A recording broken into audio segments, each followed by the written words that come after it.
What's up, everybody? Can you hear me? Y'all know I got my new mic. So that's exactly what I'm doing. M3, can you hear me? Okay, everything's good to go. Okay. So, hello, everybody. You are rocking with me. I am Miss Ocean, aka Lola, and welcome to Knowledge and Relationships. I know it's been about 2 weeks since I've been up or been out, maybe. Y'all know I have a real life. So while y'all was wilding in the street, I was trying to get my little coin. But I'm kind of glad to be back tonight. And tonight will not be for all of you guys on the playback. It will not be long. I swear it won't, because today has been a long day for me. And, I just had to come in and let you guys know what was on my mind. I had to let you know. So I'm really, really glad to be here tonight. I'm glad today is over. So this is what it is. Now, I don't like a long introduction and stuff like that. I know some people may come in a little later, and that's fine. But we won't tarry tonight. Hey, y'all know y'all be wilding out there. Okay, y'all in the comment section. Hold on, let me make sure I can see it. There we go. Okay, so I can see the comment section now. Okay, yeah. Y'all be wilding. I'll be watching from the Clizzouts, but y'all be wilding. I'll just be out here in my little off the grid house, like look at them.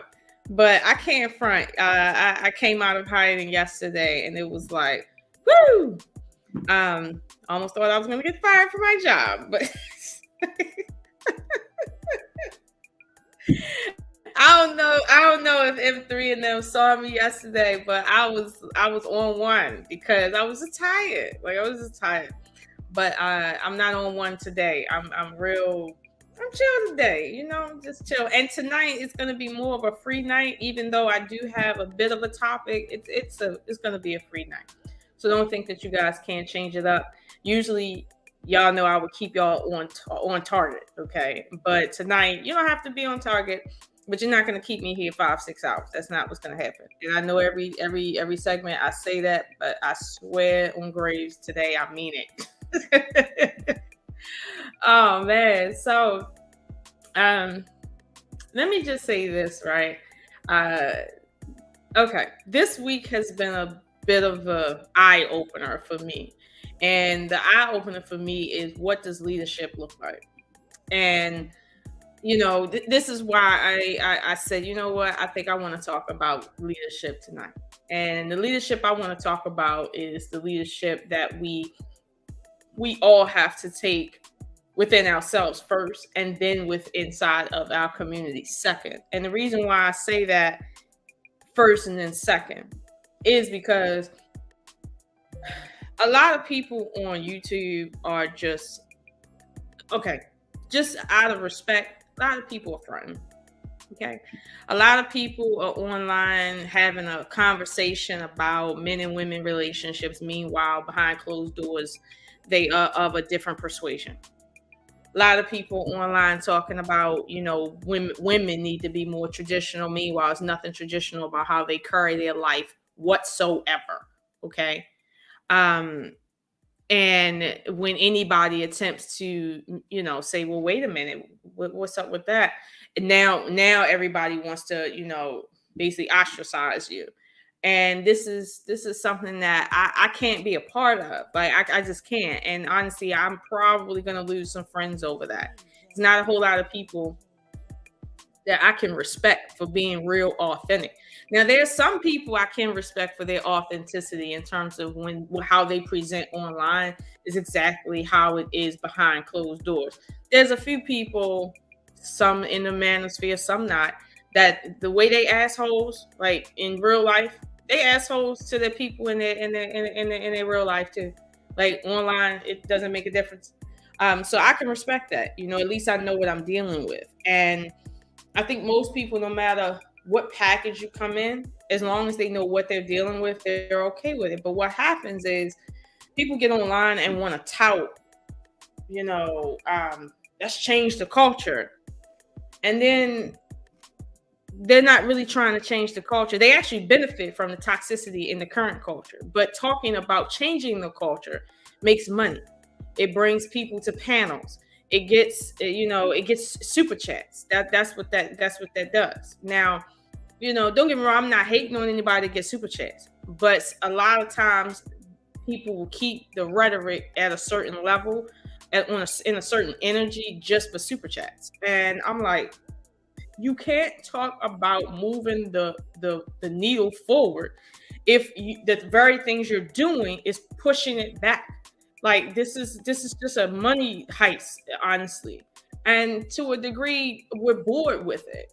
And I know when I speak to, the network owners here and some of the associates that we have on this channel, and we say, well, you know what, we gotta come up with different topics, and the topics we come up with gotta be topics people are not talking about. That's hard. It's really hard. And like I always say, the leader of the wolf pack is the one that's going to take the most brunt, and we're taking that brunt. In that, yeah, I don't want to talk about relationship problems every day, all day. Like I just don't, because at the end of the day, this is life. This is the wild.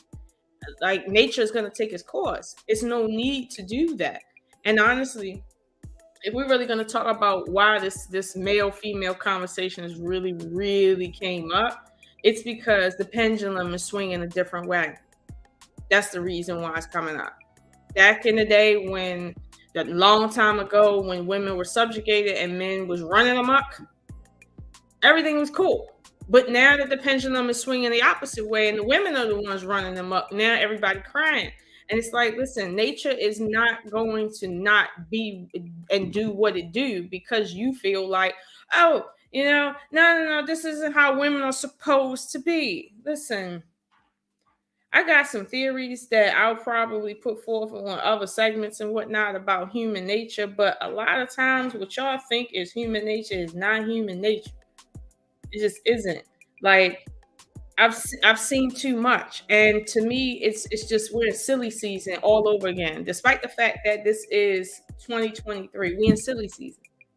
Like I heard in one conversation, a guy says Black women specifically do not give up sex. easily like white women do in terms of, offering it like a present, by the third date and stuff like that. And he was upset about that. But then later on in the same conversation, he was saying that these are all whores. Then later on, he says he wants to go overseas and get with those women because they're a better woman. And I'm sitting here like, okay, dude, if you can't get sex in a place where all they do is have indiscriminate sex, take your ass overseas. Seriously. Like, nobody cares. Like, this whole passport bro shit really has to stop. It's like, go get your passport. Go live over there. Don't promise nobody you coming back. Stay your ass over there. Seriously. If you feel like you living the best life you can live, and you want to basically bring more people like you to some other country, I'm telling you now, you can do that if you feel the need to do that. You can. Now, how successful you're going to be in real life is going to tell a different story. I'm seeing some very different results, and it's not looking good. But if you want to do it, by all means. But here's the thing, and I have to say this to everybody. Look, do you. Just don't complain later. If you don't like black men, fine. Go get with Zaddy. Go get with Zaddy. Just don't complain later that Zaddy is a man too. That's all anybody really cares about. I don't think people care that you're going to make a decision one way or the other. It's when you come back complaining. When females are out there in the street and they fighting like, male dogs, okay, but yet when it's life or death, they want a man to step in. This is the problem. If you want to be a pit bull, be a pit bull. But don't complain when people are looking at you like a pit bull. Like that's really what people are talking about. Like, just don't complain later. Okay? Just don't complain. If you can dress how you want to dress. I'm telling you now, wear anything you want to wear. Nowadays, people don't want to wear nothing. Do what you want to do. Just don't complain later that people are looking at you exactly how you present yourself. Like, I had a situation the other day. Girl said, don't mind basically my resting bitch face. I'm a nice person, despite how my face looked. Now, mind you, later on, about 2 hours later or whatever, everybody realized that was a whole lie. Okay, that was a whole lie. And she didn't like how she was treated by certain individuals because they seen her as the type of chick that, resting bitch face, the type of chick. So she didn't like that. But the thing is, if you're gonna have a resting bitch face and that's how you like to look, cool. But don't complain when people don't want to be around you because you have a resting bitch face. Like, I don't know how many ways I can say, do what you want to do, just don't complain later. That's all I'm saying. And trust me, I have my own circumstances. Some of you may know, some of you may not know, that I have circumstances that people would say, wow, like, that's some wild stuff that you got going on there. But never, ever, ever have I ever complained about how men are because of circumstances. I've never complained about the nature of men. If I'm going to deal with men as is, I've never complained about their nature. Okay, now I've felt like, damn, that's kind of fucked up. Yeah, but I've never came out my mouth and actually complained about it. Okay, now I think in recent times, we've had the conversation about, what's realistic in terms of expectations, theoretically in dating, right? But that's not a complaint. That's like a conversation about the culture of today. Like the way I used to date back in the early 90s and in the late 90s, all the way up to the late 90s versus now, it's vastly different. So yeah, we can have a conversation about that. But to be honest with you, all this complaining online about how women are, let me tell you something. One thing a friend of mine some time ago told me is that when you, as a female, when you get online and you get the complaining, like on your social media page about how men are and how they treat you and what they do to you and how sad you are over it, you become a beacon for those men that want to use you and do the same thing to you. Don't do that. And that's exactly what's going on right now. all these questions and conversations day after day after day now is getting repetitive because people don't have no real content. Like all every time I hear a man talking about a black woman and something he don't like, I be like, oh, this dude love that toxicity and he just needs some money online. He's just talking. I can't even respect dudes like that. You understand? And same thing with the women. If you complaining about Pookies and Ray Rays, I know you really like Pookies and Ray Rays.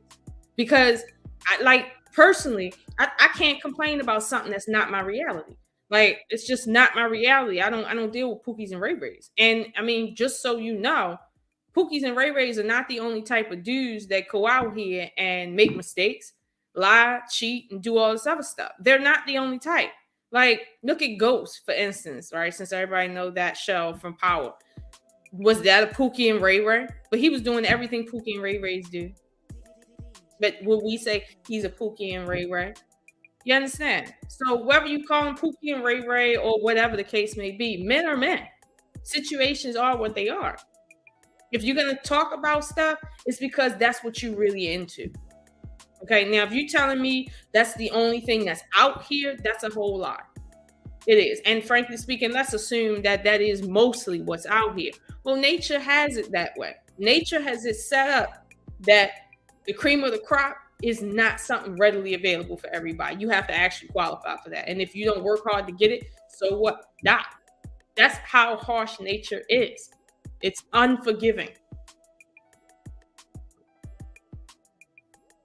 So in reality, why are we spending time going over stuff over and over and over again? Like in these conversations about men and women and dating, you know, like it's getting to the point now where you got people, you know, like, you know, pasty, curly in them, okay, just on their pick Misha stuff, you know, talking about how women need to do this and women need to do that. And meanwhile, their life does not reflect the decisions that they're talking about. Not at all. That lady, I forgot her. I don't know if she Caribbean. I forgot her name. But she has like a channel. A lot of manosphere men tune into it. I forgot the name of it, but I noticed that she would always talk about how she made mistakes in her life, and now she, you know, basically wants to represent Black men. And I'm sitting here saying, again, leadership, lead from the front. If you don't really believe in what you're talking about, get in the back and let somebody else lead that actually do. Right now, you're just trying to get money off of YouTube, because if you really believe in what you're talking about, you would be out there doing what you're talking about. You wouldn't be on YouTube talking about, oh, you know, these men need to go overseas because y'all Black women won't do right by them. And then when somebody say, well, you a Black woman, now you want to default to, oh, well, you know, I'm trying to teach the other women that's coming up from behind me. You ain't teaching nobody shit by talking about any damn thing. Not a thing. Not one thing. So therefore, it's like, when are we going to start learning how to actually lead? Because YouTube and social media got everybody thinking that they leaders because they know how to post and talk. Like, what are you doing in your real life? Are you dependable in your real life? Everybody talking about how they need somebody who's loyal. They need somebody who know how to do this and know how to do that. What's going on in your real life? How can we see that in your real life? Do you know people in the flesh that can validate what you're doing? When I was coming up, you couldn't say that you anything if people didn't see that on you, like in real life. Like you couldn't just post a picture and act like, oh, you living your life. No, that's not how it is. And nowadays, now people starting to see that this whole thing where every day you see somebody posting a selfie and you know they depressed. Wait, nobody with a real life does that. And no mature person want the public all up in their business every single day. And it's like, even celebrities don't want that every single day. So we know you attention whoring and you are depressed. So it's like, when are we going to just sit back and say, listen, stop. Just stop. Tonight's show is not really about me giving y'all any specific type of content. It's just really me just saying to y'all, like, listen, if you're gonna be online and you're gonna be leading the charge in terms of, men's rights or women's ability to, date up, whatever the case, and whatever position you in, just keep your position. Just stop complaining about the results of said position. Like, stop it. Okay, like, just stop. I'm not gonna do that. Like, I feel like we lack in our ability to really be leaders when we do that. Men always talking about how things are unfair and women get to choose life or death. Let's be honest. Do you want to choose if a child lives or dies? Like, a child living or dying, you really want to be a part of that choice? Like, come on. Really?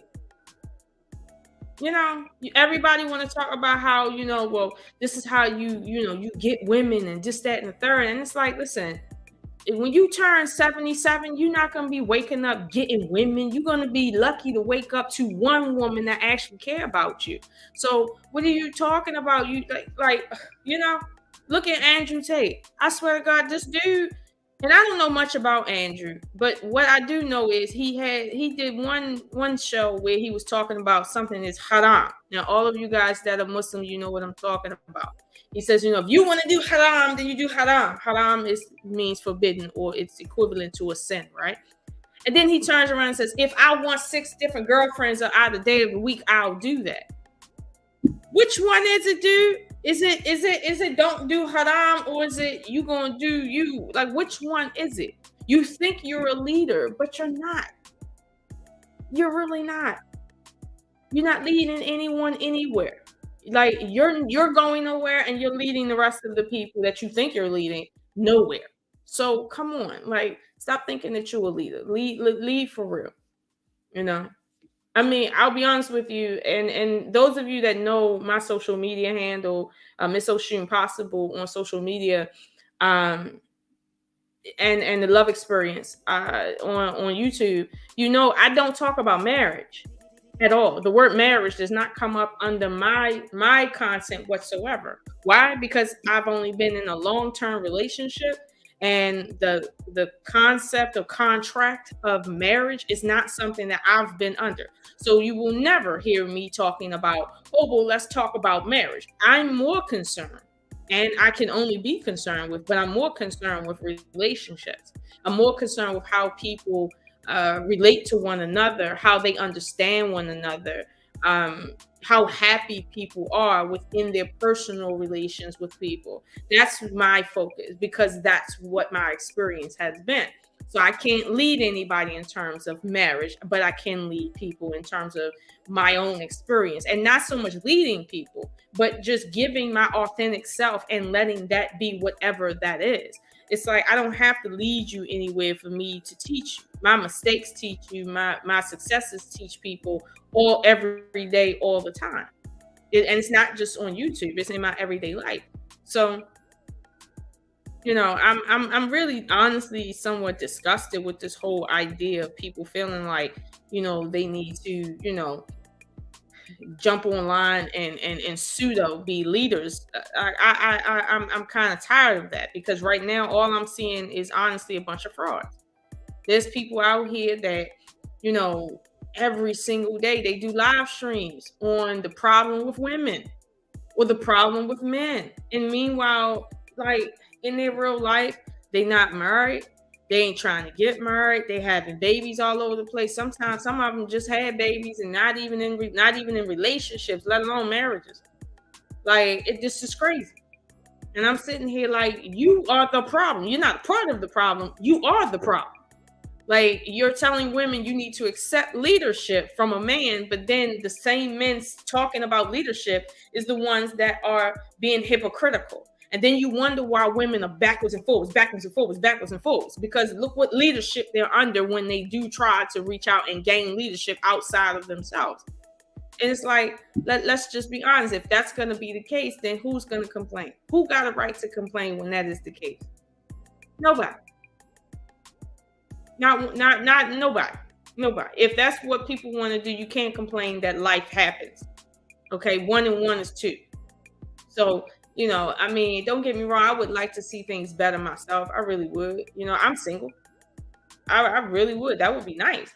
But I'm not gonna complain online about the problem with men. Meanwhile, I mean, this is the circumstance. I already know that it's nobody's fault that there's more women than men in the world. Like, that's nobody's fault. Okay. It's nobody's fault if I go through the world within the next 10 years and just don't come across anybody that I connect with. That's nobody's fault. That's not the dating market. That's not a traditional issue that people are not following. That's not what that is. And it's like you have to be an adult at some point. So what? You can't get sex the way you want it. Go buy that joint. If you can't buy it, I mean, just stop wanting it. Like, focus on something else in your life. If you can't get overseas to get you a third world, honey, okay, fine. Do something else with your time. But stop complaining about who's not giving you sex, who's not paying for dates, who's not taking you on dinner dates. Like, stop that. Figure out what's really going on with you, what's really wrong with you. And a lot of times it's because you guys got parent issues. You really do. So I'm not gonna tarry too long on that, but I just wanted to get that off my chest. Like, most of us need to sit down in the back because we're not leaders. We're just talkers online, and we're hoping to get some change out of it. And I mean change, okay, as in dollars, not like change. But let me read some of these comments. I know I've been geeking. Hold on.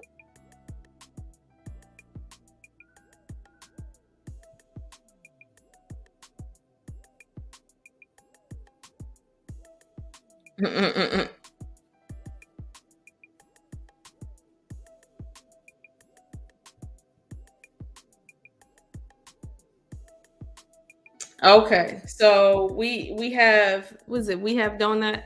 You said, why do we keep having to go over? Hey, Daryl. You said, why do we keep having to go over these kind of topics? Because daily there are still girls out there telling men to be a gentleman and buy her flowers and attract her. Let me tell you what's wrong with that comment right there. Okay, first of all, nobody told you to buy them flowers. Nobody told you that. Nobody told you be a gentleman. Nobody told you that. Nobody came up to you personally and told you you must be this and do this for me to accept you. That's not how life works.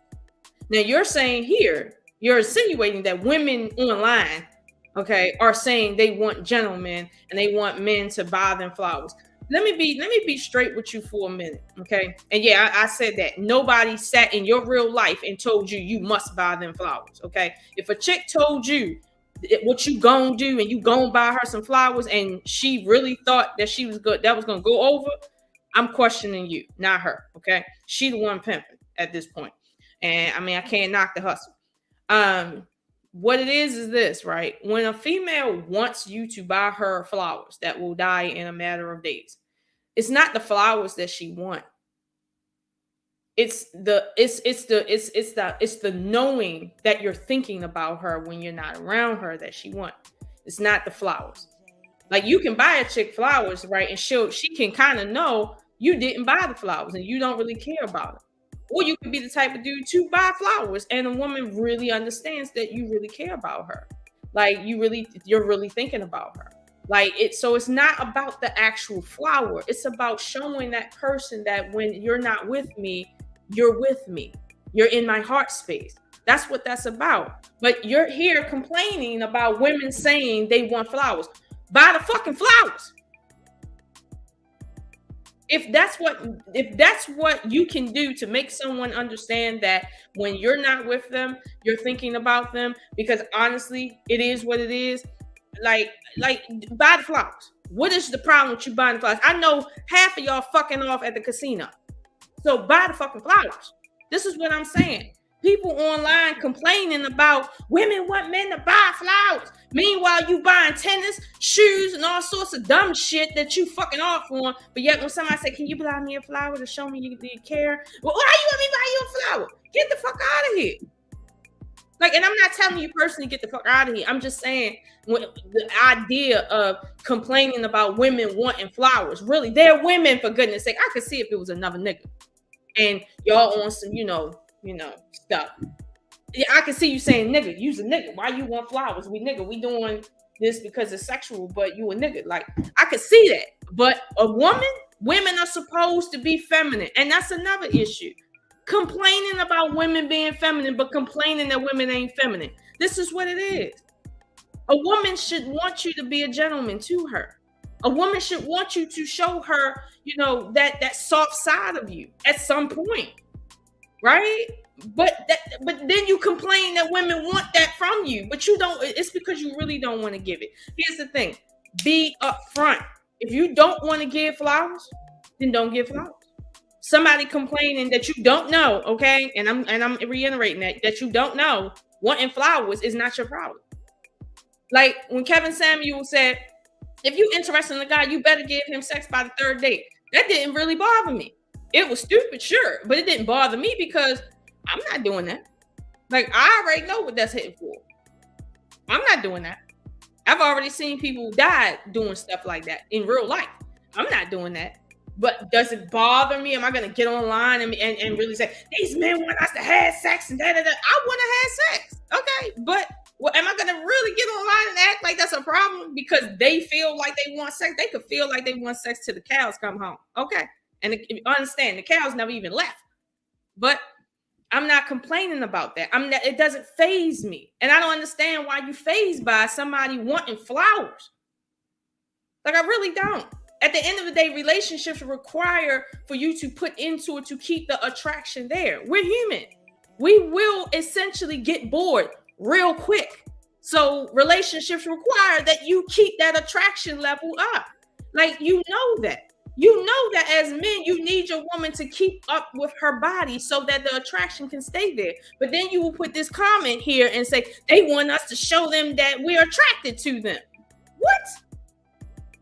Listen, get off the internet. Just get off the internet right now. Get off. Because you don't belong on the internet. You are too sensitive at this point. Straight up. And I'm not trying to talk about you personally.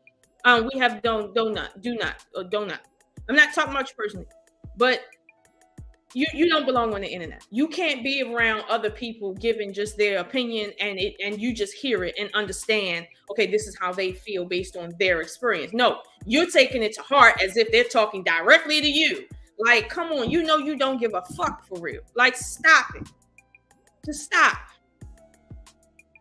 All right, it don't affect you on top of that. It really don't. So, like, stop. That's my point tonight. Just can we be real and talk about how this really feel? Okay, like, can we be real? Like, and nah, I don't got much advice from nobody. Like, I really don't. Like, I'm just saying, can we be real? Because I don't got no advice. All I'm saying to y'all is this: I'm tired of hearing the bullshit. Like, I sit back and I hear you, and I'm like, oh, they tripping hard as shit. They tripping. Talking about women, the way they dress. Meanwhile, a woman in a long skirt not gonna really get your attention, not gonna hold your attention. And most of y'all don't want them kind of women anyway. Y'all talk about these women's wearing all this makeup, and every last female know when she take all her makeup off, ain't nobody looking, hollering, doing a damn thing. But men like, we don't want no makeup. Listen, you gonna get what you gonna get. So stop complaining. Now I get it. Men don't like that tranny type of like full makeup look. I get that. That kind of is weird. Like, you can take somebody's court off of that. But stop talking about, well, we want women that don't wear makeup. You gonna get women that's gonna wear some makeup. Period. You don't like women that wear weave? Cool. Figure out what your chances is with women that don't wear weave. Figure that out. But just don't complain. If you want a woman that's 100% natural, don't complain that your dating life is really boring. Being that you have to go through so long of just dating before you find somebody that's halfway decent because you want to shorten your options down to -3. Messing around talking about, I need a woman that got 100% of this and 100% of that, 100% of this, 100%. Sure, I give you that. Get your money, dude. Just don't complain later that, oh, well, it's hard for me to find a woman. You set your standards here, stay there with it. Just don't complain. There's a woman out there for you. You might meet her when you're 53. For real. You might. That's probably when she's going to take that weave out. That's probably when she ain't going to give a fuck about how she look. And ain't going to be no makeup. And she, yeah, like for real. Yeah, she going to be focused on that health and eating right because, you know, her blood sugar and shit. So she going to lose that weight. Whatever. You'll meet her. Just don't complain. If that's what you want, know that within yourself and don't seek validation from nobody from that. Like, that's something that I've always wanted in a relationship that I hadn't found anywhere. And I never let anybody know that, okay, there's something that I know I can have, but I just haven't found it yet. And yeah, it makes me somewhat unhappy because it's something specific to me. But I've never uttered what that is to anybody. Nobody knows that. Only I know that I found it, or if I found it, or if I haven't. Period. But I'm not gonna complain. Oh, I can't find this shit. These niggas ain't shit. No. Stop. Just stop. Just stop. Okay. Like, let's be real. Okay. Let's be real about this. What you say? Dudes ain't picky. Listen to me. Listen to me. Hold still before I smack you. No, they are. Men are picky, but they got the right to be picky. Like, they can be picky. Like, it's okay to be picky. The issue is, don't be picky and then get mad that you gotta be picky. And then complain about it to people that are not being picky with you. Like, stop. Okay? Like, stop. Now, if you ain't picky, you really don't got nothing to complain about. You really don't. I get it. He said, light us up. Listen, y'all gonna stop playing. Okay. So there you go. Talking about son, don't buy flowers nor show any type of validation. Let me say this, right? And this is a trigger word for me, validation. I don't like the word. I don't even think we should be using the word validation. Because like I said, the flowers is not about the flowers. The flowers is about what you think in your mind when she's not around. That's what that is. Whether or not you buying flowers, whether or not you picking up the phone to call somebody versus texting them, whether or not you text them, you know, something funny every day just to show them, hey, I'm thinking about you. Like, it doesn't have to be flowers. Back in the day, when there was no cell phones, flowers was the only way to come home and show somebody, hey, I was thinking about you. It's a trope. It's something that people are used to doing, to showing the other person that, hey, I'm thinking about you. That's what that is. Back in the day, a woman would figure out what a guy's favorite meal is, or favorite snack, and she would fix that for him, because that's her way of showing him, when you're not around, I'm thinking about you. It's not about the fucking food. It's not about the flowers. It's about what's in here. So whether or not you buy flowers or not, you have to show people that I'm with you, period. It's not about validating something to someone or about something. That's not what that is. Again, my whole focus is relationships. It's not about, status. It's about how you relate to one another. And if you don't understand what's really going on, you're going to stay in a perpetual cycle of this manosphere shit. And why the fuck you not dating right? Seriously. Because we ain't really progressing when it comes to marriage. And honestly, I'm to a point where that shit can go out the window too. And I'm okay with that. Like, at this point, I'm okay with that. Hold on, what did you say there? These niggas so poor and lazy. They complaining about Starbucks. Roses cost too much for the money. Wait, they want a woman to smash over a cheeseburger. Now, let me say this, right? Okay, Daryl, let me say this about that. I get that on one side of it, men want to understand that a woman wants them and she don't want to just be paid for, right? They want to understand a woman, is genuinely there for them. I understand that. But on the other side, I understand that men, when they say, well, I'm not going to spend my money, right? at that point, that's when they've taken it too far. They just have. It's like, if you say, well, look, I want to meet a chick at Starbucks and not go out to dinner because I don't want to get into no whole lots of money circumstance. I just want to get to know her. I can roll with that. Whether or not you go to Starbucks or meet her at the park and y'all don't do nothing. Okay. Like, it's not about how much money you spend. At the end of the day, the point is getting to know her. I think personally that dates shouldn't be at like expensive restaurants. Personally, I feel like if you're gonna go on a date, think of something that's unique, that's fun to do, that both of you are into, or that you might want to see if they're into, and do an activity together that's fun. Like, not so much just sitting at expensive restaurants and eating. Like, you eat every day. Do something else. That's how I think about it. Now, I'm not saying that what I'm saying is law. Of course not. But when you're eating, obviously you like to be relaxed. Obviously, your food is in your mouth. That might not be the best time to sit and talk all the time, right? In the movie theater, it's time to be quiet, not talk and get to know each other. So this is what I'm saying. It's not about how much money you spending. It's about the quality of time you're putting into what you're doing. Meaning, if you say, look, I'm going to take this girl with me rock climbing. Why? Because I know she's athletic and I like to rock climb. Let's see if we can put these two things together and if we can have fun. That's a date. How much money you spent on that? I don't know how much you spend. I don't know how much you're gonna pay to rock climb around. I just don't. It might be $4. It's not about the money. It's about the thought you put into that. That's what it's about. So why are you complaining that a chick wants dinner dates? You shouldn't really even be out on dinner dates. If you don't eat at Ruth Chris at least once a month, what are you doing? Seriously, what are you doing? Like, go where you eat at. I know you want to impress, but it's not that much impression that you really got to give a chick for real. Listen, I eat out at restaurants that a lot of people go to. Okay. I'm a steak person, so I eat out at steak restaurants. It's nothing. But listen, I don't eat out at Ruth Chris. No. Okay. I remember when I was in, Aruba, and a steak meal was $95 for the steak, mashed potatoes, and the broccoli. And I was like, oh, hell no, I'm in the wrong part of town. Let me get out of here. Like, I had the money. I had about $2,000 just to blow on food and whatever the fuck I wanted. I don't got $2,000 for $100 steak.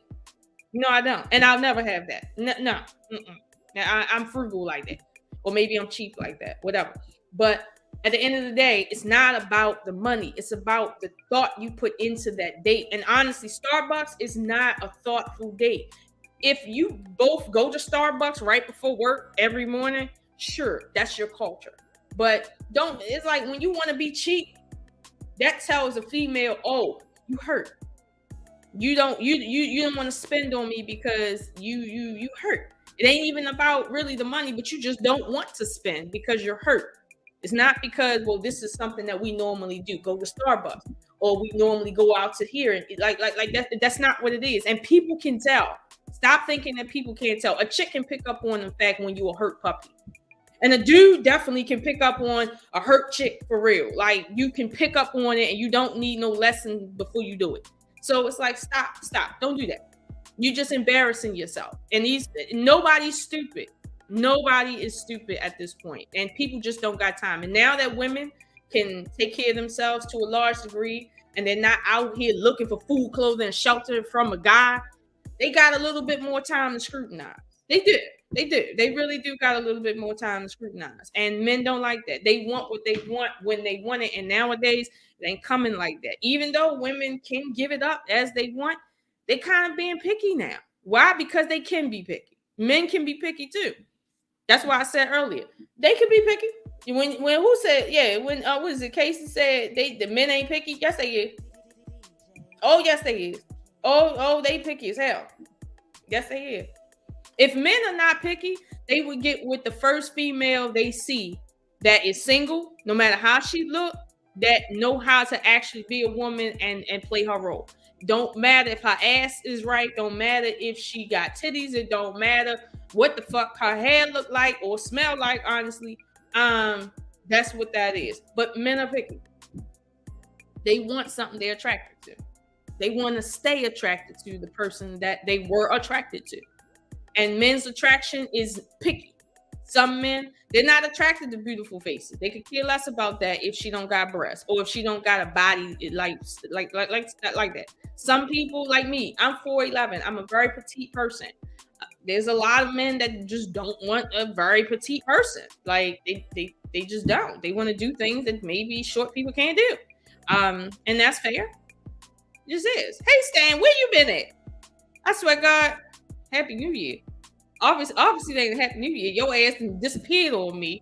Okay? Seriously. I know you got a girl and shit. But never mind. Never mind, Stan. See, I'm gonna get your ass next week. That's what we're gonna do. Okay. Up here acting crazy. All right, that's cool. That is cool. All right, Stan. All right, hold on.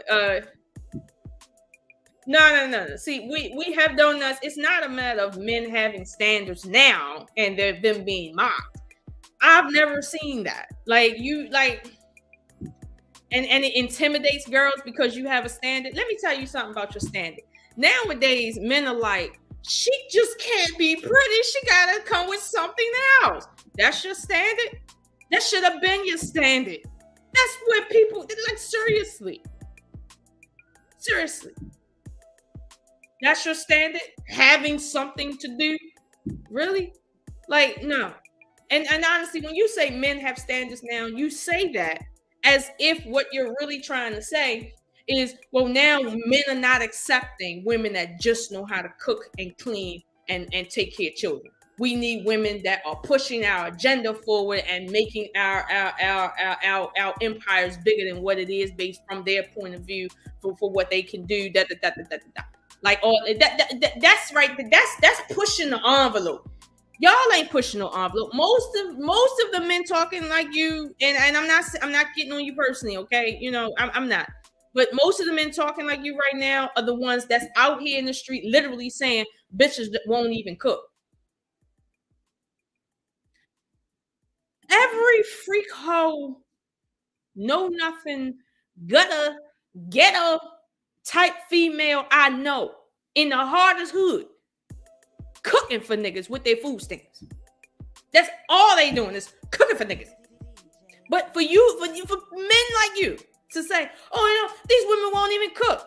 Listen, the females you running into is a reflection of you at this point. It is. I'm not saying everybody is chef. I'm not saying that. But I've seen a lot. I've seen women. One of the things most women will do to try to trap a dude first is cook for him. It's one of the first things you do. Just cook for him. Okay? Especially if they single and they by themselves. Like, you cook for them. That's the first thing you do. And if that don't work, then you move further south.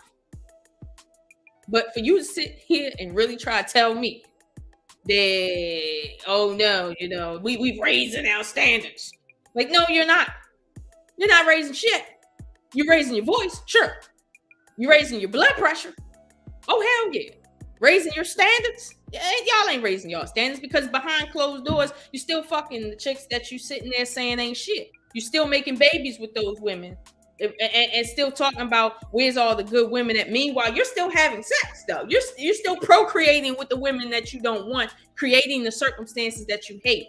But you complain. This is what I'm saying. I'm okay with you doing whatever you're doing to the community. It is what it is.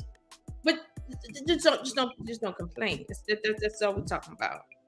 You love how to say we aren't referring and still referring to me. Listen, if you talking, I'm assuming you talking. I'm talking to you. Don't be trying don't be trying to act like I'm out of pocket. Okay, well if you're not offended, we on the same page then. But I wasn't trying to offend you. What I'm trying to do is just have people understand that they doing way too much. They just is. Like a lot of the guys that be complaining that these females are ratchet, right? I bet you dollars to donuts that if you ask them, where do you frequent? They're going to tell you every place that ratchet females frequent. And then they're going to complain that all the women are ratchet. 1 and 1 equals what? 2. If you change your surroundings, You might meet different types of women, but is that going to come into their mind? No. You know why? Because that requires extra gas. The niggas don't want to pay for roses, let alone gas money for their self. I'm just saying some of this is like kind of easy. And I'm not saying it's easy to date. Trust me, I've been stood up on dates, 2 dates last year. Okay. And it's not easy dating nowadays. It's not. Technology has kind of corroded people in terms of their ability to really relate to other people in the flesh. But some of this rhetoric, this pre-rhetoric, okay, is getting to be just the height of his. Okay, like it just is, and I'm tired of hearing it. I'm tired of caring about it, and I'm not saying I don't care about black men's issues, okay, but at the same time, I am kind of tired. I just don't want to. I just don't want to deal with it anymore. I just don't. Okay, your sixth language.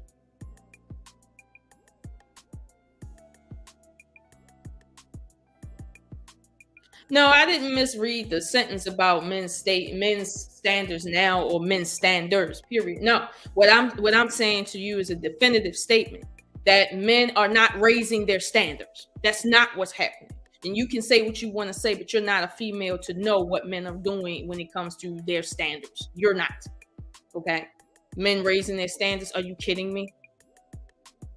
No, they're not. Okay, they're talking about something they want. Sure, just like women. They're talking about wanting six-figure men, but they're still having sex with men they say they don't want. Yeah, raising their standards? Really? Women are raising their standards. Really? Women are not raising their standards. Men are not raising their standards. Now that we have social media, we get to complain as if we live this life where we're talking about what we want in terms of standards. Meanwhile, that is not what people get. Seriously. Hey, Great Pill, salute. But that's not what that is. So that's why I didn't answer that question in terms of, what men want or wanted. It doesn't matter what men wanted or want. Like, it just don't. It don't. I mean, there's certain things we still trying to figure out right now. Like, men have a dual personality. They show women in one face what they're attracted to, but then in another face they telling women what they're attracted to. And these two things are two different things, right? Like, they're attracted to the hoe all the way around, but they're telling you they're attracted to the good girl too, in a different way. However, when they get with the good girl, a lot of the good girls, not all of them, but a lot of the good girls have to contend with the hoe. So the question is, what the fuck? Like you can't tell women to respond to what you like if what you like is something they shouldn't be, but you don't want them to not be that. But at the same time, them being that partially is the reason why you're going to stay with them and or stay faithful. But if they act like that just a little too much, then that's going to be the reason why you definitely go out and cheat. Like, listen, there's things in the human understanding that we're still trying to understand. We understand this is how men are. They're kind of dual-minded like that. But we don't understand truly our own nature to a large degree to explain that. And again, I'm not complaining about that. It just is what it is. But let's stop acting like that right there. It doesn't pose an issue on the other side. Women have their duality as well. That kind of throws men off. But listen, how many years are we? How old is the human species? We're like the newest thing out here. Like, you have plants older than us. So, like, come on. Like, let's just be adults and accept what's going on and just play our role in it. Okay, like, really play your role. If you want sex, go get it. Pay for it. Go get it. Okay, stop complaining. Stop saying you need a wholesome woman. You don't need a wholesome woman. It's not what you need. You need what you need, which is some ass. Go get it. Like, and don't feel bad about going to get it. Just don't complain that you got to share that ass. Just don't complain that ass is not going to be asking you what you want for dinner every night. Like, just don't complain about that, because that's not the situation. Just deal with it as it is. Hey, Mr. Beth. Why this mouse? I don't know. I don't know what tangent she going on now. I know. For one thing, that you better start calling people back when they call. I know that for damn sure. Hold on, I can't hear nothing. What is going on? Can you hear me now? Hello. You talking, Mr. Best? Cause I can't hear you. I sure am. Yeah, I can't hear you. Hold on. M3, I gotta come out and I'm gonna come back in. You know how I be struggle streaming out here, like with this computer. All right, Wait, can you hear me? Come back in. Can you hear me? No, I'm gonna leave and I'm gonna come back. Hold on. Oh, okay, I got you.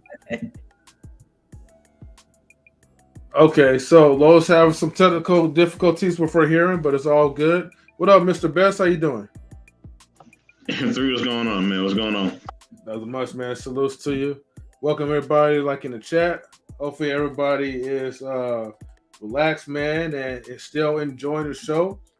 I see we still got some people that are still watching, so he's a bruh. bruh is right.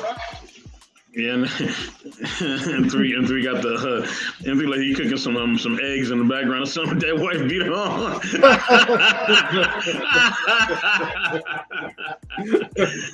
Oh man, that joint is funny, boy. Oh man. Oh my gosh. Nice headphones. I like the headphones. Oh, thanks, man. It's the same ones that I've been using before. The Beats headphones. But oh, okay, let's see. All right. She's back. Go ahead and let yourself in, Miss O'Shawn. Okay, I'm back. I can hear y'all now. Was somebody talking and I didn't hear him? Oh, it was just Best. Oh, I'm sorry. I thought you were just ignoring him. No, I couldn't hear nothing. I just thought he was dead, right? And I said, then I seen the little thing. And I'm like, what the hell? Okay. Who said that? Hold on. Wait. What they say? Oh, what they said? It said need to put a shirt. Oh my God, Grayfield in here, Wilder. That's because Grayfield be fantasizing dudes' chests and all that. Chest assists. Oh wow. He is the best. Don't mind him, you know. he get a little aroused. Oh damn! I didn't say all that. Wait a minute. No, we all can't be choking out here. Now, Mr. Best, I don't know when you came in, and what I guess what I was really trying to say, right? Because I went on a tangent with some of the comments because I was really just expressing that this conversation, and me and you talked about this a couple times before, about the repetitiveness and the circular nature of the conversation about dating and traditionalism, and the problem with Black women, and the problem with Western women, and the problem with any woman that has a child, and the problem with the men that don't make over 44,000. Like all of this, like it's the reason that I wanted to really speak to the core reason why it's happening, and to the fact that in reality, a lot of people online leading a fake charge, meaning they're talking about this traditionalism that they want, right? You know, the cherry picking of the traditionalism. Meanwhile, in their real life, behind closed doors, they don't live that life, and they're not trying to. And all of this is just a front for money or likes or whatever the case may be, as far as like their monetary engagement online. It has nothing to do with anything real. Hence why the guy in the comment section, when he's talking about women want us to buy them flowers and want us to be gentlemen, I'm like, listen, no, ain't no woman told you that. Because if a woman had to tell your ass that, she won't fucking with you for real. Because I've never told a man, listen, treat me like you're a gentleman. Bitch, if I gotta tell you that, I'm not in the room. Like, that's how I know ain't nobody told him that shit. He's online getting his feelings hurt by bitches that ain't even talking to him. That's what I'm saying. It's like, listen, y'all, they taking this shit too personal. Like, really, they taking it too personal. Like, I don't, like, trust me, I've been in conversations that are way more personal towards me, that I'm sitting here and I've kind of just understood this is just a conversation. Theoretically, it's a conversation. But some of these people, that's not the case. And honestly, I'm tired of it because, you know, we've spoken several times on this channel, and I mentioned it before here, that we have to push this conversation forward. We have to do something other than talk about that, because if the only content we can create is around that shit, that means that that's where we're at. And that's not where, at least on this channel, that's not where we at. I see too many people coming up on our network with ideas about conversations that have nothing to do with that shit, that pushes the conversation forward. And I'm like, people are bringing their whole entire self to this media stage for people to still be, you know, doing this, being inside this riffraff, you know. And it's like, my issue is, listen, just lead like a real leader and just be okay with how the fuck shit is, like, for real. Just be okay with it, like, you know. It's not really that serious. And some people, they really taking it to the jugular, whereas that's not even the case. And I mean, I have my own, let's say, example of how somebody can take something to the jugular that wasn't even meant to be at their jugular, but because they let it go there, now their mental is fucked up because they let that shit go there. It ain't that shit was there. They let it go there for whatever reason. And we can talk about that, but that's the issue. The issue is not, oh, well, you know, society is this and society is that. Society is exactly where you're supposed to be. Technology has made things very easy for people, even relationships. And that right there is not a good thing. When relationships become too easy, that becomes a bad thing. However, we want life to be easier because that's why we invent shit. But this is the consequence of having all of this technology. So we have to learn to balance this shit. But the thing is, fuck you doing complaining about shit when you're supposed to be learning to balance shit in your real life, like, for real. So I mean, I really, it's not really specifically about, you know, leadership, but I'm speaking to it because that's just what's on my mind, or at least was on my mind this week, given some of the things I've experienced this week and just what I've seen. Like, there were streams I seen that I was like, you know what, I would click on it, but they talking about the same shit, and I'm kind of tired. And I turned around and put Netflix on, knowing I didn't even want to watch Netflix because I'm just tired of that same circular conversation. Like, I'm just tired of it. Like, let me say this. I think as far as, because you're having, I understand the conversation you're having, but you're having, the thing is you're having two conversations about two different things, right? As far as your persona on YouTube, when you come on here, you might as well just have your full government name, because you're not even coming on here as a character. You're coming on here as completely yourself, which is admirable. I mean, that's admirable. A lot of people, you know, would like to put them full selves out there. I think for YouTube purposes, as far as it being, because it's such a diverse, multifaceted social media business and entertainment tool, right? I would tell a person to definitely make a persona on YouTube. Why not? Why do you think I have this logo up here? You know what I mean? Which you have a logo as well, which you will be debuting pretty soon, but we're going to talk about that, you know, backstage. But anyhow, right? You know what I mean? This is why we have our logo. This is why we have different, this is why, you know, we have different monikers. That's why I have the moniker I have is best in the world, because it allows you to be flexible in a place where you have to have flexibility. All right. YouTube, you cannot be, if you're going to be successful, right? Really successful in YouTube, you know, and it's kind of really in any type of marketing. If you even watch TV, you ever see somebody and they're just like literally everywhere? Like, you look at Nick Cannon, right? He has a TV show, but then he's hosting the show, and he's hosting the Oscars. Then he has a commercial. You're like, damn, I done seen Nick Cannon about 5 times, and I don't even watch the TV for about 10 minutes, right? But that's because he understands the not only the popularity of diversity, but the economic benefit of diversity, right? It makes you more money.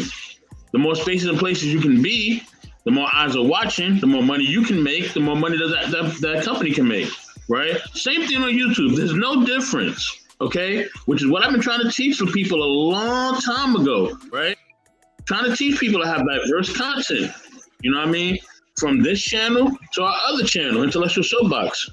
You know what I mean? We're trying to teach you how to have diverse content, okay? Gaming, relationships, you know what I mean? Spacey shit, political stuff, all types of content. These things, garner, more attention. And it will bring you different audiences is what you want. The more different audiences you have, guess what? The more followers you're gonna get, which will allow you to create more content, allow you to have more people watching, which can allow you to have money and a lot of money. You know what I'm saying? So you see some content creators, they just stick to one thing, and maybe sometimes they can only really be good at one thing, right? Maybe they're only good at talking about wrestling. They cannot talk about nothing else. You have them talking about anything else, they're gonna F it up, okay? They're the wrestling man. Don't ask them to talk about cooking or nothing like that, because it ain't gonna work for them, all right? They're gonna fumble the ball. So if you're only a one sport type of athlete, play the one sport. I'm a mother effing Deion Sanders, Bo Jackson type of guy. I'm playing mad different sports, baby. All right, you give me the ball, it don't matter what ball you give me, I'm gonna play. All right, it could be a basketball, football, baseball. I'm gonna play that goddamn thing, and I'm gonna play it at a high level. Because that's how I get down. I can talk about gaming, I can talk about books, I can talk about food, I can talk about spirituality, I can talk about whatever. It don't matter what we talking about. Let's talk about it. You know what I mean? And that's what you have to do. And if you don't really learn how to do that, you're gonna be a one-trick pony, right? And then not only that, your competition level is gonna be super high, right? Because now if you in that field, right, and that's the only field you got, now you got to compete with everybody in that field, right? But if you don't have a field and you can just kind of go any style, shoot, you can go anywhere. You know what I mean? Now that's that. That's for the YouTube side. That's the business side of YouTube. That's that, right? So I think people should be multifaceted in YouTube. I don't think they should actually. I think they should. I think they should be so kind of off the record and taboo. They can have talking points and then they can kind of like switch it up and then go against their own talking points.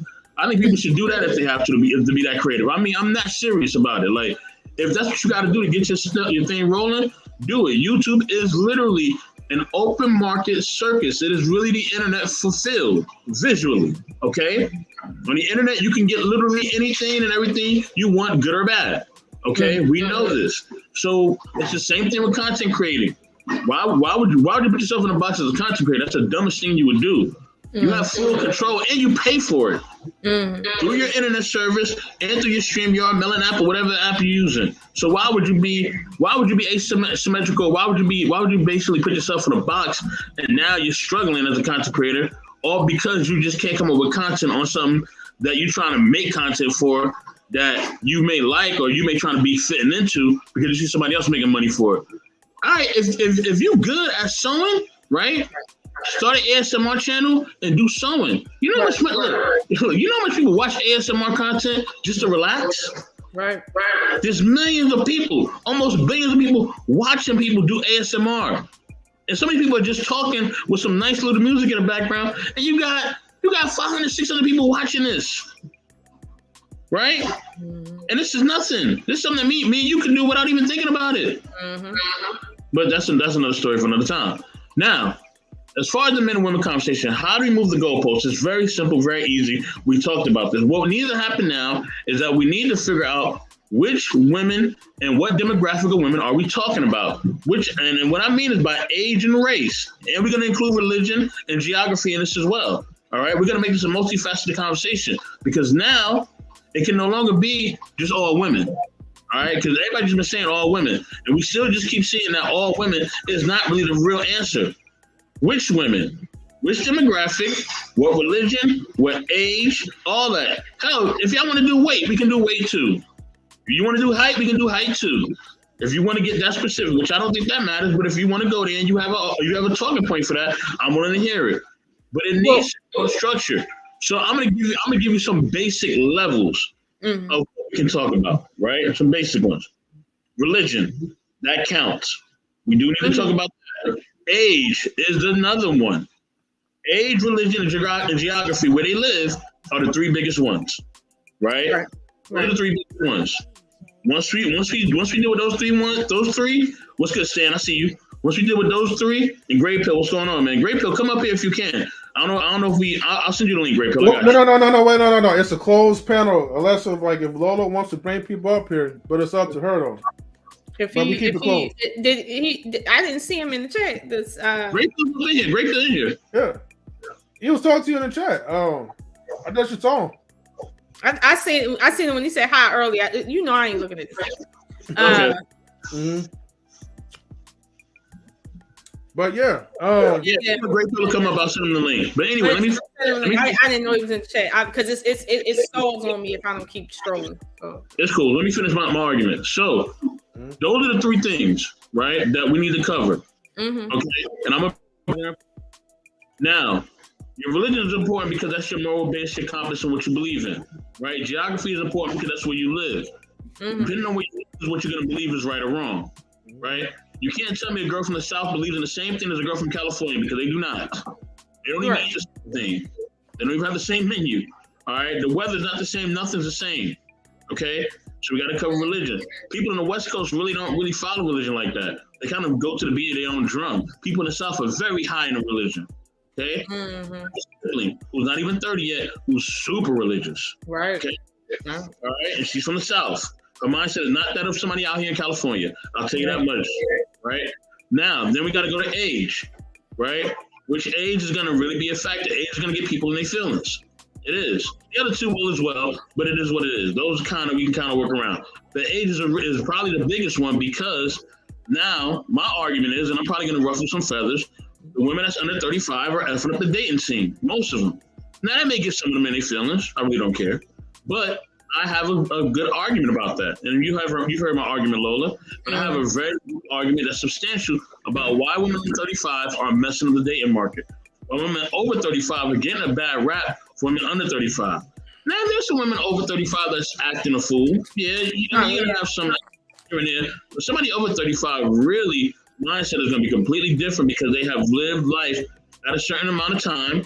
They've done certain things. They've probably seen certain things. They probably have traveled or have been well-traveled, right? They have a career possibly. More than likely they have a career. They have kids that are possibly even grown or about to be grown, right? So their mindset is way different. Their criteria is way different. Their standards are way different. They don't care that the guy gonna take them shopping. They're not thinking about that. Women over 35, they think about no guy taking her shopping. Now a girl under 35, oh, she want to go shopping to the Galleria and she want to ride in the Lamborghini because that's the mindset, right? That's her mindset. So we're going to talk about that. Now, women under 35 are going to come at me, right? Some are going to feel a certain way or whatever, but I have strong arguments on that.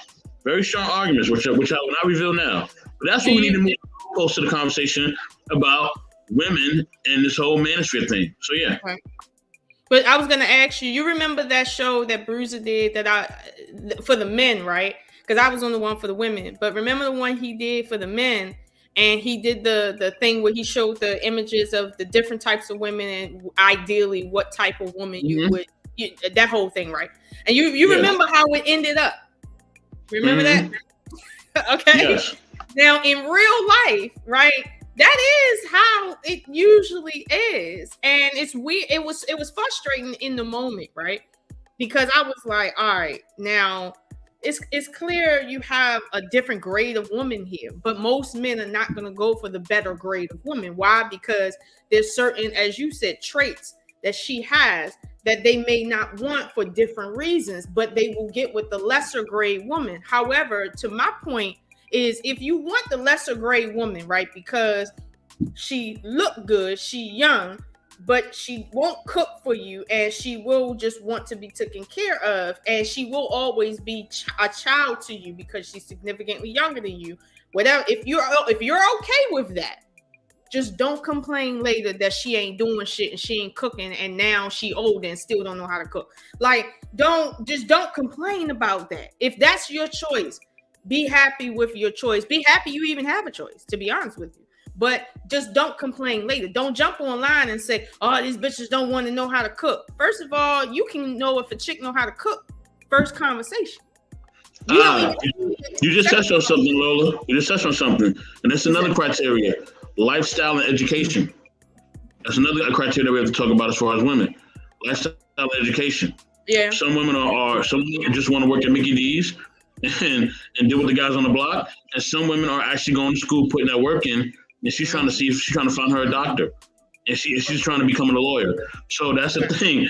We got to cover that as well. All right. There's some women who actually are, there's different types of women. There's the girl that works at McDonald's, and there's a girl who's only working at McDonald's because she's trying to get her doctorate.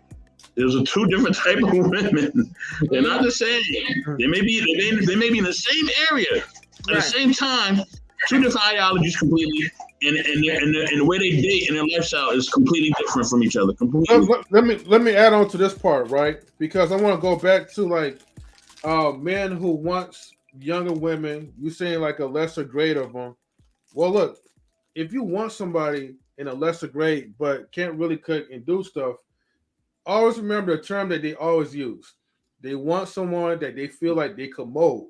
So if you want someone that you feel like you could mold into your liking, that means you have to be willing to be the patient teacher. That means you have to teach that woman how to cook. You have to teach that woman how to clean the house. And she has to see and follow your instructions on how to do it. So do you really want, and here's the thing, a lot of people are going to complain and be like, well, damn, what can you do besides look pretty?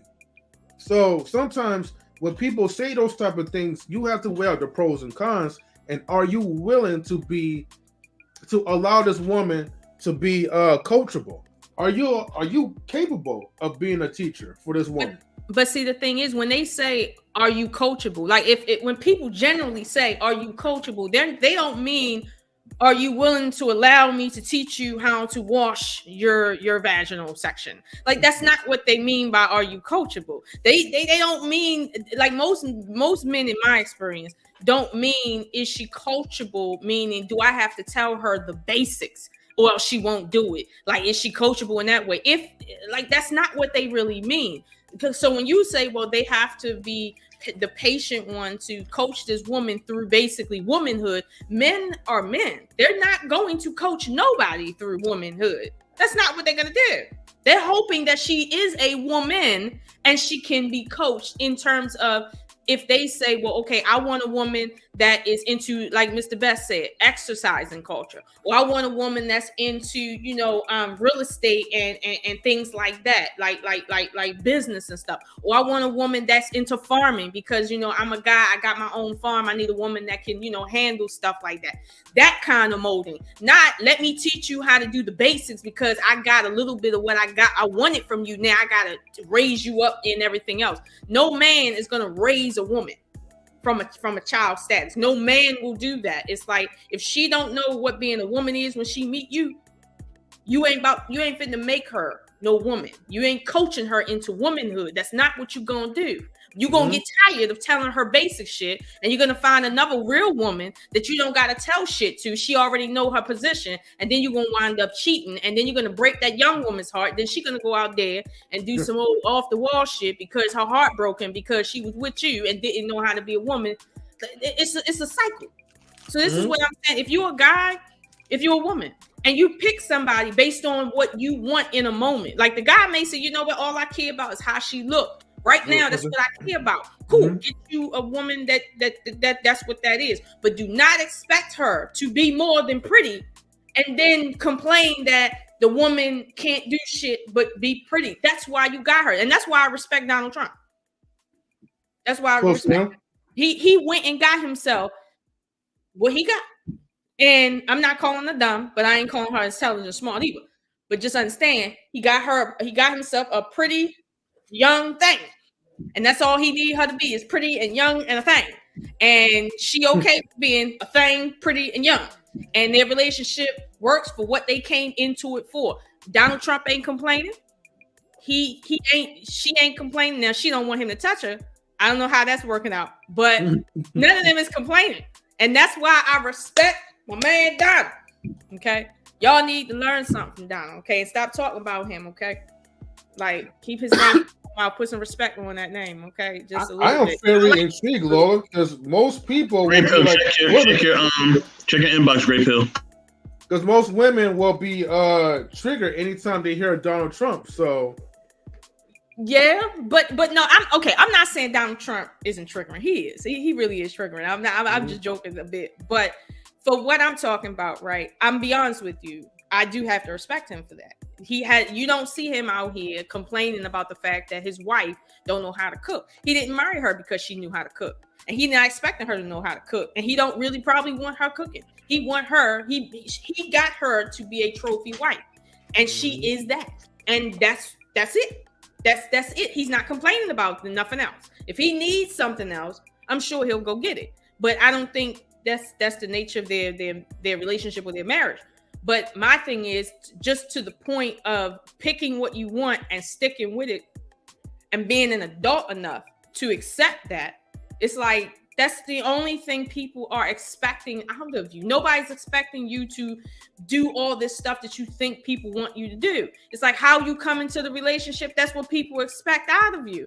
What you go into it for. That's what people expect out of you. If you meet a chick and she basically selfish and she just, real, whatever the case may be, because she thinks she look good, she don't got to do shit, and you get with her while that's her circumstance, stop complaining that she's not owning up to the station of a different type of woman.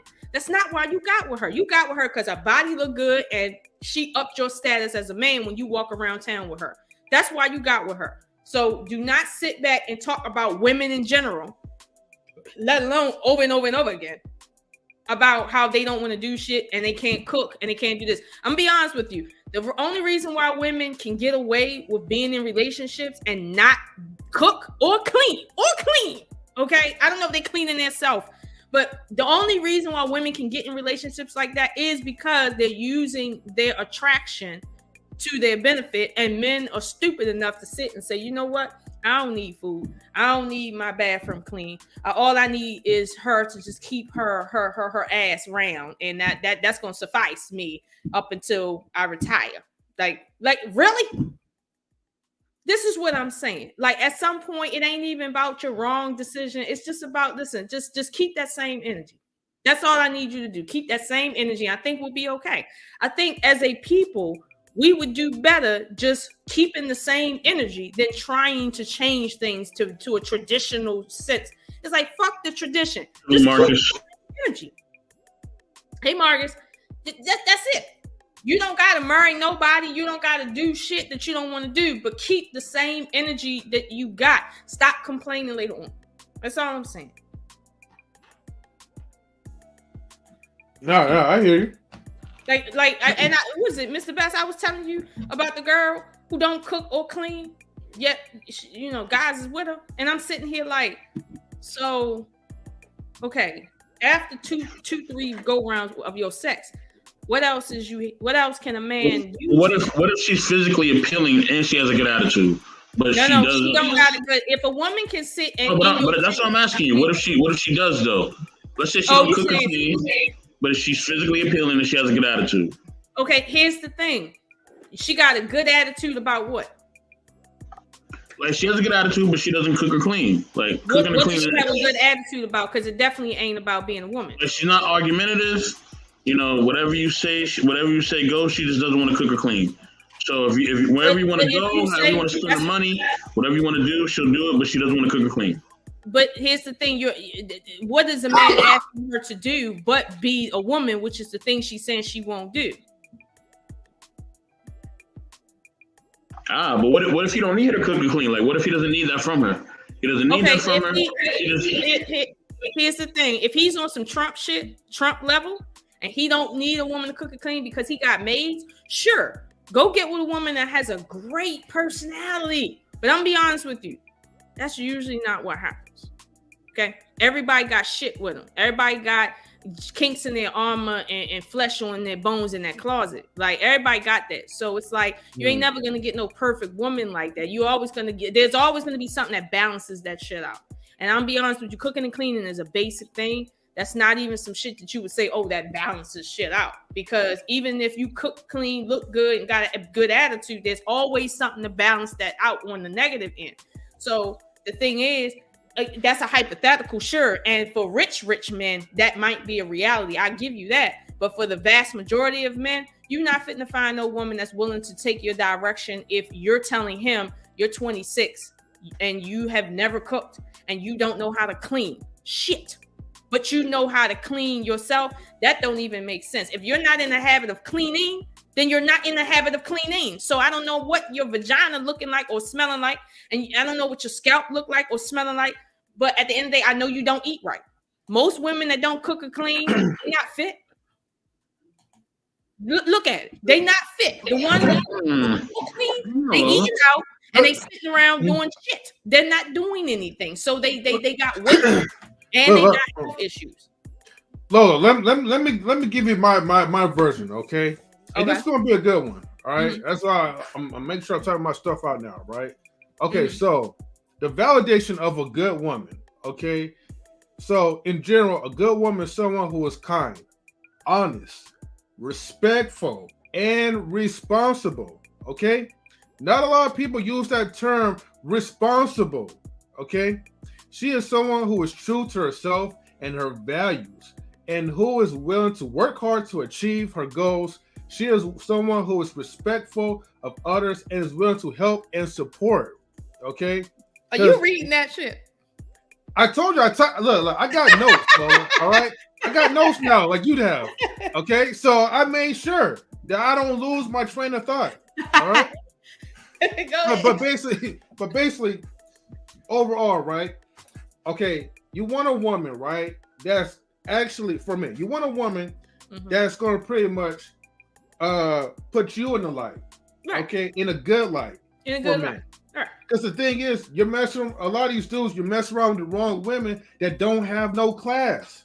Okay, especially some of them don't even have social skills because they've been too focused on Instagram, on social media, and they don't feel like they have to do anything. And that's another issue too that Mr. Best was talking about, but he didn't mention it. But I think that is probably on that list that he gave.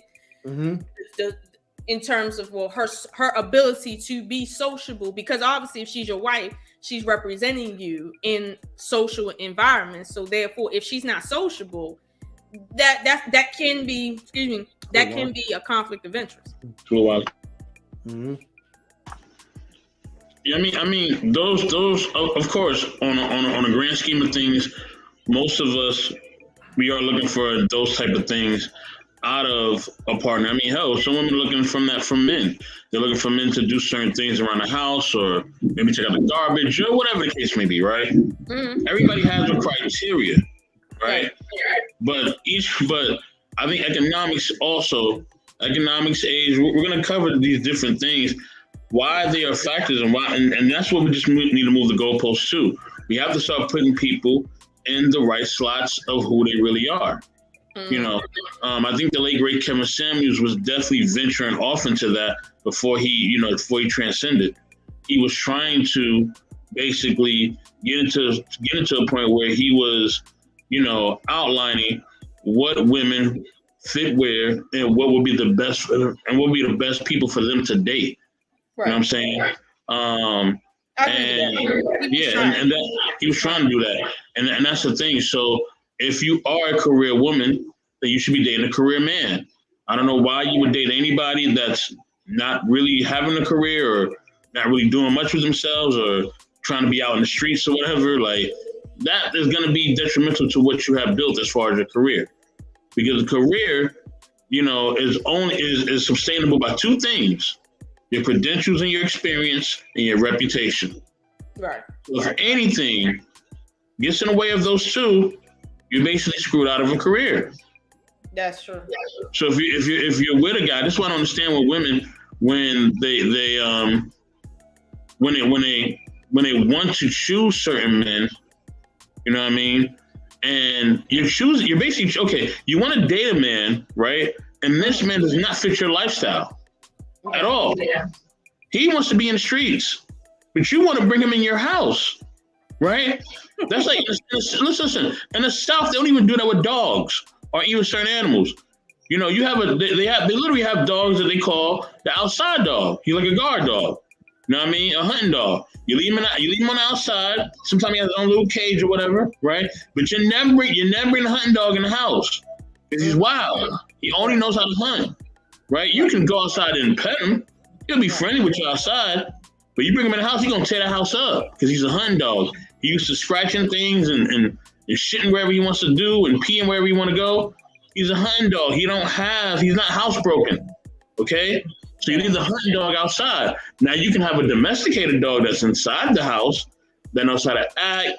You know, he knows where to go and poop and things of that nature. You know what I'm saying? He's domesticated. But you try to bring that that hunting dog inside the house and see what you're gonna get. Oh, your house gonna be towed up. So we gotta stop doing that. Stop bringing things in the streets. You know what I mean? Into your home. They don't belong. Leroy does not belong.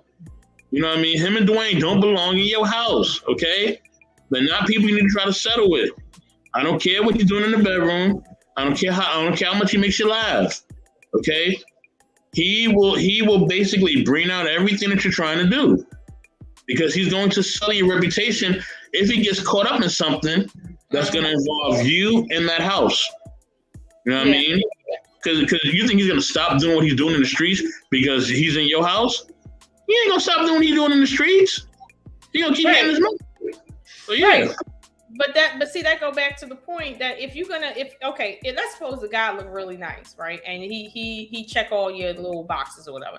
But you know he's a street dude and he's gonna be in the street. My thing is, if that's not something you need, but it's something you want, and you're sacrificing, and you're consciously knowing you're sacrificing, the thing about it is, I think most people can appreciate you saying, "Hey, I chose him." And what happened as a result of that is because of the fact that we were different and I just wanted him because he looked good, and not complain about it, but just be honest that, well, that's what happened and try again. Versus you women getting with a dude like that and then getting quote unquote hurt and then coming online talking about, oh, well, you know, these Pookies and Ray Rays, I'm divesting. Like, nigga, like, I literally have seen females get online every single day talking about how the, you know, Blackistan and all this other stuff, or how they call it, about black men, and really talking about the lowest of low of type of Pookie and Ray Ray type of dudes. And then they're talking about how white people in the upper echelon are better. And I'm like, but you can't get into the upper echelon of black men, but yet you haven't dated the lower echelon of white men. But you want to sit here and be in your feels about the fact that something happened that was bound to happen. And my thing is this: fine, if you got with dude because he checked all them boxes, good. But just understand what could happen and be willing to accept what happens as a result of that. That's what being an adult is. That's what being a leader is. You know what you're getting into and why, and you're willing to take the risk for whatever reason that you deem necessary. You're the leader in your life. So therefore, you can't, as a leader, you can't complain. Like, you can't complain. Maybe the people behind you can complain, but not you. You know what I'm saying? No, facts. There's definitely a factor. Yep. I keep forgetting that my mic is muted, but okay. Okay, so here's the thing, right? I get the leadership part, okay, especially between you know, male-female relationships and all that, right? Mm-hmm. But in correlation to the title, where leaders lead from the front, mm-hmm. What is your definition of that? I don't think we got to that part.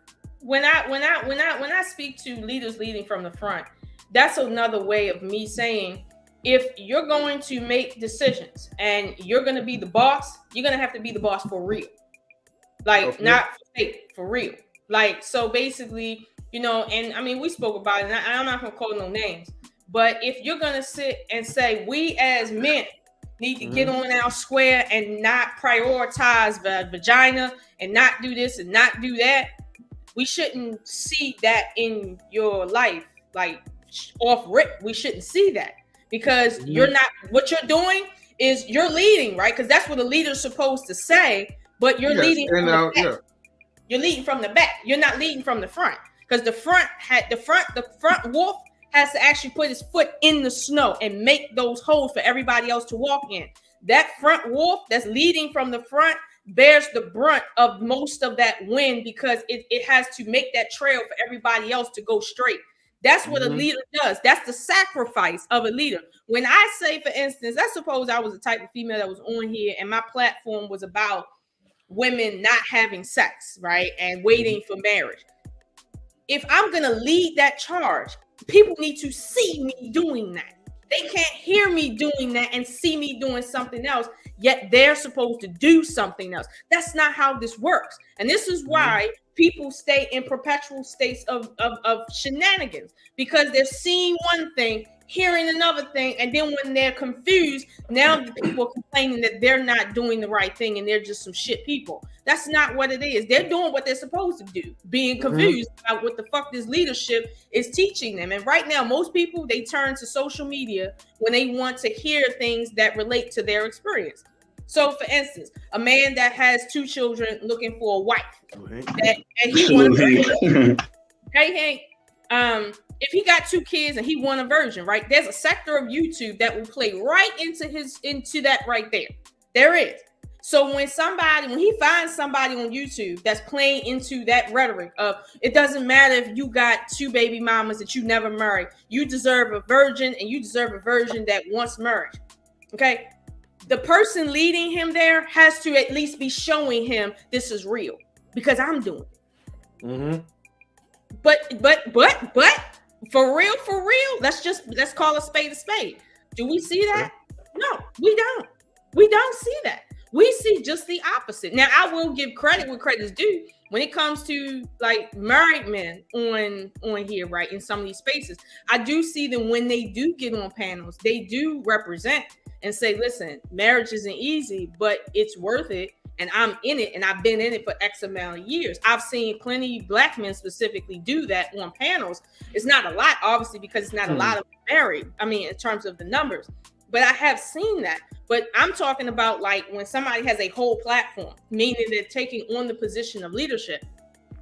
This is what I'm seeing. That right there. You know, and I had somebody tell me, as far as my online platform, right, that I'm pandering to women. Now, if y'all been on my IG page, you know, on Miss Ocean Possible, you know, I'm not pandering to women. My platform is about relationships, and it's about the better half of relationships, because there's enough negativity in our personal lives that we don't need to see negativity too. Like, I talk about the things that make relationships work, the small things that make relationships work, right? Not the big sociological, mental thing. Like, it's not about that for me on my platform. So when they say, well, you're pandering, it's like, no. You're looking at me talking about real life as pandering because you're focused on the bullshit. That's your focus. So you can't see the other half of life because that's your focus. Meanwhile, you're the leader of your pack. You're the leader. Okay. You see what I'm saying? You can't even understand when you're looking at a balanced circumstance, but you're supposed to be the leader. And this is what I'm saying. There's too much of that going on right now. And it's basic shit that we're not talking about. Like, listen, if you live that life, we need to see that. Real basic. Usually leaders if you don't like Black men, stop talking about it. Period. Like, don't create a platform about the problems with Black men if you dating white men. Talk about what's good about white men. Talk about get up every day and talk about how pink penis is better than any other color because the pink makes there's mine. I mean, whatever. But talk about what's so great about what you have going on. But don't sit here and down Black men if that's not your problem. If you don't date Black men, what are you doing talking about them? Like, it's not your world anymore. Yeah. Truth. What is it called? Shaq put face? Is he trying to say? I can't see the comments. Hold on. Let me scroll up like an old person. Oh no, he's he's still on the truth. My bad. Salutes Top G. True. Hey, Drew. Blood in. I scrolled wrong. My bad. I'm sorry, Lola. Well, say that last part again. Say that last part again. No. I was just saying, if Black men are not your world, if that's not the world you live in, then you can't talk about a reality that's not yours. I get it. I remember now, because actually you can't even complain about a reality that's not yours. Right. So, like what you just said, right? You just provided, a simple, easy solution that a lot of people usually would try to loop that around. I like the way how you kind of like, brought that into the light because, yes, an example, if a black woman is, let's just say if a black man is dating a woman overseas, that's now part of your lifestyle. Right. Okay, so your advertisement is preaching, yo, I'm meeting a lot of baddies, right, overseas. They treat me well. As opposed to, okay, like these baddies treat me well, but these black women in America are unruly and ungodly. You know what I mean? Now you're having conflated statements where one is not even necessary. Right. Stick with something that works for you where it doesn't cause division. But the only times that people will do that, right, conflate, is because they know they could tap into the person's emotions. And since it seems like that's the way people think social media is the best way to kind of come at things, that's why you have a bunch of foolish people that just be talking about a bunch of BS. Excuse me. I can give you that. I can give you the emotionality of that. Now, I didn't think of it that way in terms of like maybe the marketing of the conversation, like striking the emotion. But yeah, I can see that because honestly, if you don't strike the emotion on the side, let's say the passport bros conversation, if you don't strike the emotion there, right, it's kind of hard for you to, let's say, sell the idea that someone needs to pick up their life and go to a third world country or another world country, whatever. Like, it's kind of hard to sell that because it's like, well, why should I do that? Like, now it's, well, think about all the bad women that didn't give you sex by the third date. Didn't you feel bad about that? These women are willing to get with you in the first 10 minutes. They'll marry you as long as you're, giving them a ticket back to the United States and you make over a certain amount and you can pay for their mother's house and their cousin's house too and give them refrigerators and shit. Yeah, they will suck your dick in the first 10 minutes. Like, you have to really bring their emotions into that because most people are not going to get riled up because a bitch is willing to suck your dick in the first 10 minutes. You can get that here.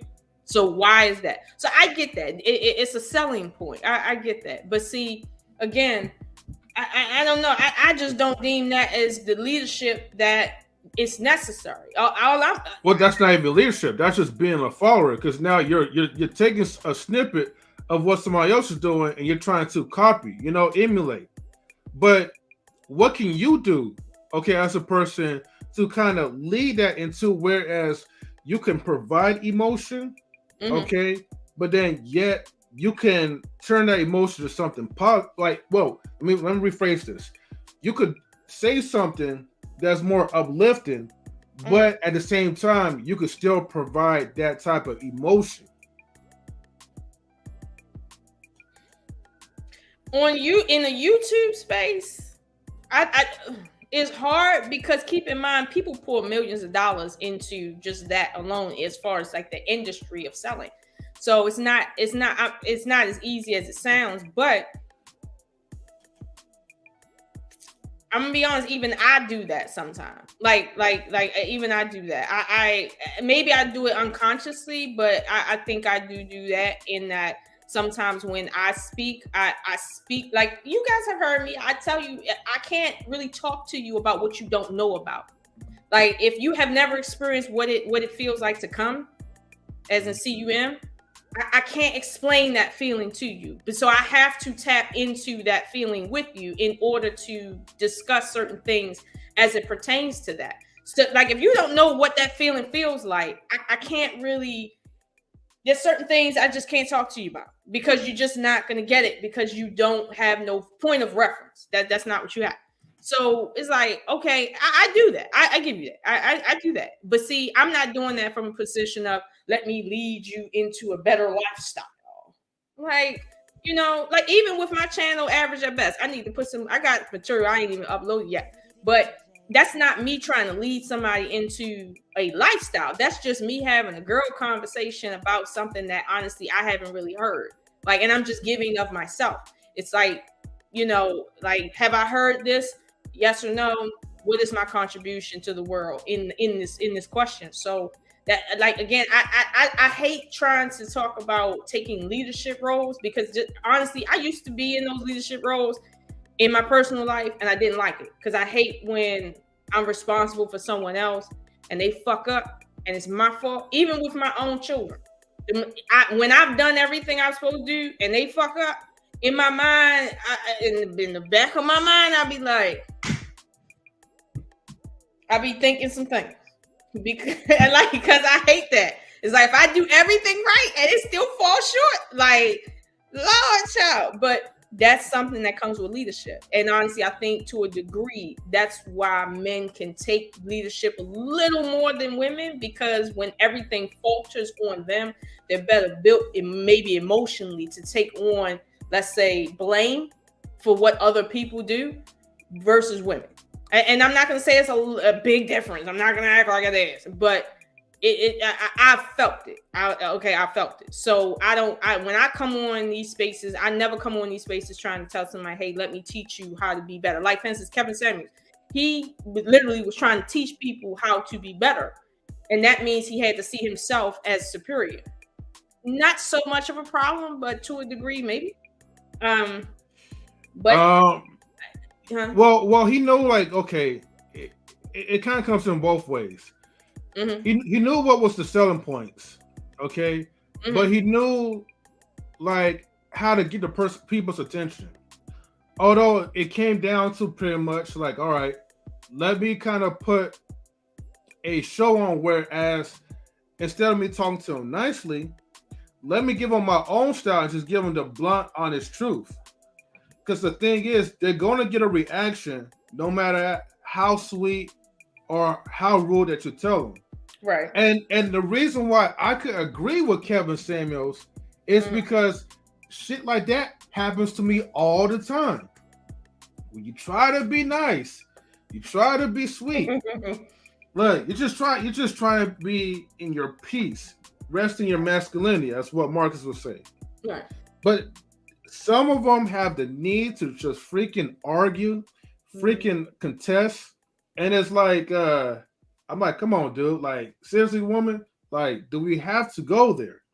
So sometimes if you're going to get insulted and you're still being pleasant, you might as well kind of throw that fireball right back at them and just say what you really want to say. And a lot of times what I just want to say is like, look, you women need to grow up, okay? Stop putting the blame on men all the time. And matter of fact, I shouldn't even be asking y'all. This should be something that you should add into your girl code by holding each other accountable, but y'all don't, and that's the reality of it. Right. But everybody wants to defend, and here's the thing: everybody have a differentiation between the whores and the good girls or whatever. To me, y'all all the same, because the good girls don't even hold them accountable. Some of y'all is even scared to hold them accountable because y'all fear that they're gonna like attack y'all or whatever. So if y'all have that type of fear, then it's like I can't even look at you any different than the next girl that's unruly. You know what I mean? Okay. Hold on, Lola. But M3, there is, and I think the one thing that we have to, I would say we have to kind of monitor on how we say it, is telling women to hold women accountable. Because here's the thing, right? There's a fine line between accountability and minding your own goddamn business. Okay, there's a fine line between that, and men understand that we're men, right? We understand certain conversations with men. Just mind your business. None of your business, right? There's certain conversations you can't have with men, right? Rush, the link is it's in a family group. Rush, I dropped it in the family group. I can send it to you personally too. I got you. But we understand that M3 is men. We know that some conversations we just mind our business. You know what I mean? And I think with women, like, because with women, yeah, there may be some women that's gonna want to scrap. They're gonna want to go toe to toe with you, not just verbally, but possibly physically on certain conversations. Men have that same understanding too. Like, for instance, like, you know, not to talk about your intimacy life like too much with like your partners or whatever. You know certain things not to say, right? Like, let's say your partner is dating a woman and she's not that attractive, right? But he really likes her. But everybody knows she ain't all that. She kind of like Ugg mug. We ain't gonna say too much about her physical looks. We gonna be happy for him. You know what I'm saying? You know, we just gonna let it slide because we know that that's gonna bring a certain reaction out of him that may cause other reactions. You know what I mean? And nobody wants to get into a verbal or physical altercation, so we just let it be. He like, so you want to date an ugly chick, whatever. You know what I'm saying? And I think it's the same thing for women. They just know it's a fine line between accountability and just mind your business, so you don't have to get into anything. You know what I'm saying? So, and that depends on the situation and the person. So yeah. Mm-hmm. Yeah, but okay, here's the thing. I get what you're saying. If you're talking about, go ahead. I get what you're saying, that if you're talking about, okay, strangers, people that you don't know, right? Because anybody could pop something. But I'm talking about, okay, your own brother, your own sisters, okay, people that is close to you. 9 times out of 10, ain't nobody going to attack you, especially if you're close to them. So if they're doing something that is like, ungodly or, unruly, like, we have to speak up about this, especially I get what you're saying. And I think that to that degree with family, for instance, there's a certain level of leeway you have to speak on things that you know. And I'm talking about like close family, not like distant family, but close. I've received that, honestly, and I've given that. However, like, I've been in a circumstance, right, where a young woman, very young, she's about my daughter age, okay? She like roughly 25, 26. She was doing something, right, overtly sexually in terms of her speech that I knew would attract men sexually, right? But then when she made the statement that, well, she's been hurt by men, like in terms of not taking her serious, and this is why she does certain other things in her life, right? Obviously, 1 + 1 = 2. But when she was doing said thing and people was talking about how sexy she was and how they would like to have sex with her and all this other stuff, I wanted to say, from a standpoint of a mother, first of all, don't ever get in the presence of men, especially in no groups, and display your sexuality. I don't care if you're lesbian or not. I don't care how good you can do what. Never display your sexuality in front of groups. Maybe to individuals you want to do it to, not in groups, because men think a certain way, especially in groups. Don't do that. It doesn't matter how freaky you is. Don't do that, because it's going to elicit things that you may not want. Even if you're not of that persuasion, it's going to elicit things you don't want. And then from the standpoint of, like, Mr. Best said, minding your own business, I'm not this woman's mother. I just feel, because I'm a mother, that part of me wants to come out and nurture.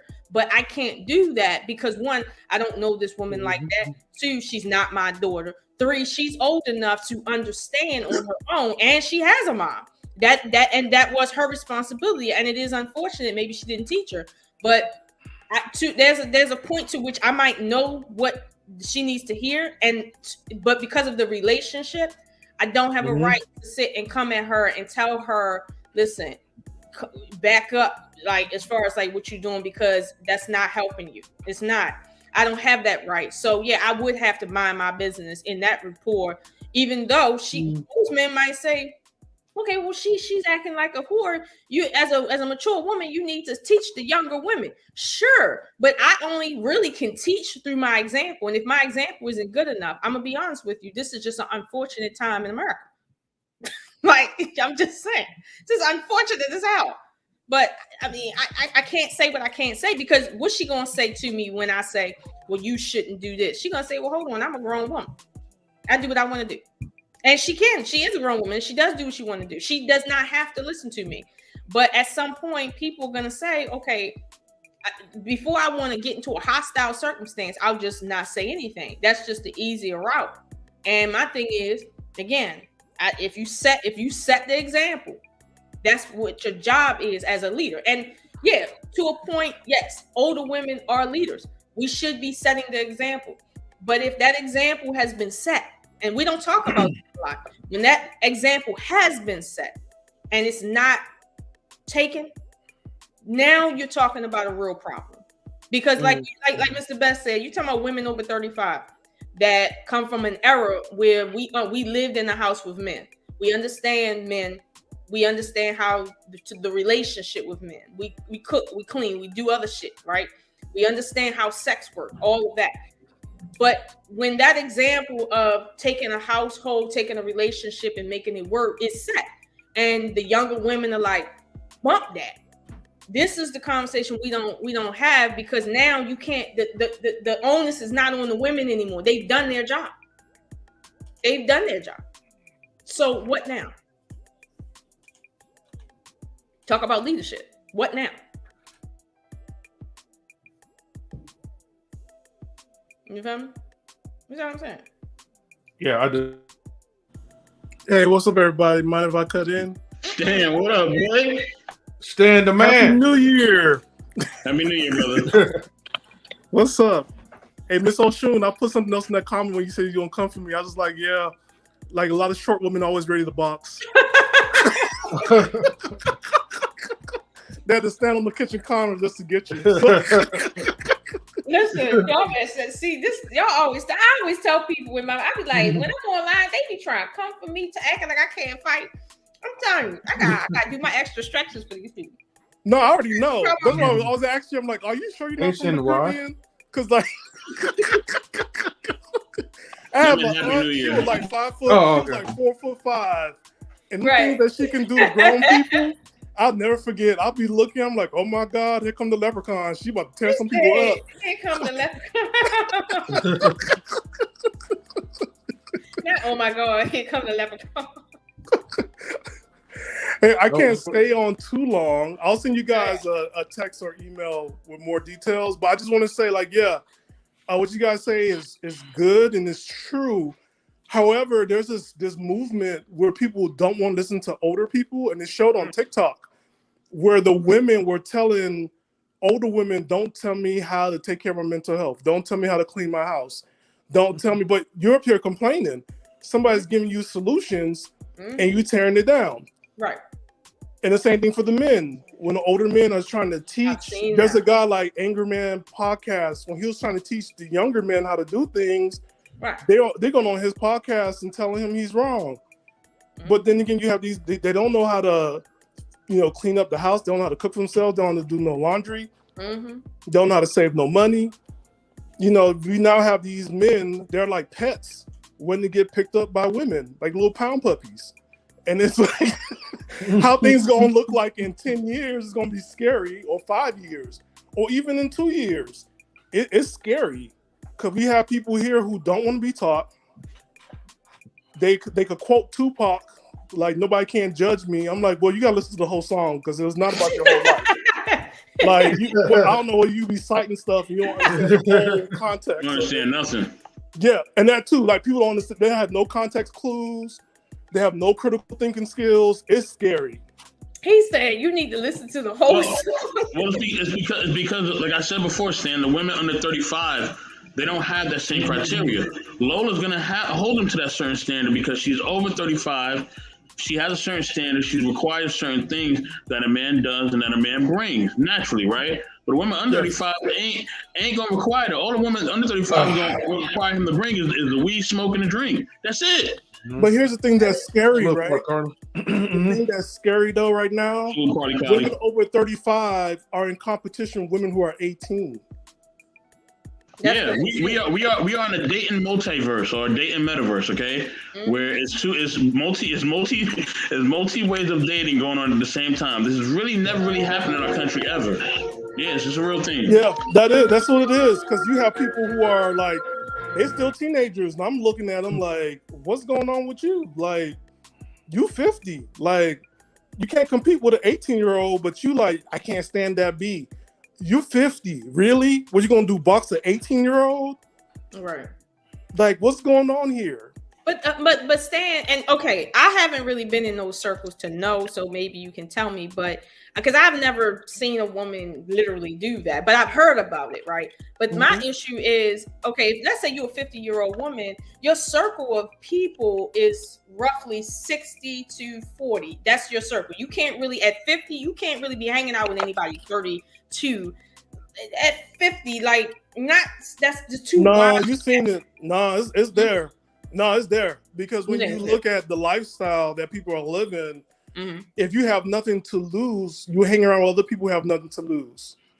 I.e., if you don't have a family, if you're not around family, you're not taking care of family, you're living a lifestyle as though like you're forever 21, you're hanging out with a whole bunch of other people who are forever 21. And that age range is huge because there's people who don't want responsibilities and they live in life with no responsibilities. It's kind of like the people we talked about before who are right now, while we're in the storm in California, they're right now in Miami on vacation. And I'm like, you don't have no job. So how is this possible? You're not an IG model at 50 or 40 years old. So how you... No. Everybody traveling now, Stan, okay? Everybody traveling. You can but how you paying for that travel? How you paying for it? No, listen, you can jump on an airline now for dang near nothing nowadays. If you flying Spirit, yeah, Spirit is the greyhound of the airlines, man. Yeah. Oh, no, with Spirit Airlines.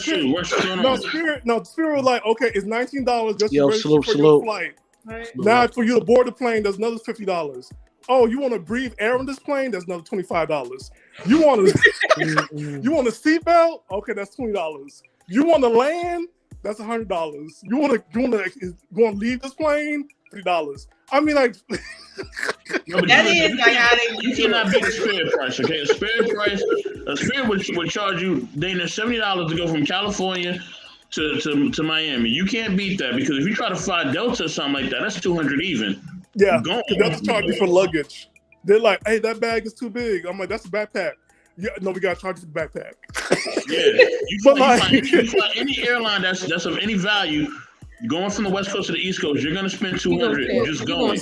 You're gonna spend. Yeah, but if you spend on Spirit, you ain't gonna spend nothing. You're gonna spend $90. And that's probably about it. Yeah, but see, go ahead.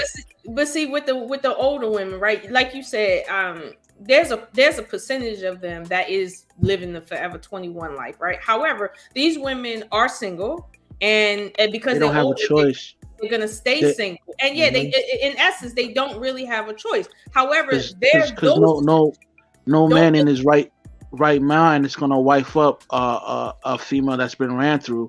Because these type of females, but we're not talking about their sexual past. We're just talking about how they live their life, their lifestyle. At 50 years old, if you're living the 21-year-old life, like the kid life, honestly, you're nobody's problem.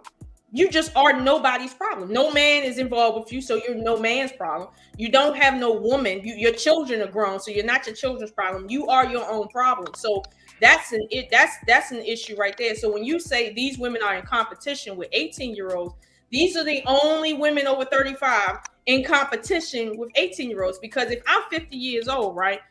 If a man is trying to date a woman 20 years old in my age range, that's signs of something else that I'm not. Yeah. She's caught up in the vortex of no man's land at the age of 50. You know what I mean? There's literally no men over there to even talk about the issue. Yeah, because they're not checking for them. Like men her age are dating younger women because men, when we get older, that's our peak. It's like from 40 to 65, your peak because you're working, you're making more money, you're dating younger if you haven't been married yet or having children. And there's statistics, there's stats that more men are having children now. Their firstborn child is after 50. So men are waiting it out to start a family later in life, right? So that's what's going on. But the sad part about it, we don't address issues of arrested development where people are not growing up. There is a huge failure to launch because people don't want to get older. There's nothing wrong with maturing yet, right? Mm-hmm. But it's something wrong with I'm wearing teenage clothes and I'm 30 and 40 and 50. Like if I, you have to look, I'm sagging my pants in my 30s. Like really, bro? Well, here's the thing. People that do that, women that do that, they're trying to recapture that moment they had in their 20s. You know what I mean? And in mind, they think they still able to finagle the bagel with these suckers out here. Because there is a surplus of simps and suckers that perpetuate this crazy behavior with these old chicks. Know what I mean? Yes. Yeah, and I had a neighbor once a couple years ago, and she was like in her 40s, so she was older than me, and she told me like she wished she was back in her 20s because she dated a lot of men. I'm just like, well, did you think about settling down?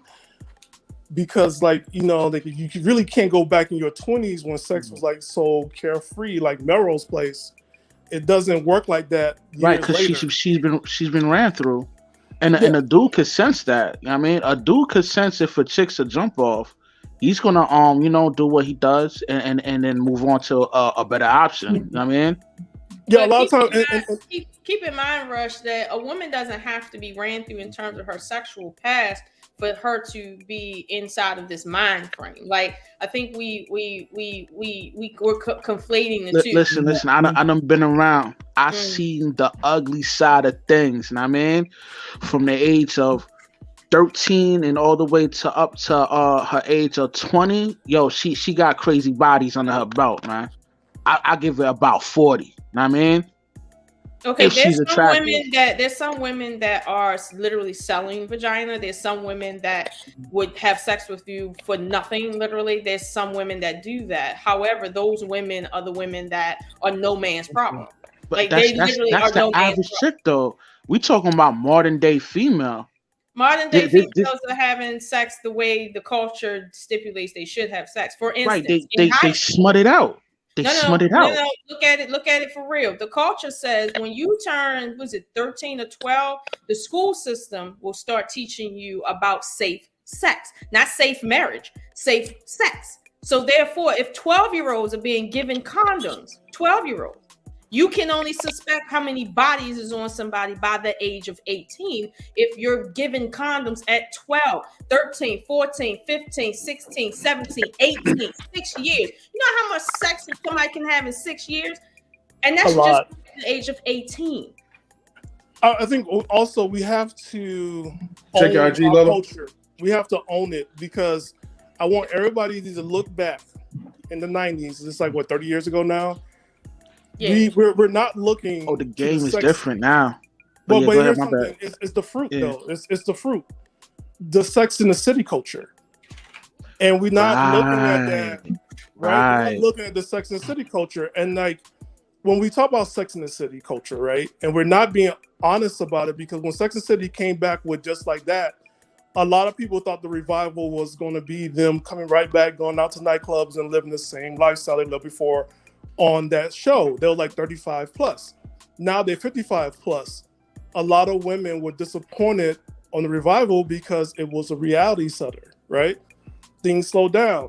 If you look at Sex in the City, by the end of it, everybody ended up in relationships because that was the goal. Everybody actually wanted to be in relationships. Yes, you go through a series of men learning about yourself and learning about men.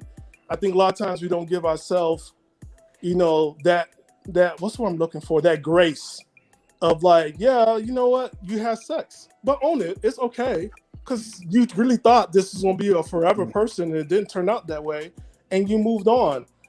This generation we have now, people are just hooking up and not really learning anything about themselves or learning the person they're sleeping with. So it's a lot different, but we really do have to own up our Sex in the City culture because that's where that stuff came from. It's like 30 years later, look at the fruit of it. If there's stuff that we don't like, change it. But I have to go back to, guess what? Even Sex in the City, they were grown women. They weren't like little teenage girls, and they were grown men. Unlike the stuff we have now, where people don't want to grow up. And we have to be honest. There's a lot of people who don't want to grow up. There are people who are moving back home with their parents as opposed to moving, like doing resources together and just buying a home together and not move back with their parents' house. Well, I mean, the style of nuclear family is obsolete now. Like, nobody cares to have a family. You know what I mean? And, I mean, it is what it is, man. Like, people are predicting with their stats, saying that, I guess, like, the year 2030, like, there's going to be a plethora of women being single and manless, and the homeless rate for women is going to be, like, skyrocketing at that period of time. I mean, I think, like, yes, I agree with you. I think I'll say one thing about the Sex and the City culture and a lot of other shows. Like, we are each other family. Family is something that we do pick and we do form in our relationships, right? We really have to look at, like, what can we do collectively as a group to help each other out as opposed to putting everything on somebody that's older, because your parents are older. Your parents can't sit down and take care of you and their grandchildren and their great-grandchildren, because I've seen it where people are piled up in their parents' home, and it's 4 generations of people. Now, these are not Black people. These are other races of people, not Latinos either, that's like moving in because somebody didn't want to grow up. And then you're looking at a whole generation, the mom and parents, the mom or the dad don't want to grow up.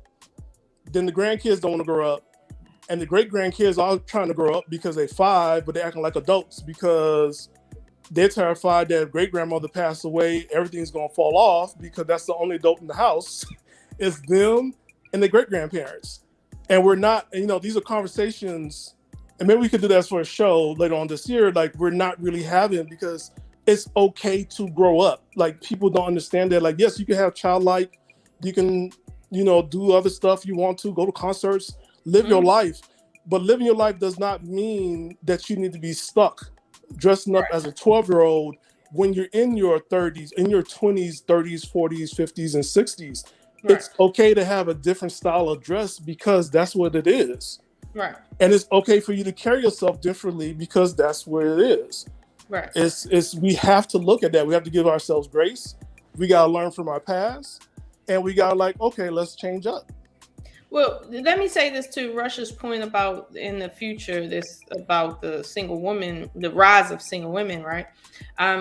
There's several, let's say, factors affecting that. It's not just one. And actually, when you look at it, right, if you have 10 different factors that's only influencing about 10% stuff, right, you got a big problem. Even though it's only 10%, you got a big problem because it essentially is covering 100% of the reason why people can be single. Sometimes, right, because I've been a child, we all been teenagers, right, and we look at our parents' relationship and say what we don't want and what we do want. Most of us would look at our parents' relationship and say, I ain't never getting married. I ain't never getting into a relationship if it got to be like that, period. Like, we would say that. So it's like when, like, women my age, right, a lot of us are single. And a lot of us are single for different reasons. However, regardless of the reason why we single, right, our children grew up watching us either be single, be unloved, be abused, be whatever, but we're still single at the end of the day. So now that they're in their 20s, their idea is, I don't need to listen to you about anything, and I don't want marriage. A lot of women you're saying are going to be single. These women are opting to be single because they just don't want marriage. And here's the caveat: as a woman, right, you can, but hold on. Some of them are opting to be single because it seemingly benefits them to be single. Some of them just don't want it because of the example that they've seen, and other ones just can't get it right. So there's a montage of reasons why the rise of single women is happening. It's not because all of them want to be married and they just can't act right and put their clothes on. No. It's a lot of reasons why this is happening. However, for the reasons that we can control, it's like, well, like we said earlier, setting the right example. The culture is you don't have to listen to older people at all. It doesn't matter who the hell or what they saying. You don't have to listen. This is why when we get on these panels and the older generation, let's say 60 and above, is on here talking, they typically either be quiet or they drop off because they say they're not going to keep being disrespected by youngins that don't know shit and they're trying to tell them shit. This is, I see this all the time. It's obviously not talked about a lot, but I do see that. And like you said, I'm not on Twitter, but I've heard that this Twitter culture is you do what you want, fuck what these older people are saying. And we're saying, okay, we have to show these children a better life in order for them to want it. But then when we do that, we have another issue that we're not talking about. Let me interject real quick. Like the older heads, right? They don't really know what's going on in the underworld. You know what I mean? When I use the word underworld, I'm talking about the dating scene. It's totally different from their time coming up doing a dating scene from now. Like it's like night and day. You know what I mean? Totally different. You know what I mean? To compare and contrast. And man, yo, it's a dirty world out here, man. That's true, but the we gotta factor in thought culture, right? But wait, we also hold on. Let me say this. The thought culture was always there. It like the older culture had thought culture, prostitute culture. It was just different. Not on the level that it is now. No, it was on a level. It just was different. It wasn't lower. It was just different. But the formula of how to fly straight is the same. It is the same, and you can attest. No, it's not the same. The person that's 60 years old when he was coming up, he or she was coming up, they didn't have Instagram where every female was showing off their body. You know what I mean? Or any chick could holler at a ball player that lives in Switzerland or Jersey. They would have to remain within their town to deal with the normal dude in their town. But because of social media, the biggest scam, the leftist feminist movement, thought culture, like it's really changed up the game to where to where it's at where dudes don't really want to wife up these chicks because majority of these females, the modern day female, is for the streets. No, don't say the majority of them, because now we have to qualify majority, and that's kind of like hard to do. But what I'm saying is, for the older generation, you're saying they didn't have social media. No, they didn't have social media. They just knew which one of the girls in the neighborhood was the neighborhood hoe that they could run trains on. They were limited. They're limited to be based on how she talked, based on how she walked, or everybody knew which one of the girls they can fuck on and which one of the ones they can try to fuck on and which one of the ones they could never fuck on. Like they knew. Guess what? Your average chick from Kansas could holler at a dude from South Miami that has a yacht and drives a Lamborghini. You know what I mean? Now she gonna holler at that dude instead of the average dude from her hometown. You know what I mean? So the game has been changed, man. It hasn't. Women have been hypergamous since the 60s. The reason why I'm bringing this up is that the older generation can't school the younger generation because they don't have these different outlets where they're able to approach different people on a high socioeconomic status or thug culture. You know what I mean? How is the formula different though? Because your average female. Let me say this real quick, and I'll let you guys finish your line of talking with each other, and then then y'all can move on. We can move on to truth. The truth, welcome, man. Salute. Let me say this. At the end of the day, right? This is the thing. Everybody innately has things that are built in us, right? No matter what age group you're in, there are innate things that's built in us, right? Men have an innate, desire to lead, no matter what age this man is. You know what I mean? We have an innate desire to lead, to be men, right? To be assertive. Now, there's certain things that can change that about us, right? There's certain things that can happen through our parental structure, religion, a lot of things that can kind of shape that. Geography can kind of shape that and make that change. But innately, it's built in us. Just like in a woman, it's innately for her to be a wife. It's innately for a man to be a husband. It's innately for a woman to be a wife. That's innately built in us. It's not something that we can just change on our own. There has to be things that change that about us, right? It's like a baby being born. Babies are born innocent. They're not born upset or cranky or whatever. No baby is born having any negative type of emotion. Babies are like sponges. You know what I mean? So if you put positivity, if you have 10 babies, you put positivity across all 10 babies, they're going to grow up positive. They ain't going to grow up thinking about nothing else. You know what I mean? Now their personalities may start to factor in, bless you, and things of that nature, but for the innate things, innately, if you treat kids like kids, when you put on that one cartoon, and they all just stop doing what they're doing, and they all watch, it don't matter if they're wearing red, blue, they got pigtails, ponytails, haircuts, whatever they got. Them little kids are going to stop doing what they're doing. They're going to watch the cartoon and be quiet.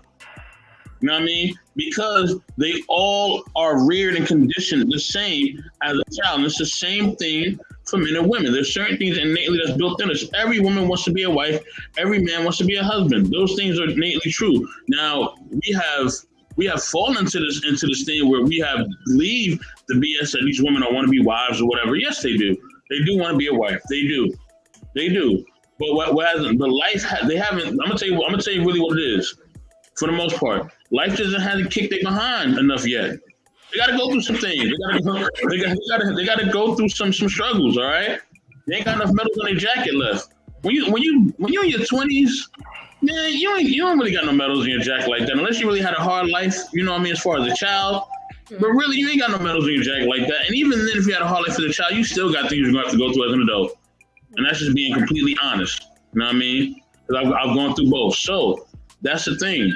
They got to earn their medals. You know what I mean? They got to earn their rights. You know what I mean? And I used to tell young people that. I'm like, man, you don't got, and I still tell them if I have to, you don't got enough medals in your jacket to rock with me on certain things. There's certain things that I'm just gonna be a Jedi Master on, Grandmaster on, to be honest with you, because I've gone through certain things. You know what I'm saying? So that's just life. Well, not a Grandmaster. I'll say a Master because I ain't even 40 yet. But yeah, but there's certain things in life that I'm going to be more astute to. That at a man at 22, shit, he ain't gonna know. He's not gonna know. Right. He's not gonna know how to move around. He's not gonna know how to swim in them waters. He ain't gonna know how to move in a room full of vultures. He just ain't. He's not. And that's just the bottom line. You know what I mean? So go ahead, y'all. Y'all can finish. Salute the queen. So you and Rush can finish. Then we can get the truth, and the queen, you can go ahead and share whatever you want to share. Well, let me just say this real quick, and Rush, you can respond so we can get the truth too. For instance, my father told me, and my father's almost 80, and he told me that you can never get to know a person without being in the flesh. Like, you can meet them online, sure. Like, you can meet a lot of people, just like you can meet a lot of people in a physical room, right? But you can never get to know them except for in the flesh. That has not changed. Like, social media can allow you to meet a lot of different people real quick, right?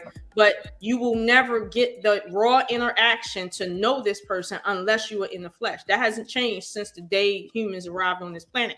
It just hasn't. It doesn't matter how much technology we have. That raw truth that raw truth has not changed. When it comes to choosing a proper woman or proper mate, that hasn't changed. Just because you can see on social media how many people out here I disagree. It has changed. That doesn't mean that because the modern day female is not a suitable candidate. Period.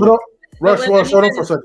That doesn't mean that the truth of the matter from the beginning of time has changed, because now you can see, oh, there's a lot of women out here that, you know, are just hoes and shit. It doesn't mean that the way is different. So somebody 80 years old can tell you, hey, Rush, listen, when you see a woman's Instagram and you see that she got her back turned in every photograph so that you can see her ass, that means all she cares about you knowing about her is her sexuality. Just like the girls on the avenue back in the roaring 20s. It's the same shit. Like somebody 80 can teach you the same shit without, even with this technology, because the raw formula of how to mate has not changed. Just because we have technology, it has made it a little more difficult, because like I think you mentioned earlier, that people now, because of social media, they're all over the place psychologically. But here's the thing, whether you all over the place or not, it doesn't change the fact that if you do not conform to the formula of how to be a mate and catch one, you won't be in the running, period. It doesn't matter what your problem is or is not. If you don't conform, this is the wow. You won't get your prey. So I'm just saying, from an older person standpoint, they can school you, but at the same time, they can't school you on technology. No. Nah, they can't. Nah, an old head can't school me on how to move in the underworld, man. You can't, because the game is different. I mean, what's the underworld? The dating scene. I mean, the dating scene is the underworld. Instagram and all that. Yeah, they can't school you on Instagram because that's not really what they can't school me on this era, man. He can't, a dude that's 60 years old, he can't school me how to move in these streets out here, man. The game is different, I mean. But I mean, I guess we ain't gonna come into agreement to this, I mean, you know. I mean, my father is almost 80, and he's schooling me based on how he grew up, and nothing he said was off. Like, and I'm be honest with you, I haven't seen anything my father said. My father told me how men are based on how he grew up, and they're still the same. They still look for the same things in women. They still are repulsed about the same things in women that they were when he was growing up in the 30s and in the 40s. So it's like, where's this underworld that we're talking about? Oh, just to give you guys a reminder, Truth is up next, though. Yeah. Go ahead. I mean, like I said, man, an old head can't tell me how to move out here, man. It's different. I mean, The game is different. It's not the same. From his ideology and beliefs, if he were to, tell me how to woo a female right now, I'll be calling him a simp. You know what I mean? It's different era. You know what I mean? Okay, we can talk about the simp thing, but honestly, that goes back to my point earlier that a lot of people are out here complaining about what they don't want to do and what they do. The stats show it too. You know what I mean? Divorce rates up to 70%, and 75% of the time it's the female that initiates the divorce. The game is different. You know what I mean? And 70% of women report not coming when they have sex too. What are we going to say about that? Yeah, that's a whole different. Different topic. No. People will divorce based on raw sex. That's a whole different topic. You know what I mean? People divorce based on not getting sex. So are we going to conflate all these issues and say what the truth is? Or are we going to say, listen, when you make a choice, this is the choice that you're making. Now, if you're not informed, that is your fault. But at the end of the day, if somebody older sets an example for you and tells you, hey, don't do that over there because that's not going to work. And you old head can't teach me nothing, man. This is where we at right now. He can't teach me nothing. You know what I mean? Go ahead and let Truth say, yo, Truth, go ahead and do your thing, you're. Let me sit back and listen to what's going on, you're. Go ahead. I'm just telling you. If nobody can teach you nothing, then I mean, honestly, the way you're gonna learn is gonna be the hard knocks way, because I don't know how else humans learn through watching others. Like that's how we learn. That's how we pick up on things. But go ahead, Truth. Happy New Year! Happy New Year! How's everybody doing?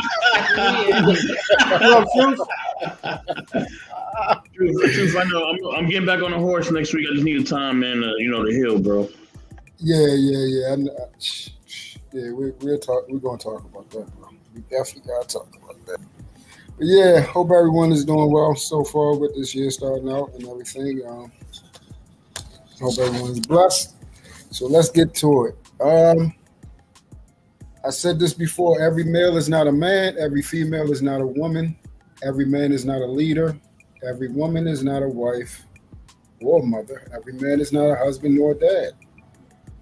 I do believe that if you are a leader, it is just like having any other gift.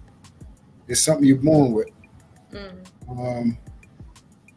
Like for instance, most of my life I've been defaultly placed in leaderships, like my basketball teams, my football teams, classrooms, when I was out in the streets, brotherhoods, boys and girls club, certain situations. It just seems like someone would either push to the forefront or be asking like, hey, Truth, what are we going to do? And I'd be like, nigga, why don't you make a decision on that? Well, what you think about this?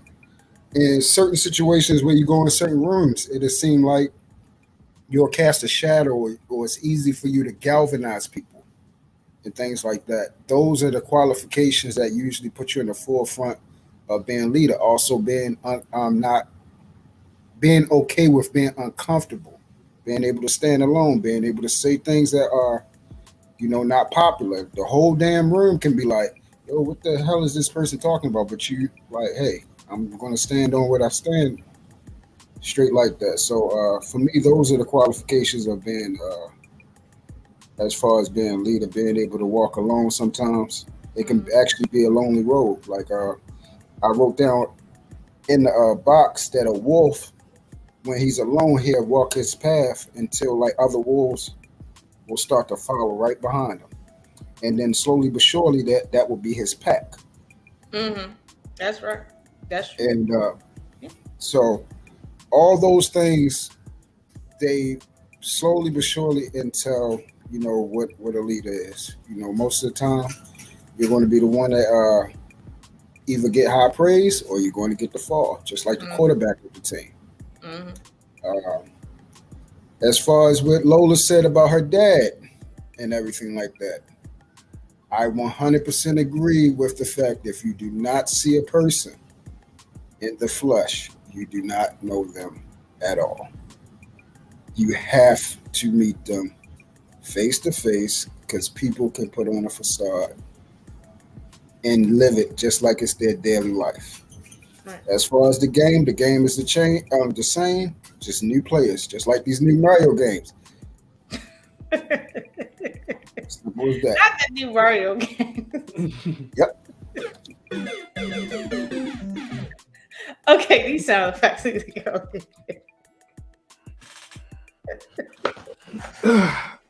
No, Queen. I got that. Go ahead. So, hey guys, I came in late. Is there a question? Hey, I got you. The topic is leaders lead from the front, and pretty much, what does it mean to be a leader? Is that what y'all talking about right now? Oh, that's just the question I'm just throwing at you. No, that's the topic. That's the topic. But we kind of segue into leadership within one's personal life that reflects in their relationships. Yeah. Well, I'm gonna say this. I heard a little bit about, different. It's different today than it was back in the days, and the thing is that everybody think they reinvented the wheel. It's round and it moves. The wheel is not reinvented. It's just extended or enhanced. The wheel is still the wheel. Just like H2O, it's water. Ice, slushy, whatever, crushed ice is still water. Sure. And that's the problem. Everybody think they know better. Nobody wants to learn from their elders.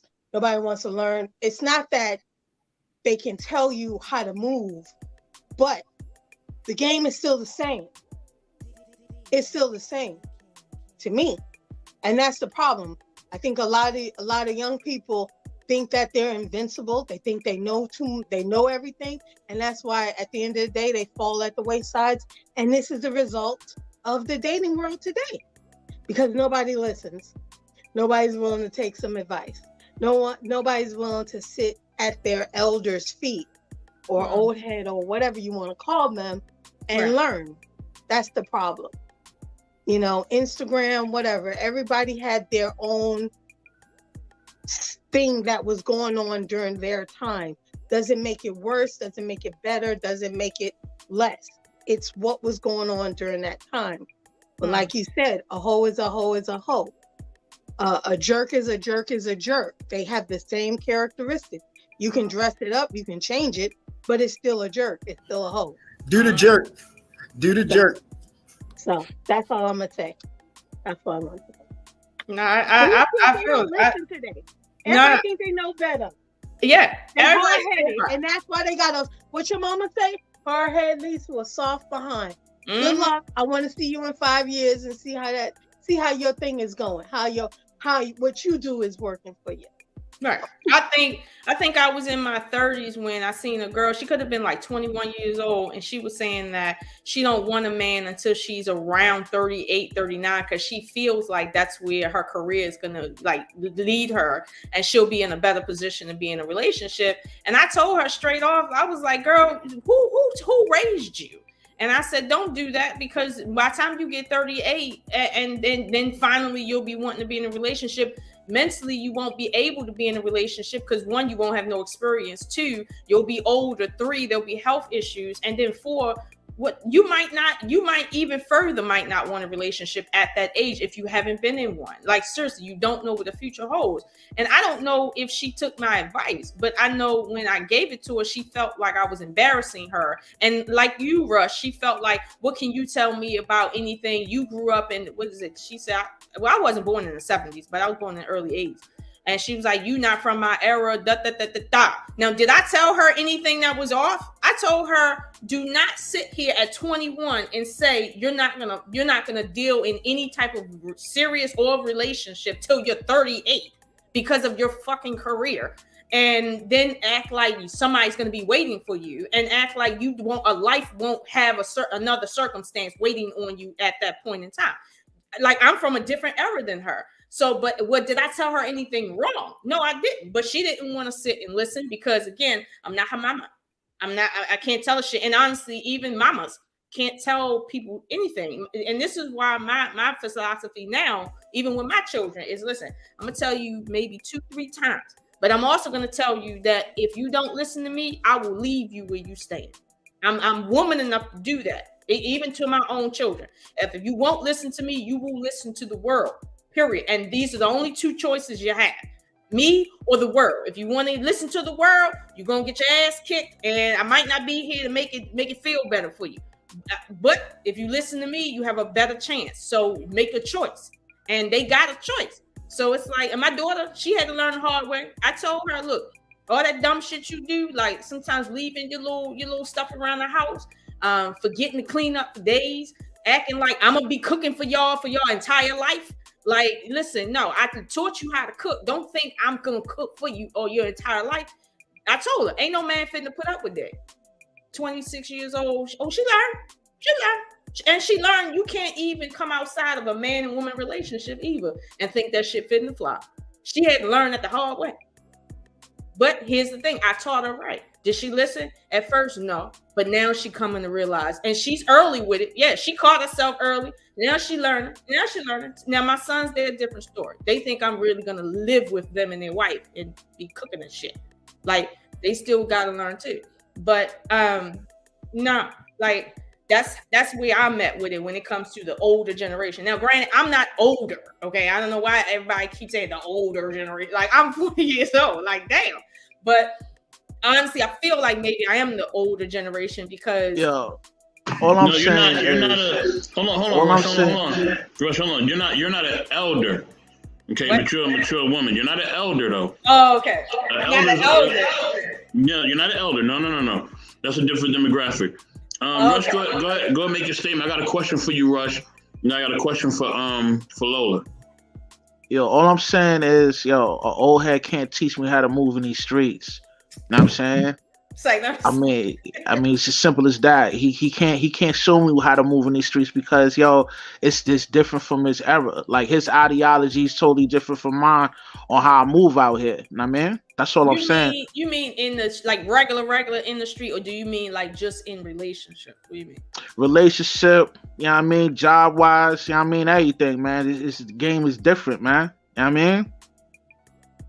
So you don't think an old person can teach you anything? That's not what I'm saying, man. But when it comes to this like dating scene or whatever, you can't show me nothing, man. Know what I mean? Oh, I thought you just said that they can't teach you anything. That's why I went when he was like, well, they can't teach me on how to move in these streets out here. Know so what I what mean? can they teach Game is different. What can they simple shit, man. But as far as how to move out here, man, you can't teach me nothing, man. No, I'm asking, what can they teach you? Like, in what aspect can they teach you? Like, what can maybe on how to move with money, how to purchase a home, how to, certain like basic shit, you know what I mean? But as far as dealing with like the modern day female, that nigga can't teach me shit. The game is different. Okay. Well, okay. Mr. Best had a question for us both, but I want to understand this modern day reference because I don't understand when we say modern day, right? Because it's like, okay, I seen articles back in the 50s about modern day women in the 50s and how being slim was a modern day thing in the 50s. And that was something that there was a fad that people thought was going to leave out in the 50s because it's a modern woman thing. And now we're looking here and we're still saying modern woman. And it's like, at what point are we going to word up? Honestly, the only reason why I say modern day female is to put a separation on what's going now from back then. You know what I mean? It's a clear difference between the female that's moving how they move now from the generation from your father's generation on how they move back then. Totally different. You know what I mean? Are you essentially talking about women that are under 35? Or like what age range are you talking about? Around the age 35 and lower. Okay, so you're with me, 35 and under. Okay. Okay, we're gonna do a show about this. Yeah. Very soon we're gonna do a show about this. Yeah. What's 35 and under? Yo, man, they smarts, man. They for the streets, man. That's simple. So you said only the 35 and under is for the streets? Well, that's the range I'm going on. Yeah, from 35 and under. Oh, okay.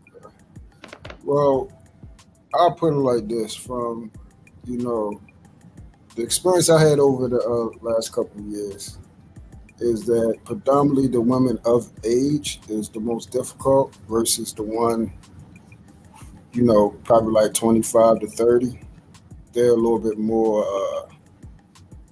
I say, palatable, a little bit more, how you say, they listen a little bit more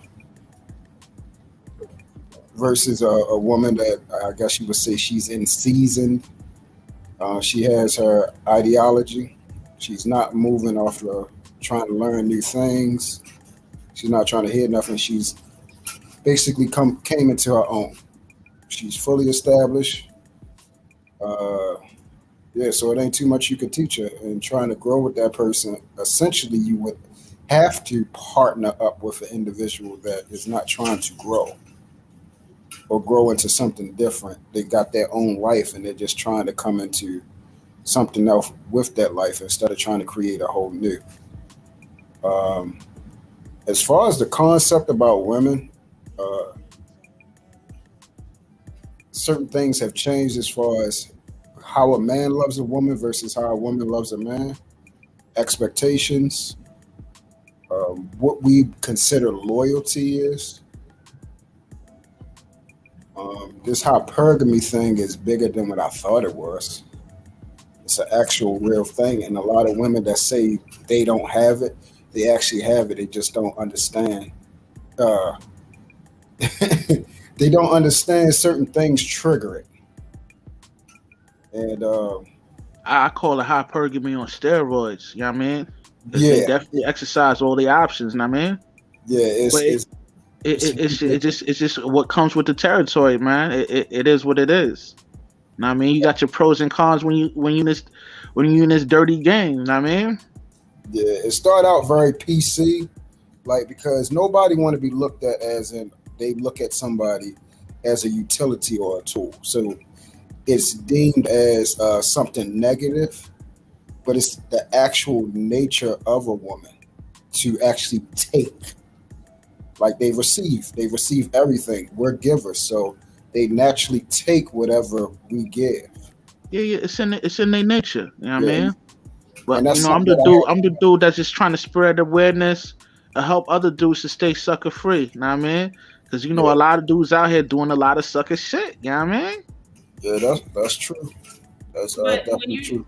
But Rush, when you say they doing a lot of sucker shit, it's like, do you think a man understanding that women are naturally hypergamous and therefore hypergamy essentially means a woman moves from her social class upward based on marriage, that somehow they're being suckers for dating women that are not in their social class, or dating or marrying women that are coming from that angle of life, that she's trying to move upward based on utilizing marriage, that they shouldn't marry those type of women because those type of women are trying to, quote, use them, versus it just being a natural progression of the way nature operates? Like what's being a simp in that circumstance? Well, before he answered that, I want to go into something what you were saying. The thing is this: hypergamy, it's in their nature to move, but if you look at who they mess with, it's not somebody. If you look at the, let's say you have a woman, she has a child's father.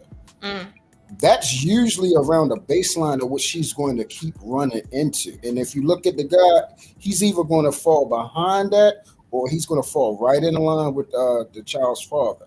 Very rarely is she upgrading to this all-star all-star player. That's what I would call it. This newfound level where she finds the man of her dreams, like on these so-called movies. It's usually around that line. But it's still that hypergamous nature where they still become unsatisfied, and then that's when the settling comes in. They're like, F it, I'm gonna just go ahead and deal with this, try to ride it out and see how far I can get. Well, I don't know if you was here in the very beginning when I said that women say they practice hypergamy. Meanwhile, women don't practice hypergamy. They say they want hypergamy. They say they practice it. But when you look at their lives, very few women even can operate or compete on that level to say I'm practicing hypergamy. For instance, I'm gonna use this woman loosely, okay? Lori Harvey, right? One could say she's practicing hypergamy. One could say that, but then to another degree, one can say, no, she's just picky and she's moving on her level. Like her level is where she dating at. She ain't dating. She's at her level. Like if you're a celebrity and you worth $1 million and you dating other celebrities worth $1 million, that's not hypergamy. It's just not hypergamy. I mean, I'm just saying. Like, you know, me dating that shit now, that's hypergamy, but that's not hypergamy for her. But again, it's like most women. Let's say this: in a time when women couldn't own land, when they couldn't inherit certain things, when jobs were not readily available for women outside of being wet nurses or seamstress or something like that. Yeah, hypergamy was you getting with a man that could take you out of your social class and put you in a higher one. That was hypergamy. And back then women had to hard compete for that because society wasn't the way it is today. You couldn't build a business back then the way you can build it now, honestly, from nothing.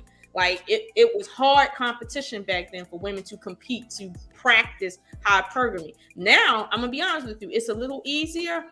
However, it's still just as hard because there's other factors that wasn't at play back then. Right now, a woman can get in a circle full of celebrities, right? Okay, practice hypergamy to get you a man that can get you above the status where you at. Okay, cool. However, these men are not looking for wives. They looking for playmates. That's what they looking for. Because now the culture says, as a man, and when you got money, your number one goal at 21 years old is not to settle down and get a wife. That's not that. Now you got that to contend with your hypergamy. So yeah, you can practice being hypergamous, but then when you look on the other side of hypergamy, well, how many men that's going to take you out of your current status is willing to practice monogamy while you're practicing hypergamy? Because that's the only way it really works. So it's like, this is what I'm saying. People say they doing hypergamy, but in reality, they're not. And yeah, like you said, at some point they do give up. And most people date and have children on the level where they really at. So basically, you deserve where you at. Like, just be honest with you. You deserve that. And there's nothing wrong with just being with a guy that's on your level. I'm going to be honest with you. Women today, if you want to be a stay-at-home mom, it's kind of the culture now for you to make yourself a stay-at-home mom, not wait for your man to make $200,000 so you can be a stay-at-home mom. That's not the culture nowadays. But back in the 1900s, that was the culture. You get with a man, he gets a good job, you become a stay-at-home wife. Now it's no, you become a stay-at-home person, mom, whatever, and your husband supplements that. It's not you wait for him to make you a stay-at-home mom. You have to do what you need to do, whether you married or not, to be a stay-at-home mom, because that's how it is. So it's like, I don't know if that's hypergamy or not, but that's just how the culture is now. Like, I didn't wait for that to be a stay-at-home mom, and I've never been married. So, you know, and I felt like being a stay-at-home mom was better for my child. So I went into things that was best for me to be a stay-at-home mom. Even if I had to take a step back, I had to do that because my child needed that. So, I mean, women say a lot of stuff, but to Rush's point, I don't think men need to get all up in arms about, oh, women want to practice hypergamy. They want six-figure men. They can want six-figure men all they want. But how many of them are actually going to get those six-figure men? How many of them are going to actually marry those six-figure men? And then, like, seriously, so it's like women can talk about wanting six-figure men all they want, but who they going to pick is probably not going to be a six-figure man. Just saying.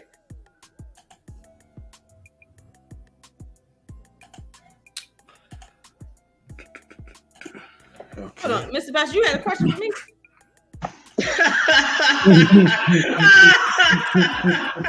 Who that? I'm sorry. We funny.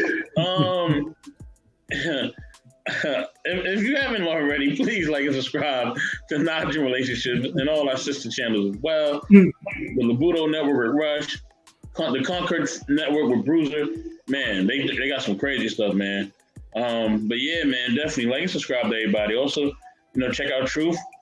Truth and Nexus Purpose. He got some stuff, cooking with our family as well pretty soon. But yeah, my question for Lola was is this. So would you ever, let's say if you were elderly, right? And let's say your sons was well off, would you ever move in with them and stay with them? And raise the kids and help raise the kids or whatever if you was an elderly grandmom and you kind of needed somebody to look after you. Your sons was there, they had a wife, and they had kids. Would you ever move in with them? No? Yeah. Because I've learned certain things about women, which is every kitchen, there's no kitchen that can hold two women. It's not. The way I run my kitchen, no other woman is supposed to be in there running it any other kind of way. And as a mother, right, as an older woman, I stand in authority over my son to a degree. That means I stand in authority over her. And in her house, she needs to be the authoritative feminine figure, not me. Now, don't get me wrong. I can come and visit. I can come and do what I need to do. But I'm not going to be fit and be sitting up there living with you. Now, here's the thing. If I lose my hip or my foot or something like that, maybe. Okay. But honestly, my great-grandfathers and my grandfather and my father, they all worked hard so that if I should ever be on my own, I got enough money to be on my own. They worked hard so that I could inherit a lot of things. So I'm not going to be living with myself at all. Okay. Like, not at all. But it's like, if I have to for medical reasons, sure. But generally speaking, no, their wives need to cook for them. Their wives need to sit and learn how to be a woman and run that house.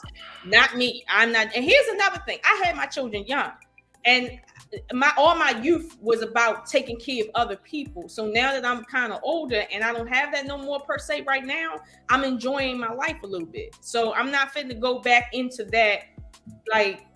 Yeah, no, I'm not doing that. I plan on being healthy. You say that now, Lola, until you hold a grandchild. I think once you hold a grandchild, you're gonna be finished. You know what? let me chime into this, right? But okay, all right, Lola. I like I said, I get your story or whatever, right? So I understand, but here's the thing, right? But See, this is the problem with Black America, right? We're always taught to survive on our own. Yeah, we could survive our own. We're survivalists. So yeah, it's good to have that type of skill. But the downfall is that when you compare it to like other nationalities, right? They do so well. They do so successful. And here's the thing, right? If you're the type of person, okay, for Black people, right? If only we could just throw away the pride of living on our own and adopt the adaptability of working together, right, as a unit. Look, I'm gonna compare this to Mexican kids, all right? I've seen Mexican kids, they got their own houses, okay? Some of them got their own farms. How they got there? They all lived together. Even if it was at the age of 30, even if the moms was living with them, at the age of 45 or 50 or whatever. They had a plan.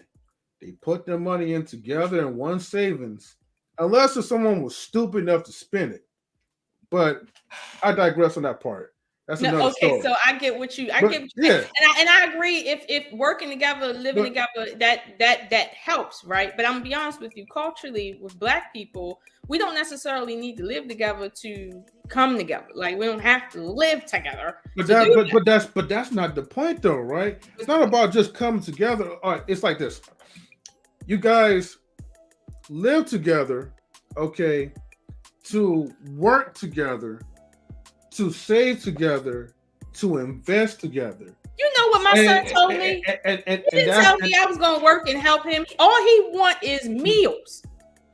That's all he want. My 13-year-old son, he turned 13 last week. You know what he told me? He was like, man, when I get older, you can come stay with me and my wife, and as long as you cook, you don't got to worry about nothing. And I'm like, what makes you think I just want to live my life in your kitchen cooking? What your wife going to do? So this is what I'm saying. I can support my son's right? You got it, huh? What say, Mr. Best? I said his wife gonna do something, all right. She gotta don't worry about that. That's No, actually how she's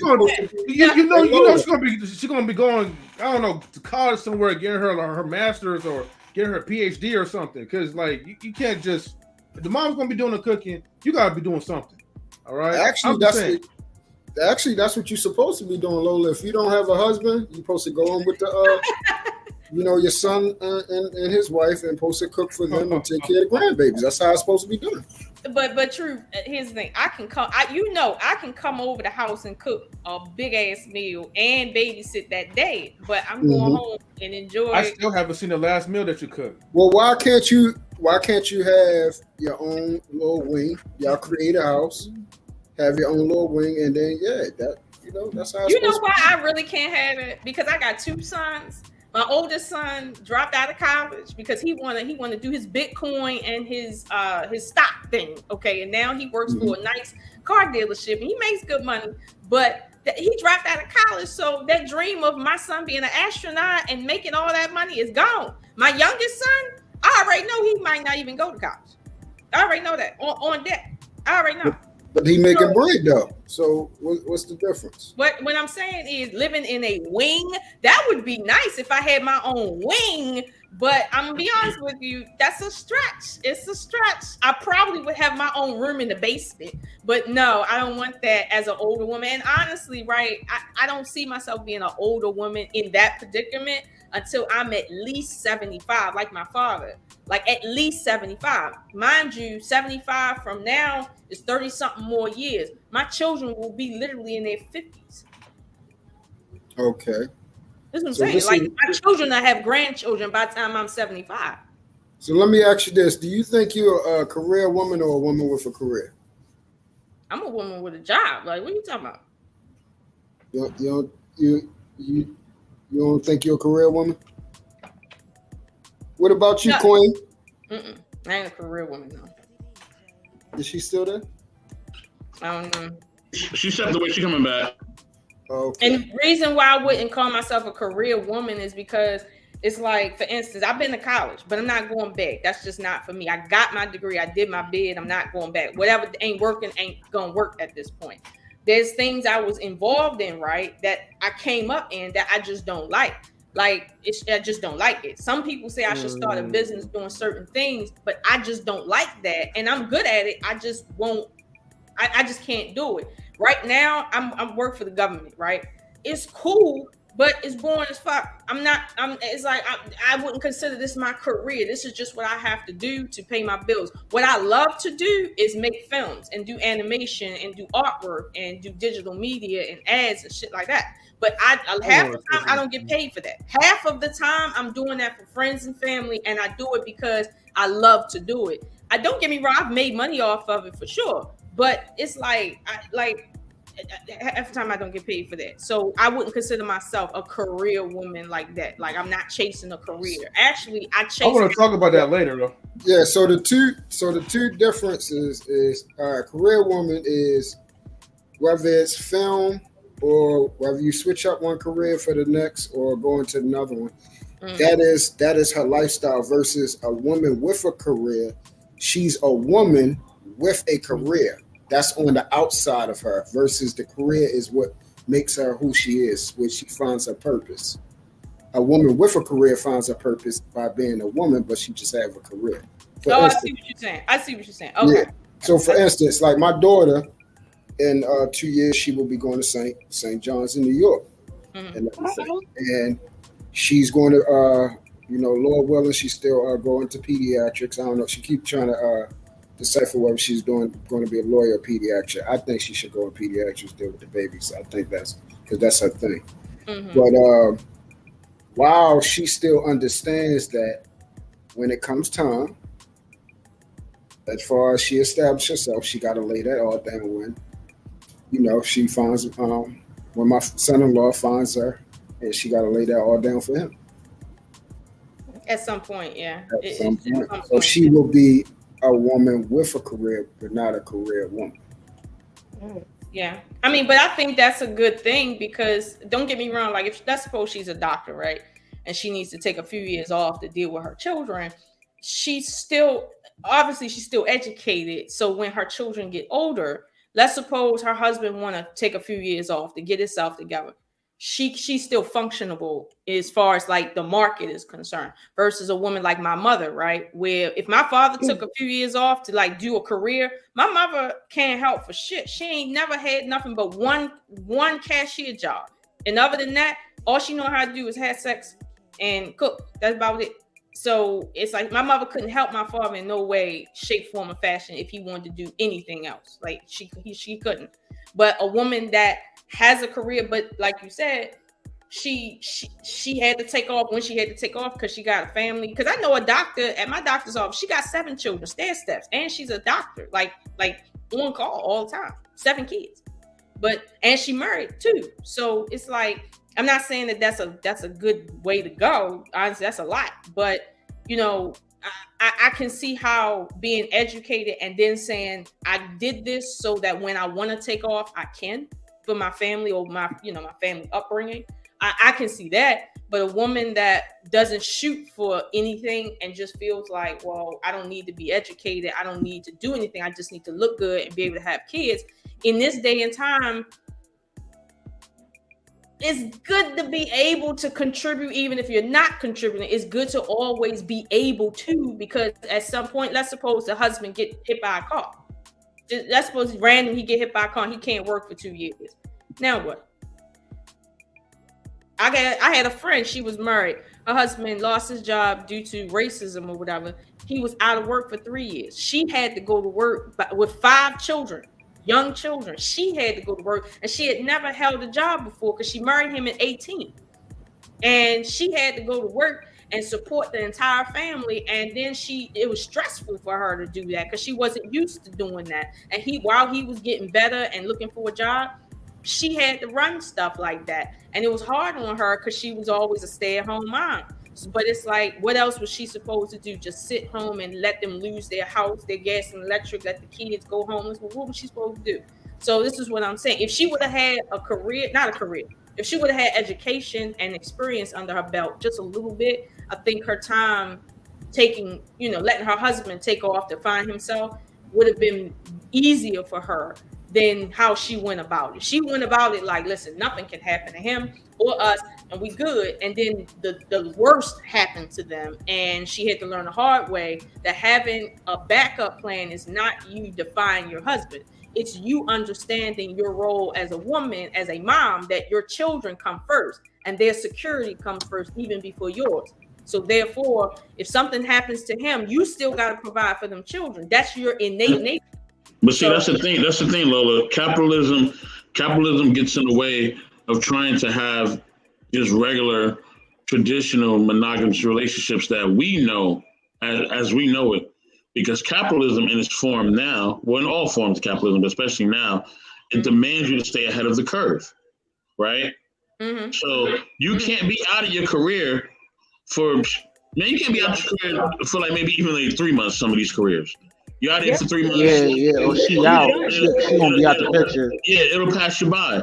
So so this woman that you're describing, she has 7 kids and she has a husband and all these other things. She has to stay in a career because she don't want that girl that's graduating with honors to replace her. Because she will. She will. That girl who has the honors and is just graduating and has nothing but time on her hand, right? And she eating Pop-Tarts for breakfast, right? And she not worried about nothing but being the best doctor in the world. Guess what? She got to stay ahead of that girl. She can't get replaced by her. So you're dang right she gonna be. You know what I mean? And every year there's a new gang of girls like that, or new gang of women like that are graduating that can replace her, or men, right?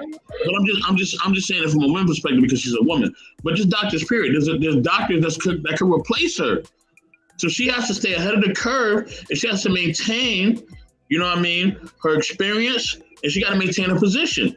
Mm-hmm. If she does not, especially in this not just day a position, but keep her license active too. Exactly, she will be replaced. To keep your license active. Exactly. Doctors can't stop working.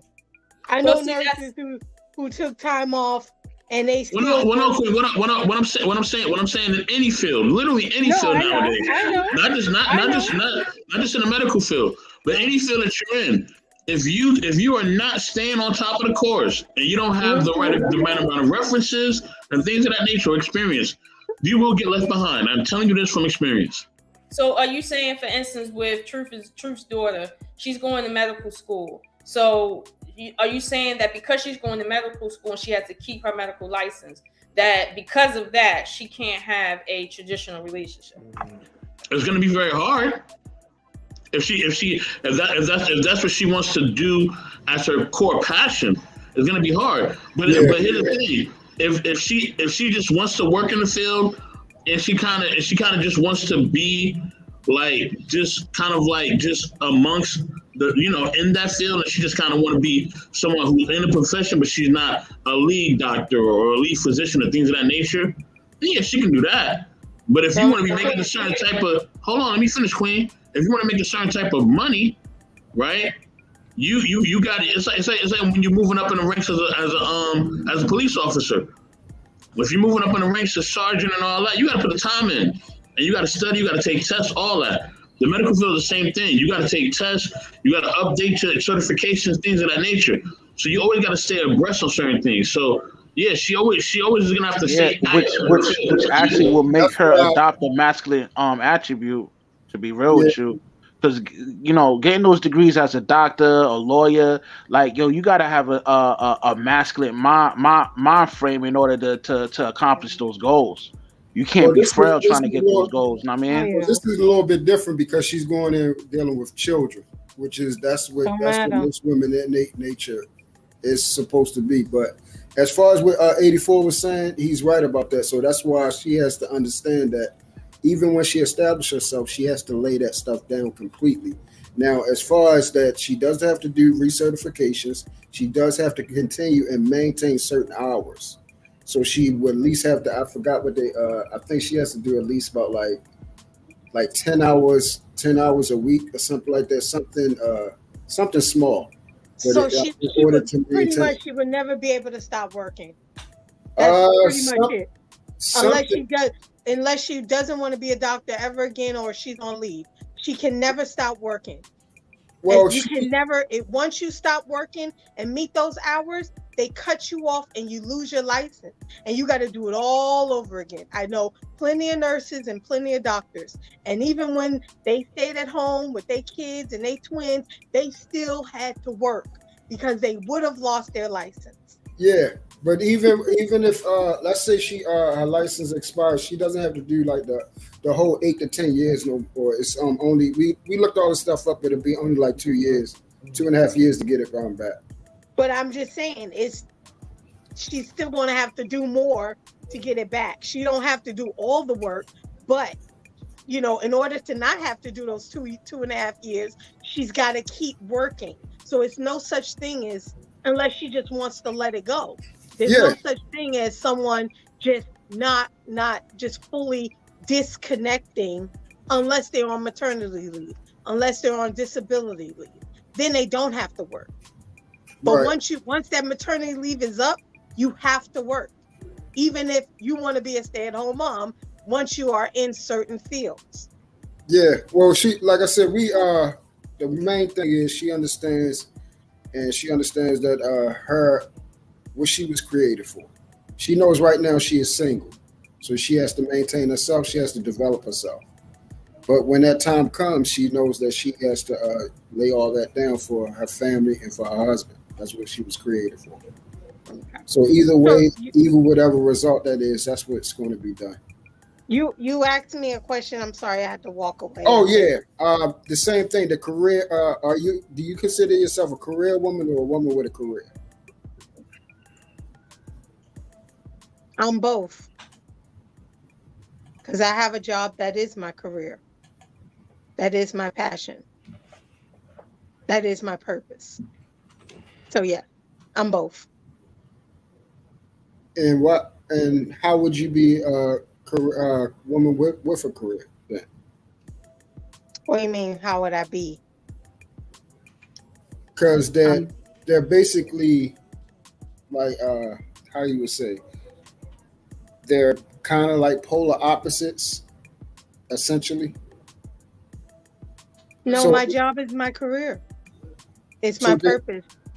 Yeah, so then you would be a career woman because that's what gives you life. You get what I'm saying? But I still have a career, right? Yeah, that's why I said. That's why I said you would be called a career woman. Okay. Yeah. I don't see the difference, but the woman. Okay, so the woman with a career, she is okay. So woman with a career, she's a woman, and the career is an extension of her, but it doesn't make her who she is. It's not her purpose. It's not what brings her value. It's just something she does. Does that make sense? Yeah, but that to me doesn't. I wouldn't call that a career. Then I would call that a job. Right. So that's why I was saying it's sort of like to separate. That's why it's called a woman with a career. She can have a career. Let's say it's somebody that works a 9 to 5, and they put in 20 to 25 hours. 20 to 25 years of that. That's a career, but she still maintains the household. Yeah. She's still there to take care of her children, and that's essentially where she works 9 to 5. That's 8 hours, but the other 16 hours that's predominantly inside the household. So she's a woman with a career instead of a career woman. You kind of get it? What I'm saying, no? Queen. I get you. I got you. Yeah. No, because to me, the difference between a career and a job is just a job is just something you do for money. A career is your passion. So that's why I don't understand why you keep saying you're separating career to different types of careers. A job to me is just something you do to maintain your life. That's not a career to me. Well, I'm going off the basis of maybe that's just me because I just feel like whatever I'm going to put my energy into is going to be my passion. So maybe that's just my mindset. So I don't distinguish between having a career and being a career woman, two different things. I see a job as just something you want to maintain yourself. But when you use that word career, that means that it's your passion. It's something that you long to do, you want to do, you're passionate about. But that's just me. So a lot of people don't think that way. So maybe that's why I don't understand the difference. Right. Because I never thought that way. When I had a job, I worked at a bank. That was not my career. It was a job that got me through college. When I was a nanny, I was a nanny. That was not my career, even though people said I was really good with kids. I didn't want to deal with nobody else's baby kids anymore. When I did hair, I did hair. It got me through college. It was a job that paid the bills. But while I was going to school, that's my career. And that's what I do now. So, yeah. So I don't separate. I don't, so. Okay. November 1st. But yeah. M3 animation. I can. Oh, sure. Thanks, Bess. No, actually I was gonna you mentioned about animation, and I remember because I know a couple months ago, I guess it was months or maybe a year ago. I don't know how long we know you, but I know you told us that, one of the things that you was really good at, and I know, when you turn your camera off and you have the little artwork, I know you said you're the one who originally drew that. And I remember at one point you was posting videos of your artwork. I don't know if it was in an animated form or was it a still image, but it was both. My question is, it was both. Okay. So not to derail this conversation, because I was going to say that for an after show, but with your artwork, right, the things that you do you still continue animating or every now and then? Mm-hmm. Yeah. Okay. And actually, in the moments when I do have time, because honestly, working for the government, sometimes it requires me to work on my normal workday hours. It's like when I do have time, I work on my own projects and how I want to market them. People don't know I got 3 published books out, on Amazon, that I sell. I get royalties on that I illustrated 100% of the book, and 2 of them I solely wrote myself. Another one I so why you never advertised? but I do that, and I got. Well, I never advertise it. I do on my page. Like, I got 3 commercials out. Like, I'm just saying. And she charging people to do animation, charging a grip. I must be missing something because I don't be seeing nothing on your page. I don't even be seeing like any good food, but not on Miss Ocean Impossible. I got something on Miss Ocean Impossible. It's just kind of down. I don't over advertise it because one is for children. It's not for adults. Now, don't get me wrong. It has adult themes that people can learn if you're paying attention enough. But it's essentially the Orisha tradition, and it teaches children the story, the patakis from the Orisha tradition. So the West African tradition. So it's like, that my page is an adult page, so I don't really advertise on there for children's stuff. But my animations that I do, like the one Finding Osea, that's the next project. That's the ongoing project. Honestly, I'm debating on giving that away for free. But again, that's my passion. I don't get paid for that. And whether or not I get paid for that or not, doing that and illustrating and drawing digital animation and special effects for motion picture television, that's my, so I don't get paid for that. I do that. That's my me time stuff. But what I do as far as like my job and stuff like that, that's to pay the bills. Like, and I clearly separate that. The thing I go to work to do is pays my bills. That's not what I'm ever going to be passionate about. We already know your job pays the bills, Lola. Like, we're not interested about the job. We're just interested about you and your book and the name of your book. Why you haven't been posting links here? Because you could literally post links. I don't give a damn if it's a children's book. It could be a book about rats is all it cares, or bats. Oh God. Oh, he said bats. See, there you go. There y'all go. But the point is, right? If you got something, especially some talent, right? We gotta do a stream. We're gonna do a stream about this. Like, what's your talent, Lola? Just post Obviously, anything and link some people, huh? Obviously, she's not hurting. She don't need to post it. She said she getting royalties. She keeping it. Yeah, I get royalties from. I'm talking about shit. I'm talking. Look. There's a lot of people in the chat that got children. There's a lot of people in the chat that got a lot of. I do have a qualifying question, but go ahead, M3. Say again. I do have a qualifying question or another question. No, go ahead. Answer the question. So what made you get into the whole African religion thing? What made you move into that spectrum, or even be interested in that? Well,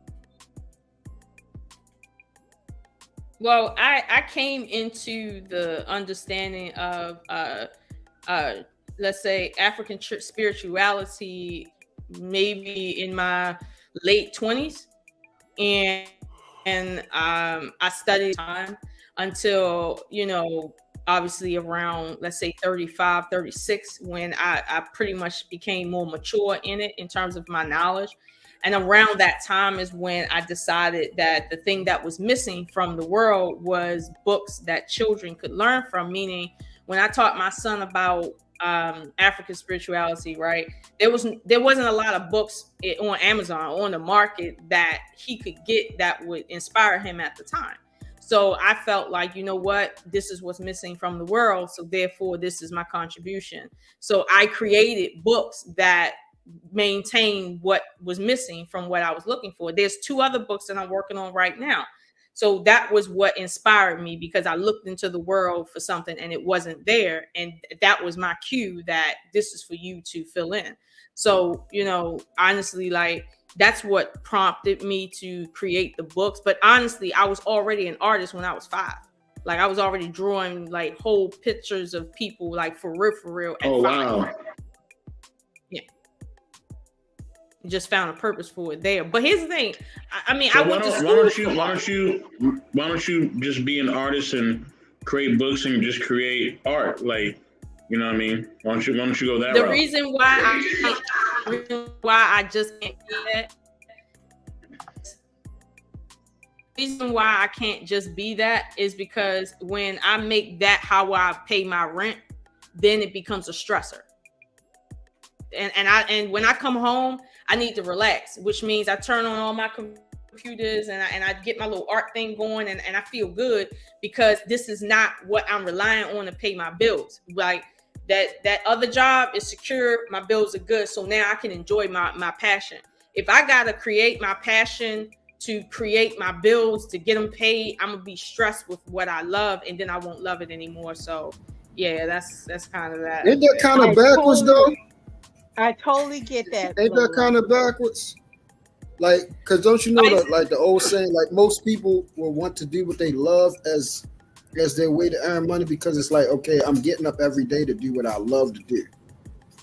But you're saying essentially, if I had to do that, it would actually create stress. Yeah, because it's no longer for me. It would, and I get what you're saying. Yeah, it would just be a job. That's the first time I heard that. But I think it would just be a job. I think it's all about, you know, to me it would be, I think it would be the type of thing it is, if that makes sense. But some people love hair, but they get a killing, you know, so they ain't stressing. They know they got 5 girls in the salon want that weave done, and they charging $900 to $1,000 for a woman, so they good. They like, come on. So I think it's also. Hey Lola, have you heard of Bino and Fino? The African cartoon? Yeah. Okay. They sponsored something I did out here in California. Yeah. But yeah, I thought of you when you said. I've heard of them. I've seen them and I've heard of them. I've heard of a few others. But again, it's like, for instance, that's published out on the continent, and there's some other ones, right? But there's not a lot out there. There's not a lot of, let's say, Black-centered cartoons. Period. It's just not. And so, I mean, you can get comic books like that, right? But if your children ain't into comic books, like for instance, where is it at? There's a comic book that had a story in it that I actually want to turn into an animation at some point. I forgot where I put it at around here, but it was a really nice one. And because I went to one of the, it was like a forum I went to about it, right? And I collected some business cards and stuff, but you know, that's what I'm saying. When I go to these different events for this art stuff, this is fun for me. But if I had to go there hoping that I made connections because I need the money, I'm gonna be stressed as shit making sure I get these connections. Versus when I go there, I'm just floating around. I'm happy. I'm not worried about money. It's just all me. But it's like there's some careers that people can do because they love it, and it makes their job so much easier because they love doing it. Like, I got a friend who has a passion, and like actually I got a few of them that got passions, and they love what they do. They just love it, and therefore when you come around them and you know, it's that much better because they love what they do. Meanwhile, if you came around me and I'm depending on paying this high ass rent based on what I do, knowing that, you know what I mean, like, nah, y'all gonna get a whole bitch out of me. So nah, that I can't. Yeah, that's what I was saying. That's the first. That's interesting. That's actually unique. That's the first time I've heard that. Yeah, I not me, not in what I do, because I'm a poor artist. Like I don't make that much money. Yeah, me, Jedi and Jay Takashi. This was like a couple months back. I had threw this out there to them to try to you know, come together and collab and try to create an anime. I'm trying to figure out if they're still trying to do it. You know, because I got a great concept. And you feel like a full anime. Yeah. Yep. Yeah, that's fun too. Yeah, that's fun too. What was going to ask? I was going to ask you something about the animation part, but now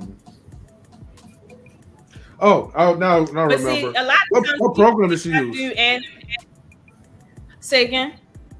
I was going to ask, what program do you use for your animation, like to get things moving around? I use Paint and Critter for my animation, and sometimes I use Photoshop. Oh, Photoshop, you say? No. Sometimes I use Photoshop for animation, but most of the time I use TV Paint and Critter, and I've merged that between Final Cut and After Effects. So I have like 5 different programs I take my animations through to make them flush. Like if you look on my page and you see like that animation I did with the man in the sunset, that took 5 different animation programs to create that, and it was only like 9 seconds. Like a whole 9 seconds. Wait, what's your it's count? Hard work. It's hard work. Huh? You said counts. Yeah. Yeah. No, I know which account. Is it the which account? or No. The Real Serious B. If you look down, like there's a few animations up there. Actually, yeah, it's a few of them up there. But it's all the same cartoon. But yeah, I use a lot of software, and that's why honestly I'm not a collector of purses and shoes, because I spend my money on software that costs a lot of money, and I be having to recover from buying all this software. I be poor. The stresses of being a nerd. Yeah, it's a nerd stress. It's a whole nerd stress. But I mean, but that's my passion though. That's my passion. I would do it for free. Like if somebody said, okay, we want to invite you to do a movie with, I don't know, that guy that produced Spider-Man, right? The cartoon or whatever. And they said, well, we'll give you credit, but we're not going to pay you for it, right? But you'll be able to work with all your favorite animation, like gurus and stuff like that. I would do that for free. Mm-hmm. Yeah, that'd be dope. I would do that straight for free. Y'all would be like, Lola, don't you got bills to pay? Yeah. All right, real quick. How long does it take for you to make like a less than 1 minute animation? It depends on how complicated that scene is. I mean, there's one I just saw where you had like the toes uncurling. So. Oh yeah, the baby. Yeah, and then you had like the galaxy moving, the sun, and the person turn around. Yeah, that's all for the same animation that I'm putting together for the first episode. But sometimes the animation, because I'm on 2s and 3s, sometimes that can take me like a week to do something just a simple like. Hey. Yeah, it can take me a week because I'm drawing the same picture over and over and over and over again to make it one smooth thing. And depending on how complicated it is, I mean, it takes a minute to do that. But keep in mind, in a real setting, like animation setting, you got 16 different people doing different things. So it takes a day to do what I do in a week. You said it takes a day to do what you do. Yeah, I remember because I used to do animation, but I was like back in the 90s. And I did like what was it called, Flash or whatever, Flash program. So it was free for me. But Flash was the first one. Yeah. So I did like a short animation, which would probably take like at least like 10 or 20 seconds. But it took me like at least like 5 hours to finish it. Yeah. And that's if you working straight through. And I don't do that. I'll be chilling. Man, like the one that like I found up here, what is it? Finding Osea, like this one, like that's just a pre thing for me to understand what I want the characters to do, right? But if you go further down on my page, like the one that says Finding Osea, like this one, I had to animate that entire background, that hair, all of that by itself. So it's like I had to animate the water. Like, so you did that right there? Huh? Yeah, I did that right there. Now, how long did it take you to complete the whole thing? This right here took me about 2 weeks. You said 2 weeks? So, Dag, because keep in mind, I gotta work. I gotta go to work. I gotta come home. I gotta dedicate time to it. Then I gotta color it. Just to animate, it's just pencil. I should color that joint.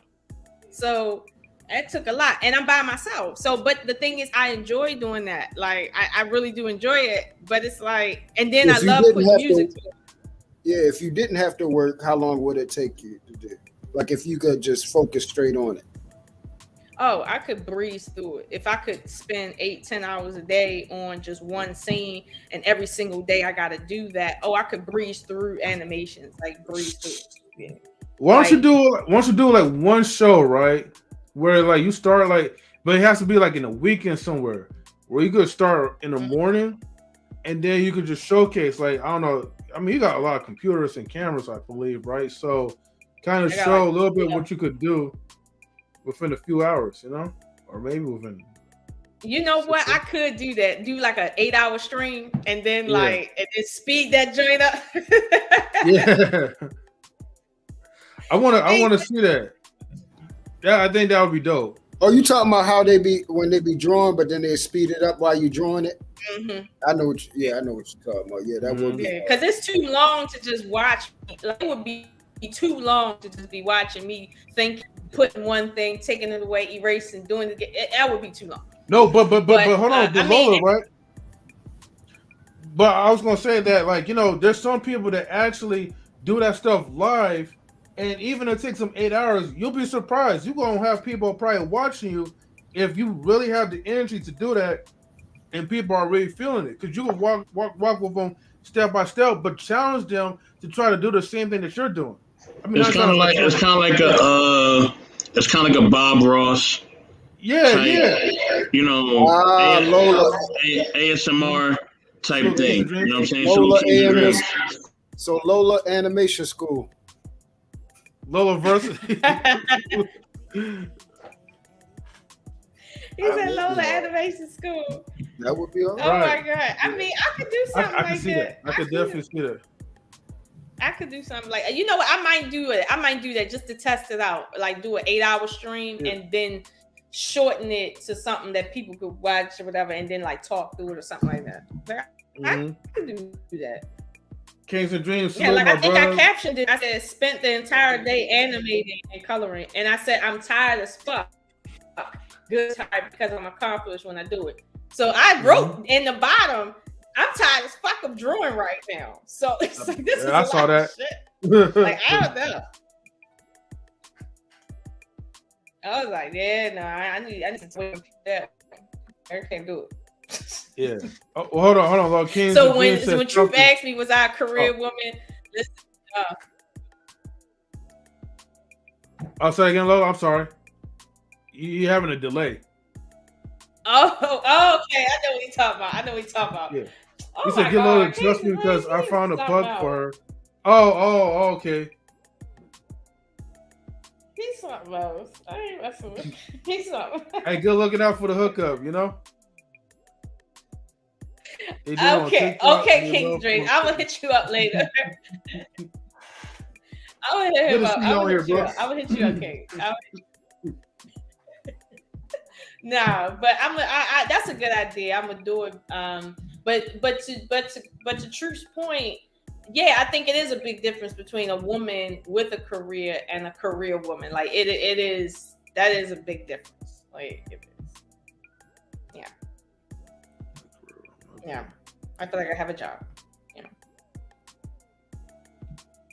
Well, at least you have a job. Y'all know how the what is it called? The Patreon thing actually works. I'm trying to find out. It's confusing. It's not that hard. Yeah. I mean, I somewhat. I created a Patreon account like just for the future, but I just didn't like, publish it yet because I wasn't really ready. First of all, but then second of all, I don't want to have to rely on YouTube, to do a Patreon because, let's say for instance, you want like really raw content, YouTube is not really the one for that. And then even if you try to use a different account and you get flagged, YouTube will still come after because your social security or EIN or they know your face. They could just be like, oh, you have this channel, that person have that channel. I'm gonna demonetize. No, not demonetize. I'm gonna terminate all of his channels. They literally will do that. Even for they can terminate Patreon too. Well, not Patreon, but they could Patreon. If you have Patreon linked to your YouTube, it's free. But then there's like some other little like programs or like streaming services that they charge, right? which there's a way how you could kind of go around it. Basically, just try to build your own website or use something else that could kind of like where you could kind of like share a link, and then once you're done publishing your video, they could just click on the link and then bam, you know, and you ain't got to worry about like YouTube stuff. I mean, there's ways around it. I just gotta well, hell, actually, let's say for instance, when I do like if I did the knowledge and Matron thing, right, and let's say I you know, just close out YouTube, Facebook, Twitch, or whatever, but I'll leave up the StreamYard thing.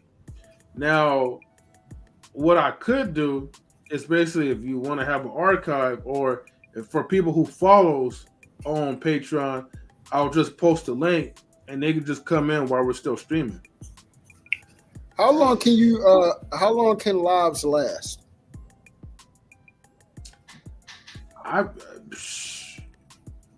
That's a good question because I thought it was 8 hours, but I've seen lives that went beyond like 12 or 16 hours, I think 12 hours. Yeah, that's it. I mean, it depends. I mean, yeah, it's like unlimited if you're going to go live, I mean, on your YouTube channel. But as far as like a Patreon, I'm not too sure how that goes. So you can actually do like 24 hours? Just about, I think. Well, I mean, I never tried to go live 24 hours, but I mean... I've seen 24. Well, hold on. Because see, I was thinking about trying to do like a 24-hour live. But what I was going to try to do is I was going to do a panel. So this was my idea. I was going to do a panel, but everybody had to basically take other people through a day of their life.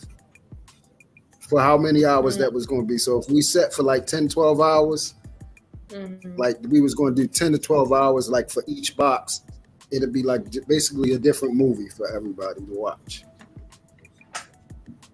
And I think that would be crazy. That would be crazy. 12 hours of my life, you be seeing me now.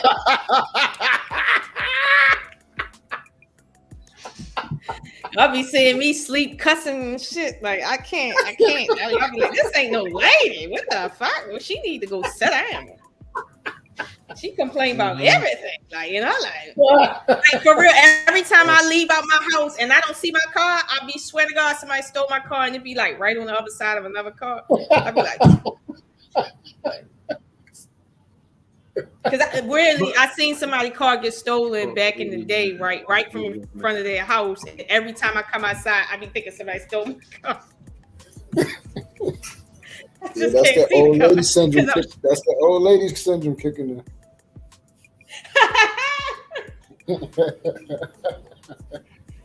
King's Dream says you need an RP rare man, you know? A red pill man. Yeah. Listen. I'm still not clear on, well, I think I'm clear on a red pill. What that's defined as. I think I'm clear on that, but honestly, it wouldn't work because Lola is red pill. Y'all don't notice that by now? Like, why you say that? Why you say that? Why do I say that? Because I know you. No, I'm saying like because I'm not clear really on the definition of red pill versus purple pill versus black pill. It's basically like based off of the ideology how your dad follows, which is basically ingrained in your head as far as person-to-person interaction between male and female. That is basically how most of the people in the so-called manosphere and red pill, they either want to follow or they do follow that, you know, that mantra. So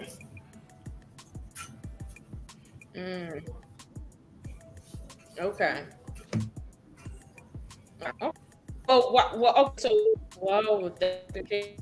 So the difference between red pill and let's say purple pill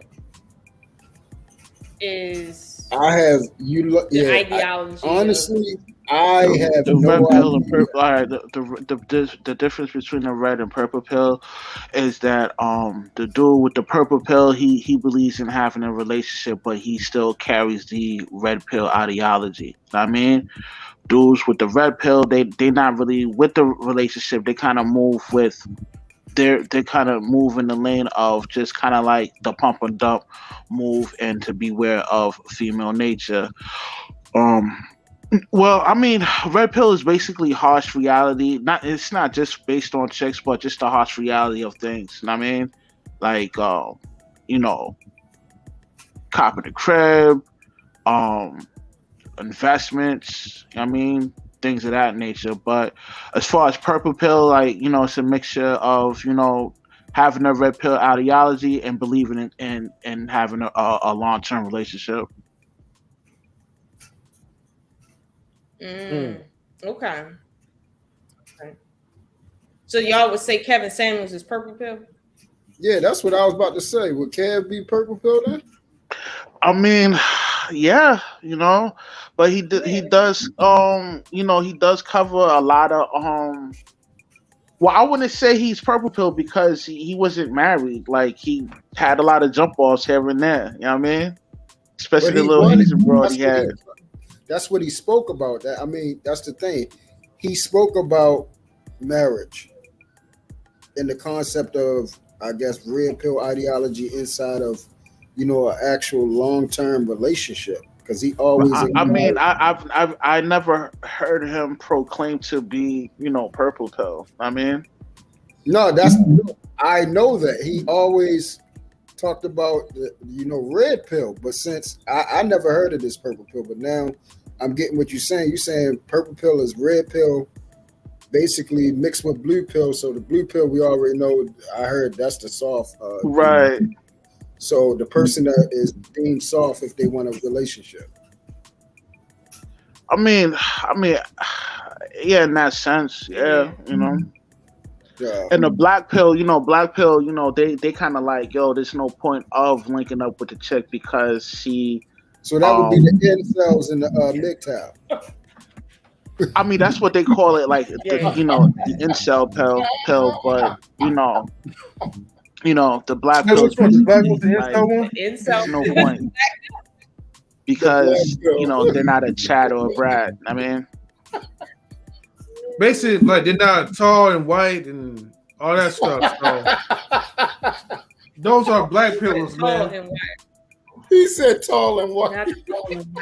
Like, look, I heard someone that says, like, hey, if you're black, like, you have no chance, because they said basically the white man is every girl, every woman in society's dreams of who they want to sleep with, who they want to be in a relationship with. So is that true, Lola? Is that the whitest dream you want to be with a? Is that true, Lola? That's your secret dream, to be with a tall white man? Oh man, I heard of Baltimore coming out. Okay. No,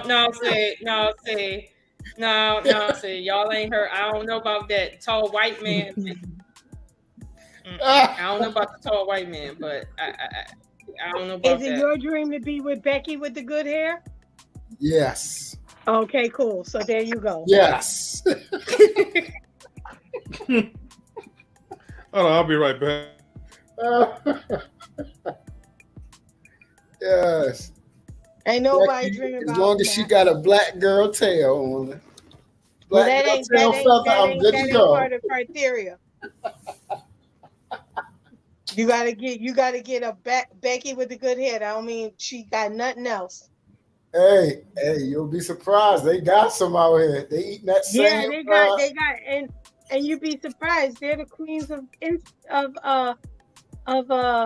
what do you call it? I can't even think of it. They're the queens of they're the originators of the hair weave. How about that? You didn't know that, did you? Yeah. Y'all think Becky with the good hair, that's her hair. But that's really that $2,000 extensions. He playing himself. Oh, she getting black women with their weaves. She getting blonde extensions. And Asian women. She getting the blonde extensions. My roommate did it. She got 3 G's. Well, you know what? You know what, Truth, though? I started realizing, right, that white women and Asian women specifically, not Spanish women, though, but white and Asian women, they be wearing more weave than what we understand because of the fact that they can readily add that texture to their hair and you not know. For instance, tape in weave looks real seamless. That weave that has like that non-color strip that they just kind of put right here, like the one Kim Kardashian wear a lot. That one, y'all don't know. That's not her hair, but it looks seamless. But I can tell because I know I'm used to seeing weave. I'm like, yo, that's not her hair because I can just tell by they got Lola. They got one that clips on, and you use this metal thing. It's a new type, and then you can pull it and give them a quick touch up. My roommate did it in college. She was getting paid. I seen my boss do that. They flew her to LA and New York for a training, and she was getting paid 3 G's to 6 G's to do installations. Okay, so don't get it. And she was a white woman, white girl from DC. Okay. I think it's easy. Y'all keep playing yourself. Y'all talking about the black woman because their hair texture. Y'all go ahead and date Becky. Becky hair weave costs more than your mortgage. Yeah, and that's why I won't be with that Becky. I'm gonna stick with something with real hair and a nice little what is it called? What is not anti? Yeah, it is antibiotics. Antibiotic butt. Not anyway. No. One of my children's father told me that he would sleep with a white girl, but she has to look like a black girl. Yes, they do, Stan. Yes, they do. He said that. He said that she has to look like a black girl. My problem with that is if you want to sleep with a white girl, go for what a white girl looks like. But if you want to sleep with a black girl, go for a black girl. But why do you say I want to sleep with a white girl that look like a black girl? Like, they don't want to deal with that. It's ones out here. That's how they look. That's not what she's saying. I saw one today. Man, just say you want to date. You want to sleep with that person. I saw one. You don't want to date. Like if you just want to sleep with her. Nah. If you just want to sleep with her, if you want to sleep with a white girl. A white girl, the DNA of a white girl is not DNA of a black. No, I wouldn't marry her if she's decent. I'll marry her. Y'all need to do what? How you gonna sit here and say, yo, y'all dudes is foul?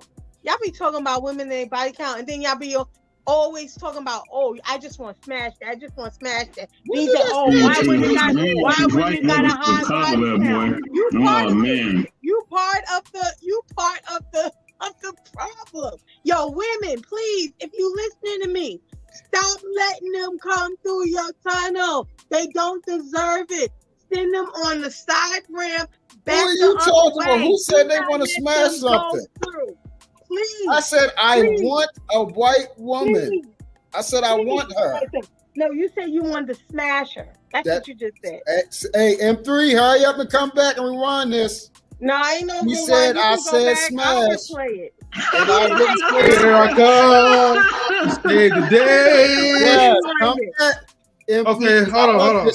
We're starting with an early victory in 2023. She said I should use the word smash. I need you to rewind it because I know for a fact I didn't use that word.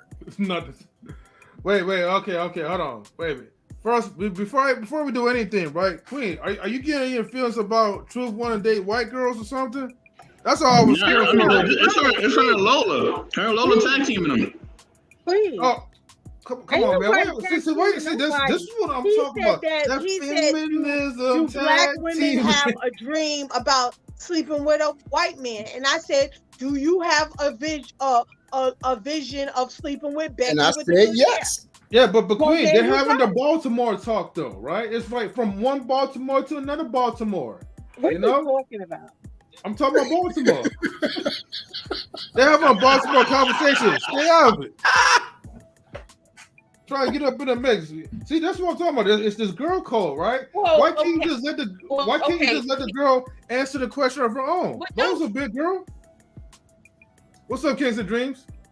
What's going on? What's going on, man?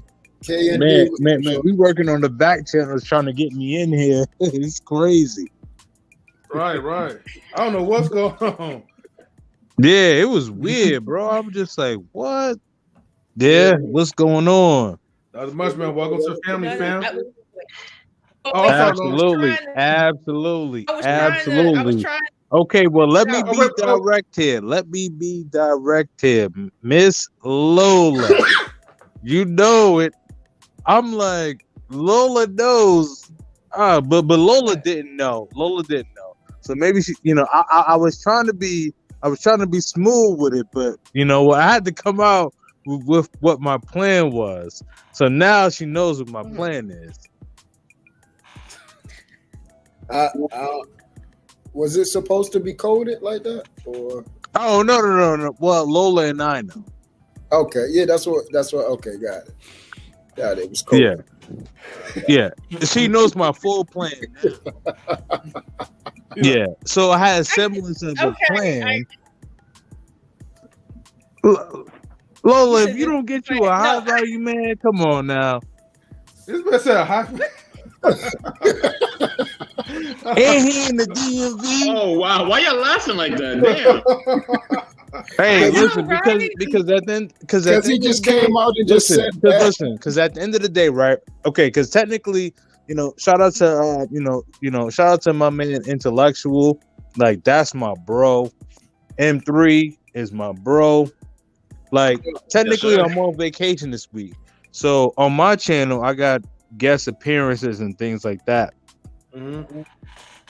But the thing is, when I come on Monday, winter is coming. It's going to be a smoke show, and it's a lot of people. They may be upset with me. I may lose some friends. I don't give up. I was about to swear, but I don't care, because the thing is, there's a lot of things that's going on right now in society, domestic, international, that I'm going to be touching on. And it's important that I touch on all these things, because men, I will be holding your feet to the fire. The ladies, I will be holding your feet to the fire. Society, I will be holding your feet to the fire. Yeah. You heard, ladies and gentlemen. Who's game with this 24-hour live stream? Who should do this? Well, truth, I did a research. Wait. You guys want to stream for 24 hours? Yeah. No. Oh no. I'm a father of an 8-year-old. Count me out, my G. Nah. Yeah. But truth, I don't think you can stream. I'm 24 hours being a father, dude. Right, so, no, I ain't gonna hold you. So what's the longest you've seen, M3? What's the longest you've seen? According to research, right? But I think it's outdated. It's saying like you could stream up to like the maximum is 8 hours, but I could have sworn. M3, just say you out. Don't do it, B. Don't do it. No. I'm not going to stream 24 hours. Hell no. But I'm trying to help Truth out. And I don't know, Lola, if she's interested. She's a night writer anyway. But I mean, Lola cold with it, but Lola may do like maybe 16. But you know what? Maybe Lola could probably do the whole 24. I ain't gonna do it. I'm sorry. I got an 8-year-old. I got an 8-year-old. I think Lola can do 12. I think she can do 12. Count me out. I'm gonna test it out. So let's try to do 8 first, and then if 8 work, we'll do 16. Well, yeah. If you got if you got self-sufficient children, or if you don't have any children, then that'll work. Well, of course, we can do it in shifts. So we can have a morning shift, an afternoon shift, and then a night shift. Yeah. So of course we're not telling people to show their actual what they are operating with their children and everything like that. Got You you. ain't tell like that. You just like show like just if you choose to show yourself or whatever, like how you just chilling if you're watching TV or whatever, just chilling. If you drive into the store, it's 12 hours. Hold on, guys. It's 12 hours. 12 hours is the max. So you can't stream no later than 12 hours. Otherwise, YouTube will shut itself off. Or to turn itself off. Okay, so yeah. Well, technically yes, but what you can do once it shuts itself off, you can just start another one. Yeah, so that's why I said what we'll do is we'll do 8-hour intervals. No, it's better to do like 12-hour interviews. That way you have like 2 of them. You ain't gotta do the groundswork. Like a 12-hour shift. You know they're gonna be in here for no 12 hours. And look. And then we're gonna make we ain't got no choice. No, I am definitely passing the torch to Lola. Lola, you go hold this job. Lola is I'm not going be to bed. 12 hours with y'all. Hey, that's what I said. This is we're gonna try. This is don't you know the crate challenge? This is going to be the 12-hour live stream challenge. That's what go ahead and break your back. Yeah. We don't do challenges. I'm above that. Oh man! Come on, hey, Queen, what's up, Queen? How you doing? End up paralyzed. No, what's up, Queen? How you doing? Great challenge. Queen. I said it's going to be like it. Ain't nothing like that. Ain't nobody over here no high school. Hey, Queen, can you hear me? Nobody do no challenges. Hey, Queen, can you hear me? Yeah, I can hear you. How you doing? Man, I'm doing well, man. How you doing? Happy New Year. Happy holidays. New Year. I don't remember who you are, but this is Kings and Dreams. This is the one that you dislike. I don't dislike anyone. I just like well, this is the RP Aware man. This is the red pill guy. I don't subscribe to pills. I don't do pills. So. Yeah, well, you're gonna swallow this one. Though. I'm telling you that. No, I ain't swallowing nothing. Me not do pharmaceutical. I love that one. That was a good rebuttal. But it's all good though. But yes, this is a red pill. This is a red pill guy. And whether you like it or not, technically, this is a red pill channel. Just to let you know that it is. Whoever's joining the challenge, you got to pick a day. It's red added. It's red polka dots, but it's not a red challenge. Red. So what's up, You in it? You in it? I feel you. You in it? I can get that. I respect that. Wait, hold on. The reason why what I'm. All right, sorry. Go ahead, Lola. The thing is with the challenge, right? I just don't understand how I'm gonna record myself because I'm gonna be honest with you. Like when I wake up in the morning, like I do my martial arts exercises so that my muscles don't get stretched out, and then I get on my computer for 1,000 hours. Then I get off my computer, go get something to eat, get back on another computer, do something else, and then I might go pick up my son. Come back, do his homework with him, and then I'm cooking maybe, or I'm just fixing food leftovers, and that's my life. But I don't know how interesting that is. That'll be good to go right there. Ain't nobody doing this. Hold on, let me explain it real quick. Let me explain to make it more easier, right? Because it's not like a solo thing, Lola, where it's like you just by yourself. Like let's say like the stream is on, but each person partakes. Yeah, I'm talking, right? I might be like asleep or whatever, right? And you might be doing like calisthenics or something like that. You know what I mean? Yeah. And you will be asleep. So it's gonna be like screens of reality TV, basically, and basically people can pick what they want to watch. Yeah, something like that. Like imagine combining all the shows, right, into one little network where it's like, okay, you have your standard knowledge relationships. Then next show is like the Chronicles of Lola. Mr. Intellectual SoapBox could do his thing or whatever. You feel me?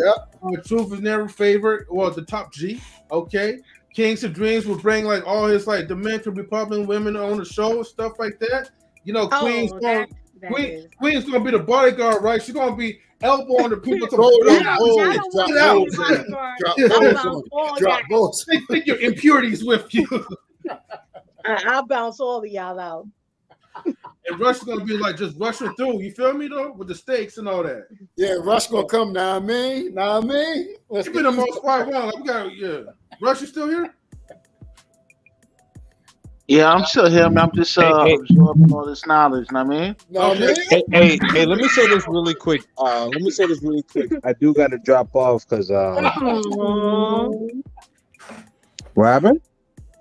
They said, "Oh, no." I was gonna say. Let me just say this really quick before I drop off. Mm-hmm. So I gotta jump on another phone call. Cause I'm dealing. I don't know if you guys know, but there's been like a situation that happened with Austin Holloman, which is my guy. So I'm dealing with that situation. And if you guys don't know who he is, Google him, and you'll understand why. It's that bad. Anyway, but what I was going to say is that like M3 Intellectual, thank you for having me on this platform. Queen, thank you so much. Lola, thank you so much as well. You know what I mean? I appreciate y'all. But I do gotta drop off because this situation. Yeah. I'll let you guys know on the back end of what's going on, but this thing is crazy right now. Yeah. Just hit us privately about it. You know. Yeah. We'll talk privately. Yes, definitely. Make sure you don't go swimming in the water with sharks. Red pill. I am the shark. What are you talking about? Winter is coming. I'm looking for that part too, though. That part two is coming. That part two is coming. I got my snow background ready. I got my winter coat ready. Hey, Queen, if you're not my Queen, you better subscribe to my channel. Come on, Queen. I'll think about it. I love you too. I love you too. I love you too. I love you too. I don't do the pharmaceuticals, so. It's okay. Yeah. You have a good night. Okay, but check this out. On a serious note, my channel is not necessarily a red pill channel, but I use red pill ideologies. Okay. But I'm a man first. So before the pills, I've always been raised as a masculine male. Like I'm of Jamaican descent. My father was a extremely masculine male. You know, like, and I believe that men of caliber should be the leaders, the protectors, the providers. And like in modern day society in the West, there are a lot of weak men out here. So I attach myself to men that I can see them being leaders and protectors. Like M3, Intellectual, those are my guys. You already know. You know what I mean? Like Lola, that's my sister. That's my homegirl. That's why I want to hook her up with somebody.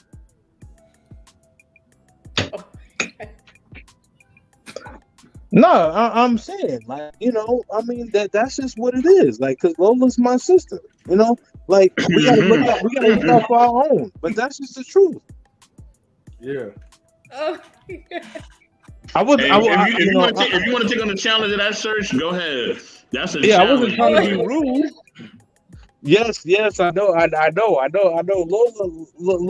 you know, yeah, she a little bit challenging, but the thing about it is that, and I've said this verbatim on my channel, and I don't care if I say this now, but the thing about it is that, like, men care about the first thing that will get a woman in the door are their looks, and Lola still has her looks.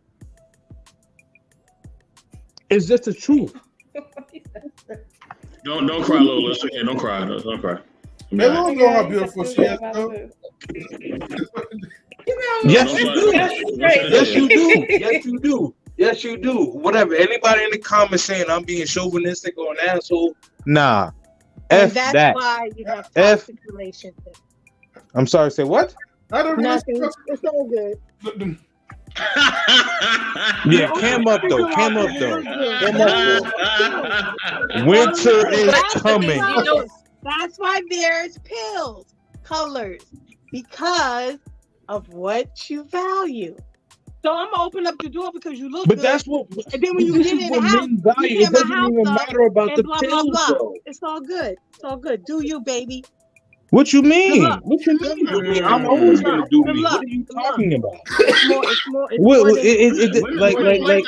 you're saying doesn't even matter. Like, it's all good. yeah, like I mean, listen, I'm not trying to argue with you, Queen, because I You think ain't. that you're a cool Ain't person. nothing to argue about. Oh yeah, no. We can agree to disagree, but what I'm saying is this. Pills or no pills, I'm telling you what men value. You may not like it, but here's the thing is, I'm going to tell you the truth. Because the thing is that the red pill is the truth. That's it. Period. Cool. Have a good night. And they wrote a lot of songs about that. Poison. That's the big button. That's your problem. Keep touching that booty. That's why you get what you get. That's all I'm gonna say. So Lola, you still got your looks, baby. I thought they were gonna wear out because you're getting old, honey. I guess that's a compliment. You still got your looks. Oh, okay, hold on.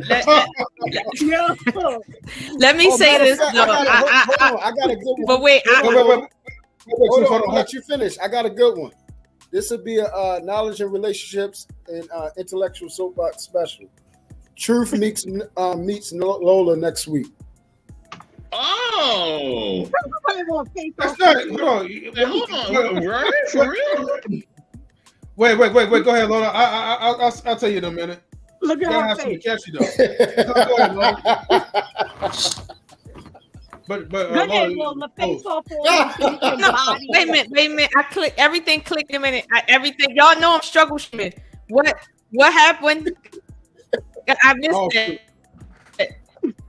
Wait, Lola, you might have to back out. Y'all didn't. Oh, you in the Matrix, Lola? Like,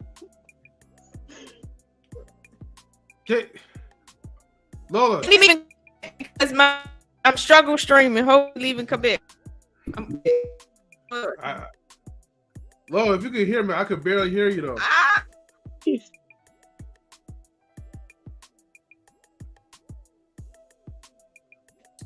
Y'all made Lola.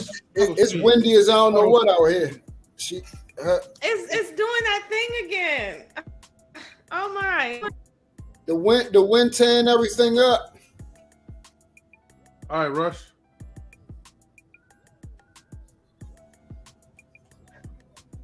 Salute to you. Oh dang! With the Baltimore's collide. Galaxy, Huh? Did I miss something?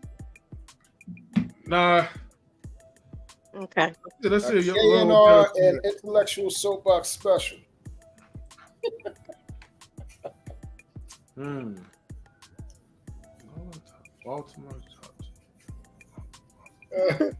and Baltimore. Baltimore. Real Baltimore stand up. We got to add that Baltimore in there. We'll make it fit. Baltimore versus Baltimore. Okay. 2 ways to die. Which one? Whatever.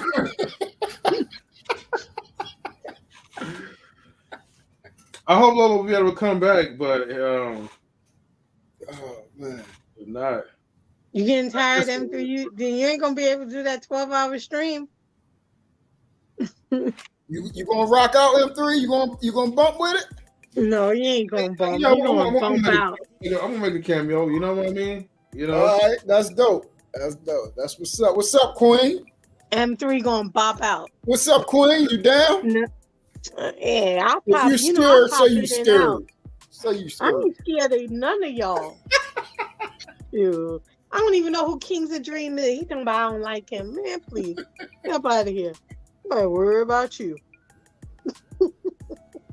Come on, Lola. Come on. Come into the light. Come on back, Lola. Hey. Wait, she might have that Okay. delay. I'm seeing. Wait. You got- Oh yeah, she do have a delay, but it's okay. Lola, you Okay, can say okay. something. No, I was struggle streaming. Like things just started going haywire. I didn't hear anything. Oh shit. Okay. The one you Yeah, had to Y'all say. didn't see I was frozen. Yeah, so we're gonna do a K and R. Yup, she froze again. Can you hear me? I can She hear hear you. you. I can hear you. All right, we're Yeah, gonna do we're gonna a catch her K&R Intellectual SoapBox special. Truth meets Lola. Mm-hmm. Why you think keep freezing? No, she's smiling. The smile got her stuck. She's like, yeah, I like that.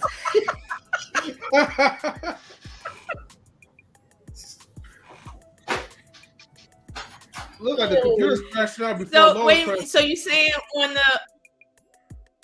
So wait, you saying on the 16, 24-hour stream thing, like a day in the life, something like that? Yeah, something like that. Everyone to do like we'll pick a day that everybody be comfortable with whatever they doing, and yeah, we just do like a random day, like you know, if let's say you went to go get some breakfast, or you went to the gym, or went to the library to read a book, or met up with your equals or whatever, something like that. Basically, like, okay. And then it's like, okay, so it's live. It'll be live. Yep. Basically, Lola, right? We're going to be the first ones to do it. We're going to be the first ones to do it. I shouldn't have said nothing on here, but should have said on the back line. It's all good. Basically, imagine everyone's streams combined into one. Yeah. You know what I mean? And everybody had the little segment. I just don't know how it would look. That's the funny part, because then So we all everybody doing it on the same day? Yep. That's because so say like it's 5 boxes right here, but each box will have us interacting, doing our own thing, and that's what's going to be the funny thing. We'll all be able to see, like we'll be able to watch it on a replay, and all be able to see, different things and everything like that. It's going to be funny. Remember, it can easily be a smooth transition because I have all the info. That would be funny. It would be. That would be funny. It's just trying to make a thumbnail of all that combined. I don't know how the hell I'm gonna be able to do that. That's probably where the logo's gonna have to kick in somehow. It could. No, actually. No, okay, no, I got it. There's 2 ways we can either do it. We can either do it live, or we can do it pre-recorded. It's more fun when it's live though, because then you have to chat and be like, "What the hell? Why the hell they're still streaming?" And then when you go off, they think like, "Okay, all right, I guess it's over." I'm like, no, dudes, we're back. You know. And they just come in and just bring the second wave in. So you saying stream it? Yeah. You saying stream? Stream it. Stream it live. Okay. I'm down to do that on here on Knowledge and Relationships because I got the pro version too. So in the pro version, I gotta find out. Okay, hold on for a second. I might have to. Someone down right, they give them the information how long you can stream. So can't stream art. Yeah, that's why I said we're going to make sure we plan it that everybody be available and everybody got what they need to make sure everything come out clear and everything. Correct. Okay.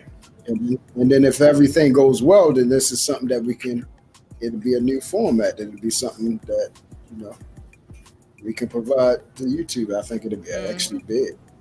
I think it'll be big.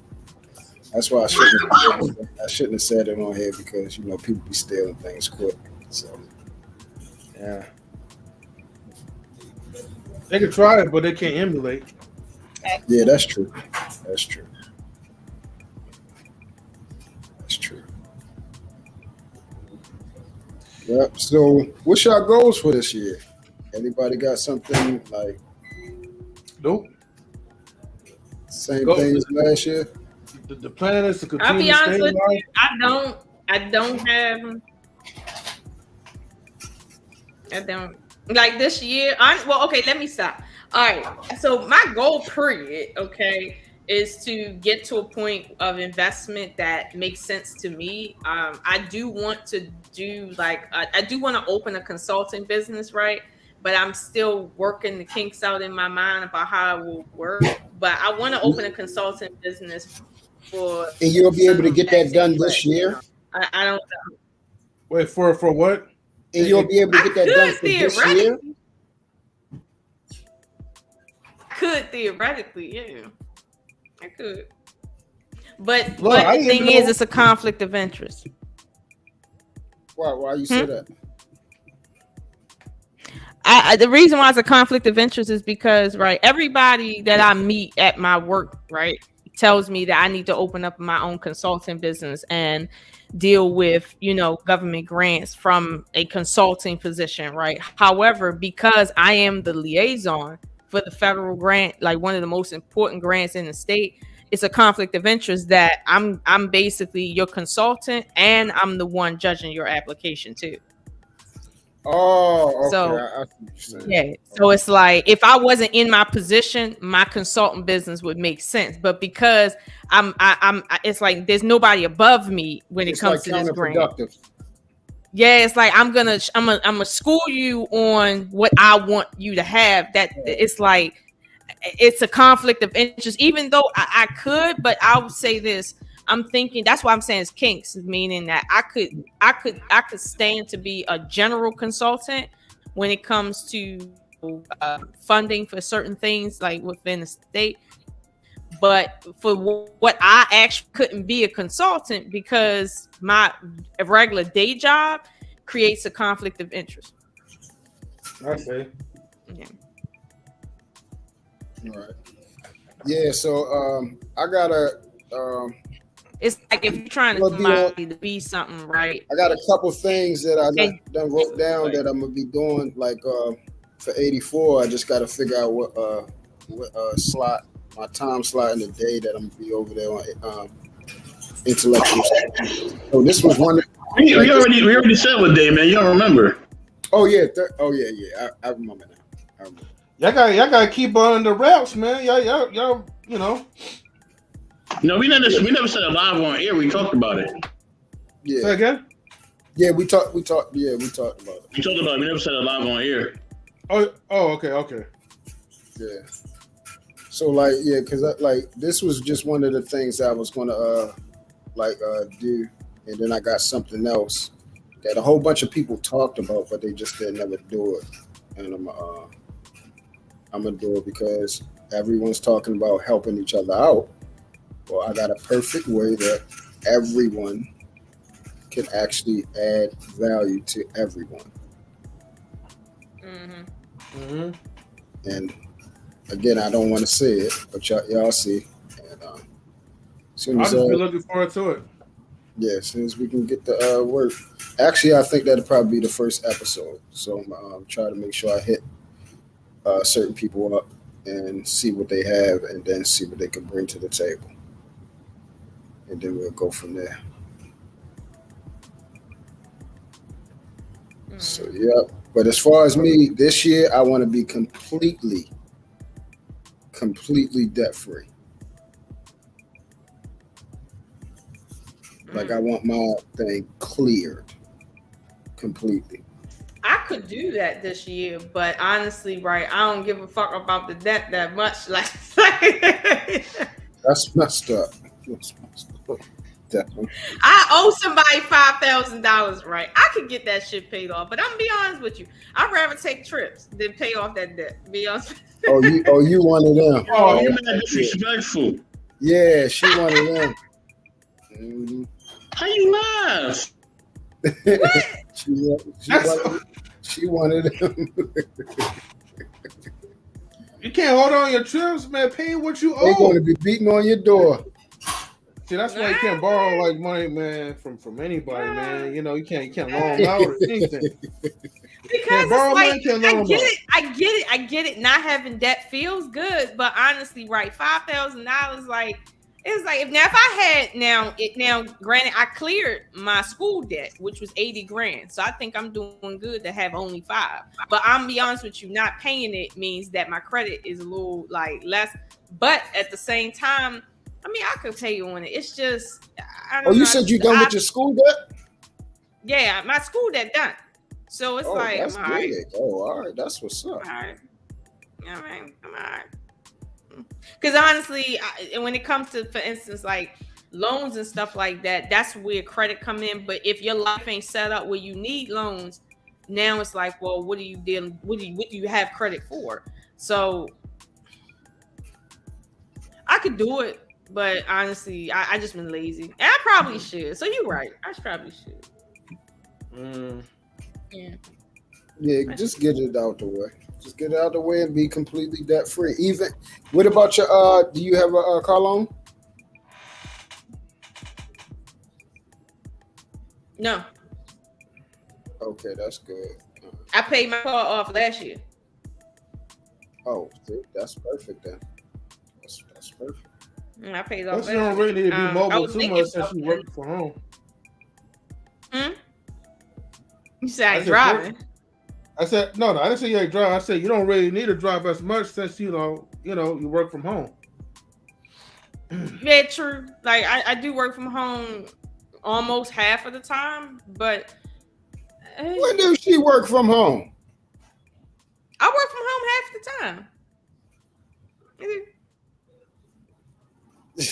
I work from home. I do. Well, if we did the challenge, y'all would see my work from home life. Y'all would be like, okay, she about to born this shit. Like, I don't know what the fuck is on that screen, but she need to get off that. Like,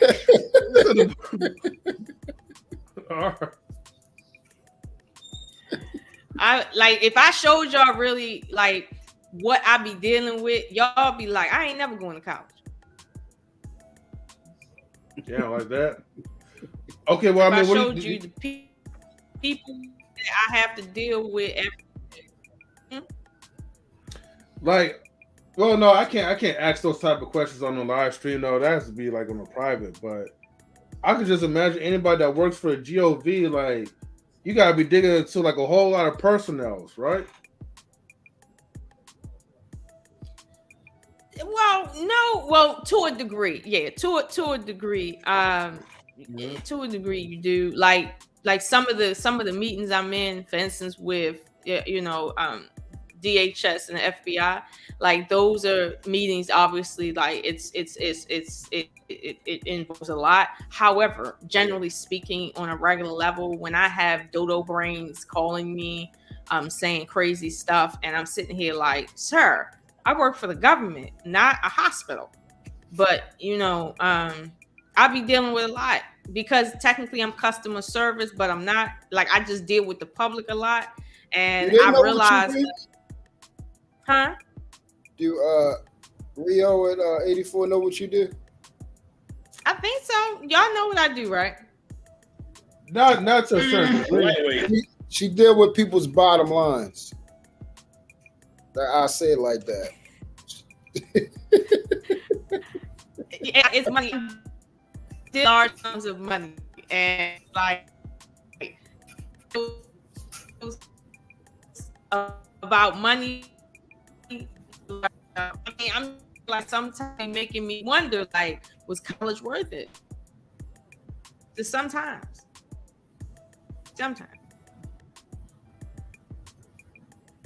You can't hear me. My bad. I was gonna say I don't know. Depends, like No, I can hear you. Do you have I mean, are you rolling with a big bag right now? If not, then I don't know what to say.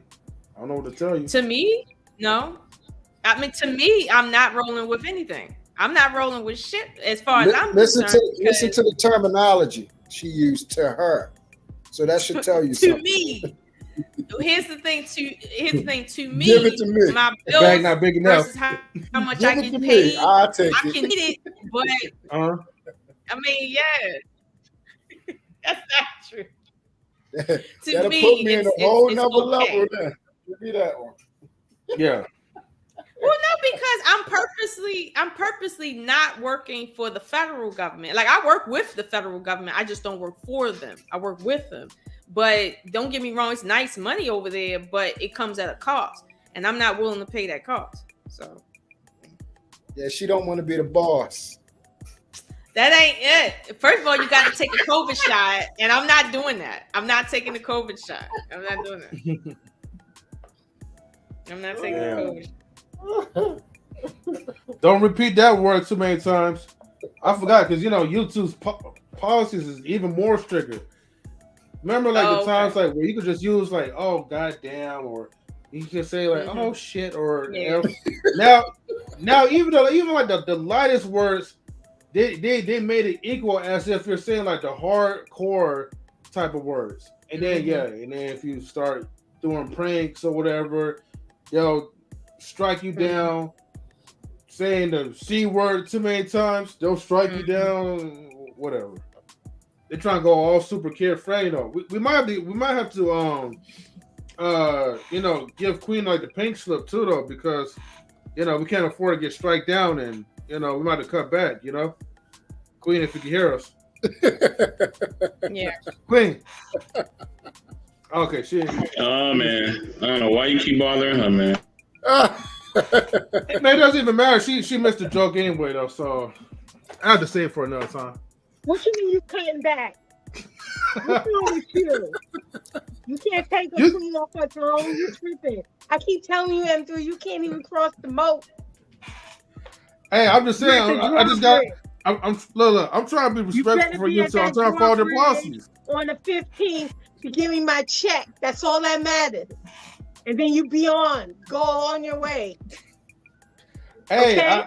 I would like to, but I might be forced to lay off a couple of well, you better lay yourself off. I ain't going nowhere. You gonna lay off? I'm not gonna say that. I'm gonna be nice.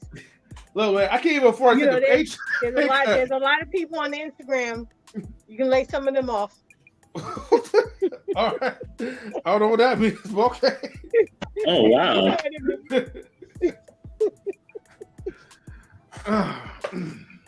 Anywho. Lola, I can tell you're ready to go to bed because I told you he ain't gonna last. It's only 4 hours and 25 minutes. 43 seconds. No. I'm wide awake. I'm up and perked. Yeah, you said you going to bed. But this is Lola's show, so I'm more concerned for her. No, you're not. You're concerned about yourself. No. End the show. No, she do not know how to end the show. Okay? Lola's a night rider. She'll tell all us. right, so Lola, you go. So hold up. So because I want to make sure I get everyone's what's the name? Because I'm gonna make sure we all get this done. So what was yours, M3? Oh, what was the question, Truth? What was give me a goal that you can accomplish this year that you need to get done in order to get where you're going at. Something that actually needs to be done.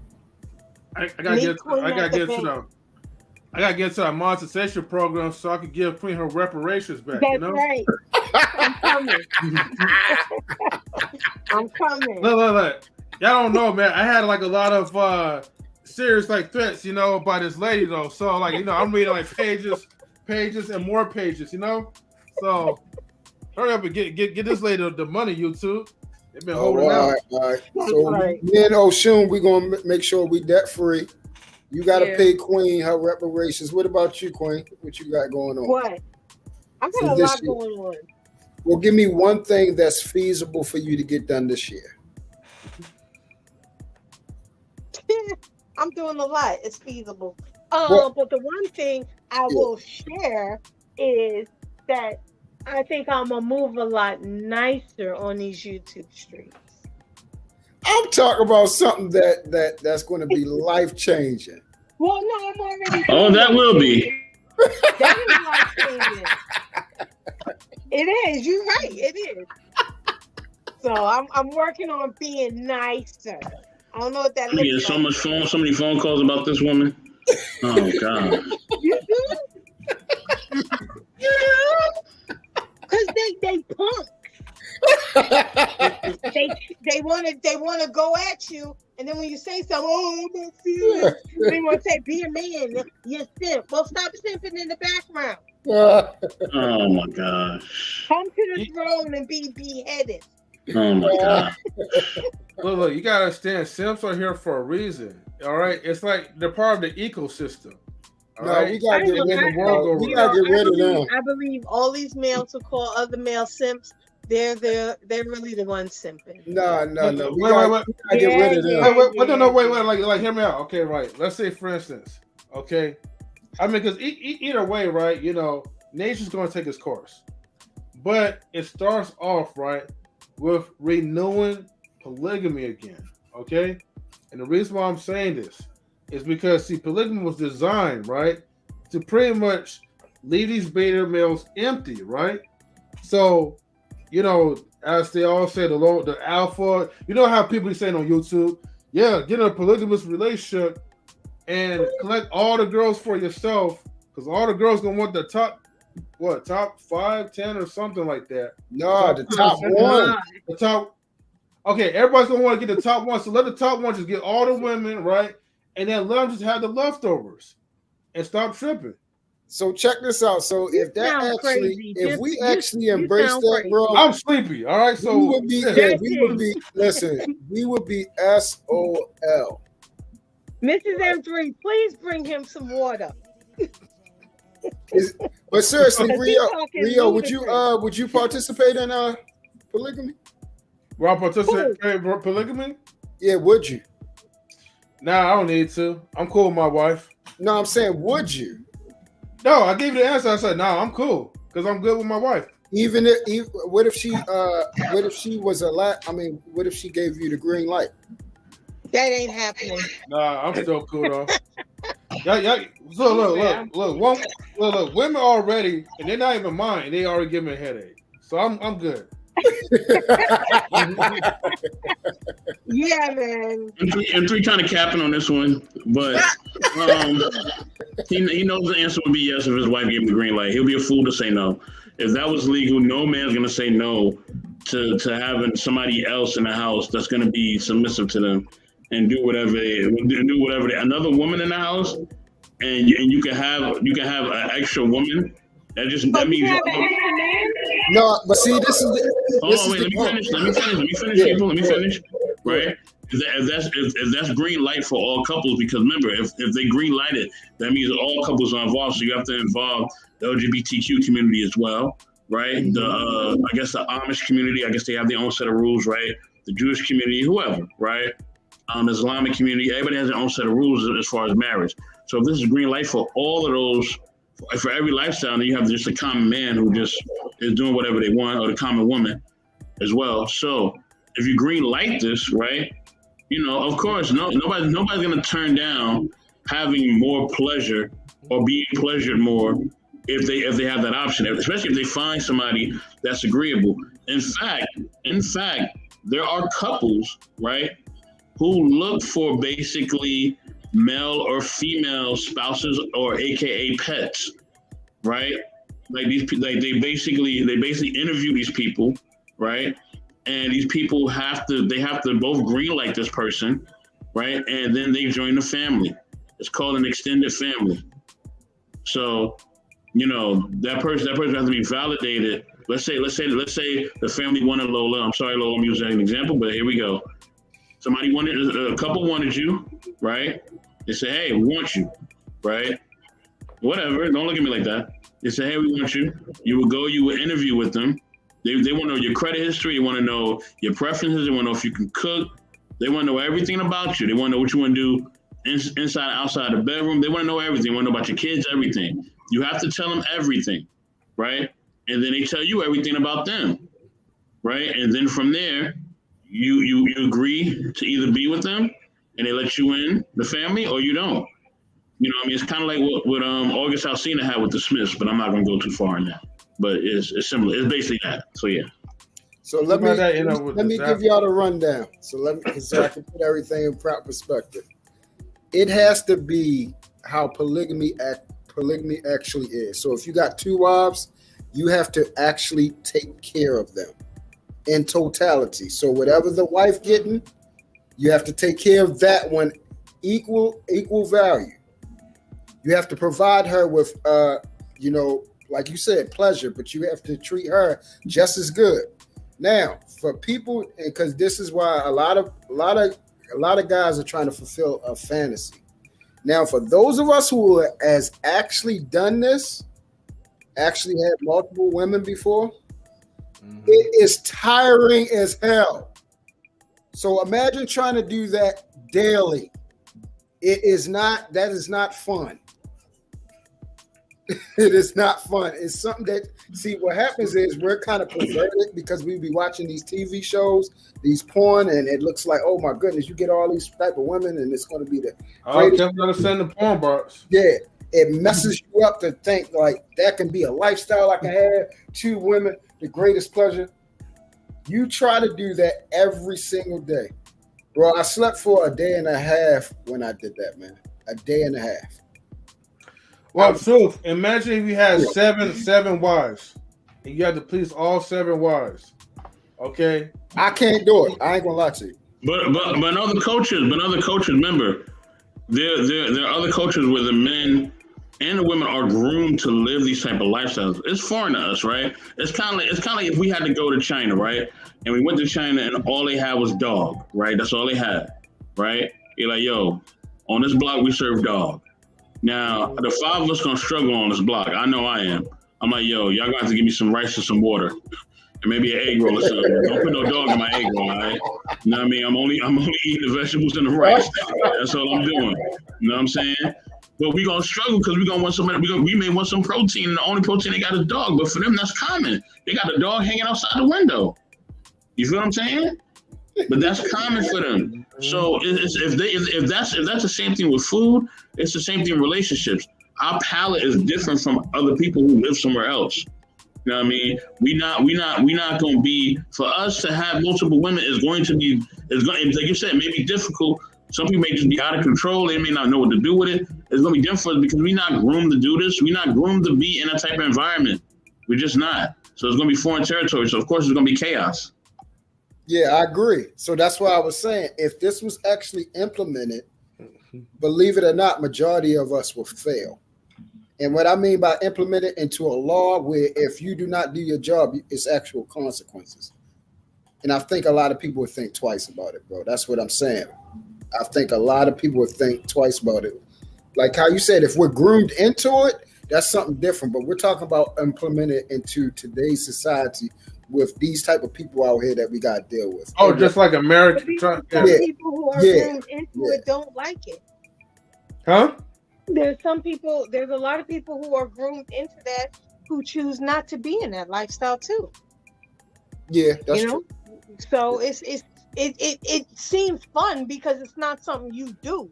But if it's something you do, you know what I mean? Like that's like somebody who dreams about, being a firefighter. And then when you go firefighter, you're like, oh hell no.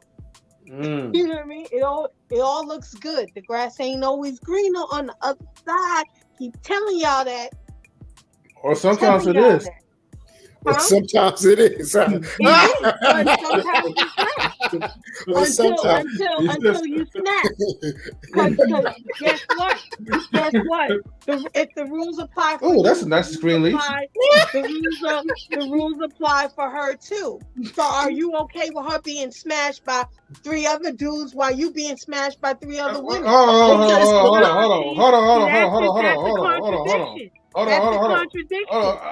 contradiction. That's the contradiction. But can I answer your question though? Okay, the answer is, first of all, right, it's a man's lifestyle, not a woman's lifestyle to do that. Not in this modern world, it ain't. Look, I know you want equality for that one, but the answer is no. Okay? Not in this modern world, it ain't. Okay? You don't live in that country when it's a man's lifestyle. but you don't live in that country where it's that man's lifestyle. But that's In what we was America, talking about. men We and was women talking are about doing it. personally. What's wrong with you? Miss Polly do it. You have interviews, you have a show with her. So stop the BS. You wouldn't be okay with it. Yeah, but that's the point. You're not from that culture. I'm not So you personally talking can't about claim myself. that culture So because Queen- you so want Queen. you want the standards only to you. So Queen, So if you want to be polygamous, you want to be polygamous on both sides. Well, of the spectrum. That means when she she's getting called pleasure, poly. you getting pleasure. You asked me a Well, question. Queen, I just she's gave an called answer. polyandry. That's Yeah. something different. Get it right. Polyandry. No, that's not Something like true. that. That is what it's called. That's what it's I called. know that. No, she but does I something. know- Queen, hold on. She does something completely different, and even her community, what she tends to do does not go. She has different rules that she lives by that even goes against her own community, or that's different from her own community, which she has explained. So there's been people who actually really live the lifestyle. They don't agree with her because she's not following the ideal rules of that community. And that's another thing too. In America, hold on. Let me make my point. In America, right? This is why poly will be difficult, because in America, right? One, we have the freedom to do different things. So based on that, if we do adopt that, then it's going to be hard, because then what rules are we going to set up? Correct. What rules can we actually set up? Because we can't even follow the rules of the monogamy It takes 2 years relationship. to So how do can we follow the rules of the poly one? It's going to be even more difficult. But here's the thing, right? As far as the grass greener being there or whatever, like it's got to be to each his own, like, and that's the thing. It has to be somebody that's going to be agreeable for everybody involved, right? Like I said, like I use an example with what I use about Lola and the people interviewing her, or whatever. They have to all get along. If they all don't get along, it's not going to work. Because you got three or four more personalities who are getting together, and they have to get along. If they don't get along, it won't work. Yeah, so that's what I was saying about today's society, because we're so lawless. In order for it to work properly, we would have to implement rules and guidelines where there are consequences. Man, what's up, baby? For people who are trying to do this, so that they can't just try to add this to what's the right word? Their own spin on it. Yeah. But that's why it wouldn't work. So that's why I said, in order for it to work, we would have to have everybody's in it consequences. for their particular benefit. Yeah. So that's why it wouldn't work. Yeah. So in today's climate, that's why it won't work. but if we could add rules, But Queen, just say it won't work for you, but it may work for people who actually have a system, and they may find people that can work within a system. Yeah, you're right. But it won't work for me because I ain't doing this shit. So that ain't happening. So that's the on it. You. Look, it's. But I'm just saying, you can't say that it's only going to benefit. You know, we only going to have it because I want to have 3 wives. No, if you were a woman, what she gonna say? I want 3 husbands. You gonna say no? Then it ain't gonna work. but that's what that'll be something. Well, That's let me. Go ahead, Lola. Go ahead. All right, Lola. What I was gonna say is beyond the issue of, well, okay, he has 3 wives, right? And thus what I want, truth be told, right? Let's suppose each woman want to have sex 2 to 3 times a week, which is normal. Correct. That's not even like that. That's a lot on a man, let's say in his mid-40s, like where his testosterone is not where it used to be. And you talking about it's only 7 days and each one want 2 to 3 times a week, and that's at bare minimum. No man excuse me. in Wait, he's pushing 50 years old. Here's the thing, even if Let her finish, Queen. Let her finish. other men,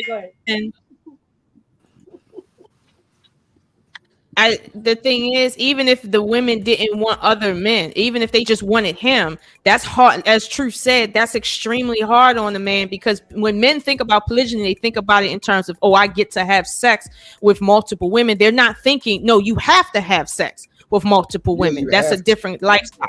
You have to. And here's the thing. If you come to your second wife on some shit like you tired from the wife of the last night before, that's not fair to her that she getting you tired from the other woman and shit. She wants you just as fresh as you was when you started out with the other woman, and that's literally impossible. I don't know. Hold on. Wait, everybody, wait. Okay, salute to either man Williams, right? You know what I'm saying? And look, I just want to say this one caveat. Look, ain't no man gonna be tired when it comes to that. Okay, when a man is ready, but see, here's the thing: when a man calls you out though for it, you got to be ready to get down. Because some of y'all will call you out, will move a little paperwork to the side, and y'all be acting a certain way. But I'm not gonna say nothing else.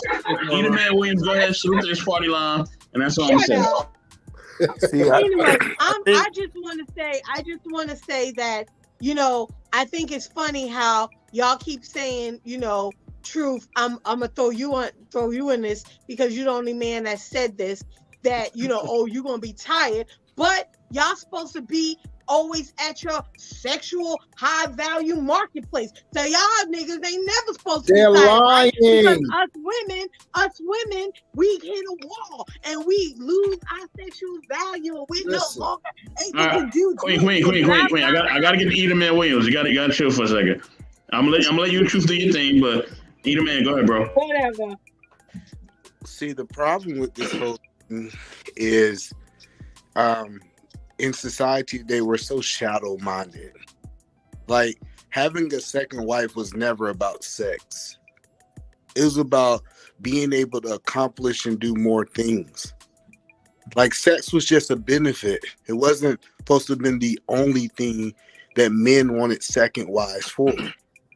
You're supposed to be able to operate and function at such a higher level with having 3 heads instead of 2 heads. When we go back and look at kings, it wasn't about sex. It was about, hey, I have land in 3 different countries. I need to have multiple sons to be able to send them out. And this woman can only produce 1 kid. Mm-hmm. It was about, not only that, it was about, we have so much obligations to the community or the kingdom that we need multiple people functioning. And I want her to be under my covenant so that I know that no one that she have like a safe covering over her. It's not this second wife thing or third wife or fourth wife, whatever you want to call. We have just dumbed it down to sex. The woman who was playing the heart was his wife. The massage therapist was his wife. It wasn't just about sex. We need multiple women. A woman would be stressed out if she had to do everything for a man. Most women just get so damn caught up that he might be putting his penis in another woman, and it's selfish. Man, that's so deep. But very factual. That's what. Wait, hold on. I gotta give the air horn real quick. And the reason why I agree with him, right? Because it's getting too bright up in here for my eyes. It's getting weak. But look. The point is, right, is that women, right, have to understand that we're creating an infrastructure. You know, it's look, man, like I said before, relationships are transactional, okay? So, an example, if a man has multiple wives, okay, let's say they generate multiple incomes, okay? If you're smart enough, right, to turn that into a business, to an investment, you could buy multiple businesses.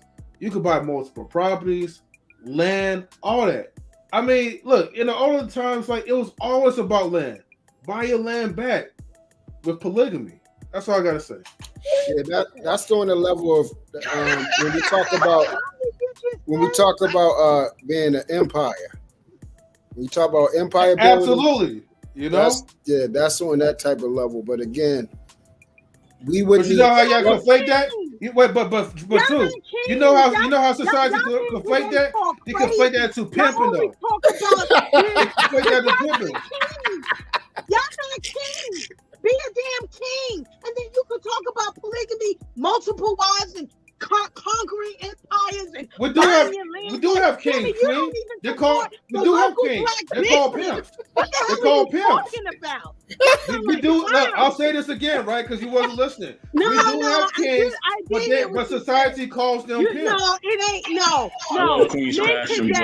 Men today, just like Eda Man Williams said, y'all thinking sexual. Not thinking about nobody said sexual. Nobody said sexual. Nobody said sexual. Well, what kingdom you building? We said empire. Hold on. Said empire. Where you mic at, Lola? Where you mic at? A black king in your community. You've done nothing. Where Lola mic at? I ain't see a mic. Pass me with it. Well, Queen, I can't speak for nobody else. So check this out. Go ahead. Oh no, go ahead. Go ahead. I can't speak for nobody else, but what this kingdom, the Williams kingdom over here doing, we're making sure that close to 2,000 people, when their kids go back to school, they have backpacks. We're making sure that no one in a low-income household don't have internet, don't have cell phones. We making sure that parents who can't afford housing is placed because they have kids. I don't know what the hell everybody else is doing. That's what I'm saying. But hold on, let me finish, Queen. But what I realized is when I put this pressure to be able to abstain this kingdom on my wife, she need help. And it's not fair of me to be able to put that kind of capacity on her when it's all these motherfuckers in the world that's waiting to help. And I'm not talking about from a wife point of view, because everybody get caught up on that. But if a woman need help to build a kingdom, it is okay for her to yield to another woman coming in to help build it. And that's the point that I'm making. Oh, hell no. Hell no. Hell no to the no. Hell no. No. I would say hell that no. Maybe the word kingdom. I think what E. Williams is saying is that when he says a man is building a kingdom, or he has a kingdom, meaning that he has a world that he's built for himself where he's doing something productive, and therefore any woman in it has to play her role in making that much better, because what women do is you give them something and they grow it. So he might have something working, but with her it will grow into something more beautiful than what it is that he built, because men build houses, women make homes. That's the difference. So I don't think they mean it as in like during the dark ages when people build physical kingdoms.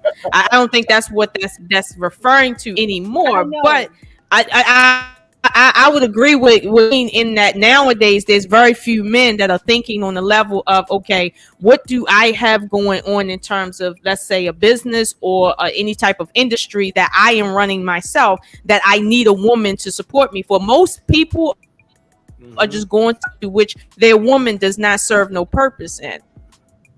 I think most of that circumstance, and therefore when they talk about Hold on. Yeah. No, hold on. That was the headache I was talking about. Hold on.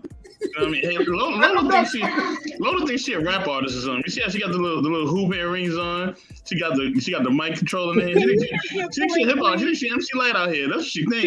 You're a hip hop artist. You think you're a hip hop artist?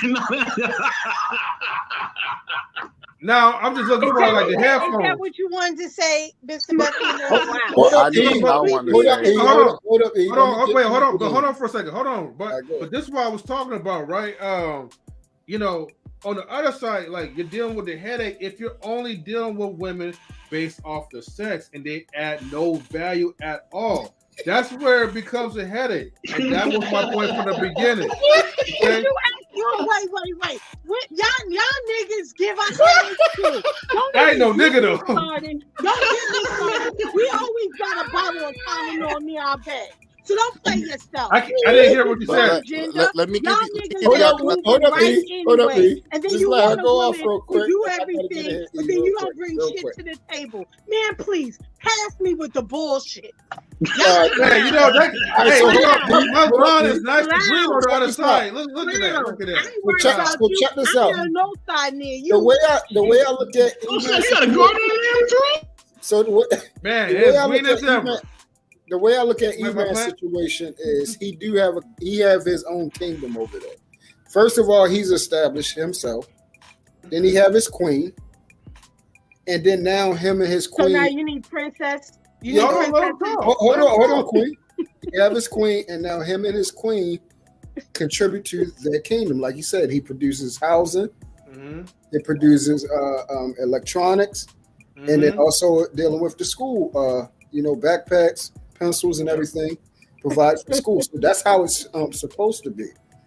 But the thing is, and I think this is why a lot of people don't understand why we talk about relationships, is because relationships is basically the building block of civilization. It has to start from there and be established. So go ahead, you, man. So people don't understand. I get a chance. Wait, Queen, hold on. Let email speak. Go ahead. You've been ranting all night for nothing. No, I haven't. I'm gonna digress. I have a coaching business, right? And I talk to a lot of CEOs of companies, right? And I had a chance to ask this question to this one CEO. I said, because he was like, hey, run everything through my work wife. He got a real wife. He said, run everything through my work wife. She'll get everything taken care of, and we'll make sure that our schedules align, right? And I asked him a question. I said, hey, I know you don't work for 4 different companies, and this woman follows him from company to company to company, right? And he was explaining to me that his wife, his real wife, have such a large obligation with the kids. It's no way that her capacity can do everything for his business and from a business aspect. So these ideas, and I don't think he's sleeping with his work. And if he is, who cares? But the point of the story is sometimes you need multiple, like when you operating, like right now, I'm running 3 businesses. Imagine my wife trying to keep up with me, keep up with the kids, clean the house, and also wash the clothes, do all these things. You can burn somebody out, because a man capacity versus a woman capacity is 2 totally different things. I have the capacity to do 3. She's upset that I'm talking about starting a 4th business, but what happened is I can do that capacity, and it's okay to bring somebody in to be able to support my capacity so I can operate at my highest level. A lot of men are stunned. Listen, a lot of men are stunned, and they're not operating at their highest level because they're limited to only one woman helping them. So you have to bring in another wife to function at your highest capacity. That sounds crazy. That sounds ludicrous. And a work wife, that ain't nothing but a side chick. I'm sorry. That's crazy. You can have it's called an assistant. Why you gotta call it a work wife? Why you gotta call this woman a work wife? That's an assistant. That's called a personal assistant. Before you try to act like you ain't laughing, I know you over there. You give these terms. Let me talk. Okay, thank you. You give these terms that are totally inappropriate, and then you wonder why things go left. Well, his relationship's going right. It's not going left. I don't care about them. I've been around plenty of successful people, CEOs, founders, billionaires, and a lot of people. But at the end of the day, I ain't never heard no bullshit where a man came home, the wife is at home with the 3 kids, and him saying, oh, honey, I know I don't want to dump all this stuff on you. I want to bring in another wife to help you with running a business. That woman would look at him like he was crazy. Why all of a sudden now we need helper? Women been doing this shit forever. We've been supporting y'all forever. So why all of a sudden is it too hard? It's bullshit. It's bullshit. Call it what it is. Call it what it is. And if you are a woman who believes in the Christianity, the woman of noble character did every fucking thing. And I ain't never heard her say, oh, husband, I'm a little overwhelmed. I can't do it. You don't quote scriptures and then curse. Because I want to. I didn't read my Bible today. Because I'm on Queen, one. how long, Because Queen? that sounds crazy. Let me ask you a question. How long, Queen? I got a couple questions, and I'm asking these questions because I need to get an understanding for my next question. So, Queen, Good. you currently have a job, correct? I have a career. A not career, a job. okay. I like I said, I'm not trying to pick at you. I'm trying to get Oh, it's information okay. to Don't ask. worry about it. All right, so Yeah. you have a career, right? Are you currently married or are you currently not married? I'm married for 12 years. Okay. So say for example, if your man was operating at a high level and I don't know him, and he said, I want to operate 4 or 5 businesses, right? We're talking about the cream of the crop, right? Are you willing to give up your career that you hold so passionate to be able to help him run his 4 businesses? No, because he's the one that told me to go after my career. He's the one who told me to. I get what he told you in the past. No. I don't see him doing that though. So, but not in your situation. No, like I said, not in your situation. If he needed me to, I would. But I don't see that happening because he's the one who supports me to even do what I do and start the 2 businesses that I have. So let's remove this from Queen because this is not. No, it don't apply to me. So no. I'm about to make a statement. I just don't want you to take it personal. So I'm gonna remove this. Taking nothing personal. I answered your question. What's the problem? I told you if he needed me to, I would, but I don't foresee that happening. I answered your question. What's the problem? Because I didn't answer it the way you think I should answer it. You said exactly what I thought you was gonna say. Of course, because you're judgmental and you got me in a box. Oh, okay. You got me squared up. You know me. Oh, here we go with a name call. Queen, stop, stop trolling people. Stop. Leave me alone. So the point that I'm making is when the man is operating his purpose and he's trying to operate at his total capacity, right? We talk about he's trying to do everything that God have put inside of him. The woman that he's with can limit him. And if he's only limited to one woman, it can stop him from being great. I believe monogamy have stopped a lot of men from being great. Go ahead, kill him, Queen. Get him. Get him, Queen. No, either man, I would have to disagree with you on that and say that monogamy has never caused any man stress. Polygamy hasn't really caused men. It's not the institutions that cause stress. It's the people that cause it stress. Speaking of the man, it's a modern man. That stress. But when you mix your ass up, that's when shit get to going left. Like, I'll be honest with you, most men need to stay monogamous. And the few that can do the polygyny thing, honestly, that's a whole nother horse of another color. But let's be honest with you, monogamy is not the reason why a man couldn't get along. Monogamy is never the reason why a man couldn't do what other men do. Like, monogamy to a woman and being faithful to a woman is never the reason why a man can't keep his word to himself first and to whoever he promises big promises to. So I think those are 2 separate things. Let me say this real quick. Let me drop a bomb because I've been quiet for a minute. I'm dropping a bomb. Oh, here he comes. Yeah, you're right. And don't make me use my powers on you. All right, listen. Here's my thing, right? What about the women that say that you women who only want a man to yourself, y'all being selfish? All right. What about the women that's telling y'all that? That's telling y'all that the ones that saying, I just want a man to myself. He just got to be mine. That y'all being selfish. That these good men, y'all need to share them because there's not enough of us around. Not enough of us around. You gotta understand. Y'all should feel sorry for y'all sisters. Why y'all feel sorry for them? You know what I mean? No, that's not how nature works. That's not how nature works. That's not how nature works. I'm sorry. So I'm sorry. I just looked at it. That is not how nature works. I just want to say 2 things real quick, and then I'm gonna let y'all get right back into it. Marriage and monogamy benefits men more than it does women. Yeah. I No, think It so. does. Yeah. It No, does. it's not It true. It does. does. Okay. And I It can does. explain Okay, why. hold on. Okay, hold on, guys. Pound hold for on, pound, hold it does. Yes, it do, bro. If you break it down, it does. It does not. Yeah. You're Wait, wrong.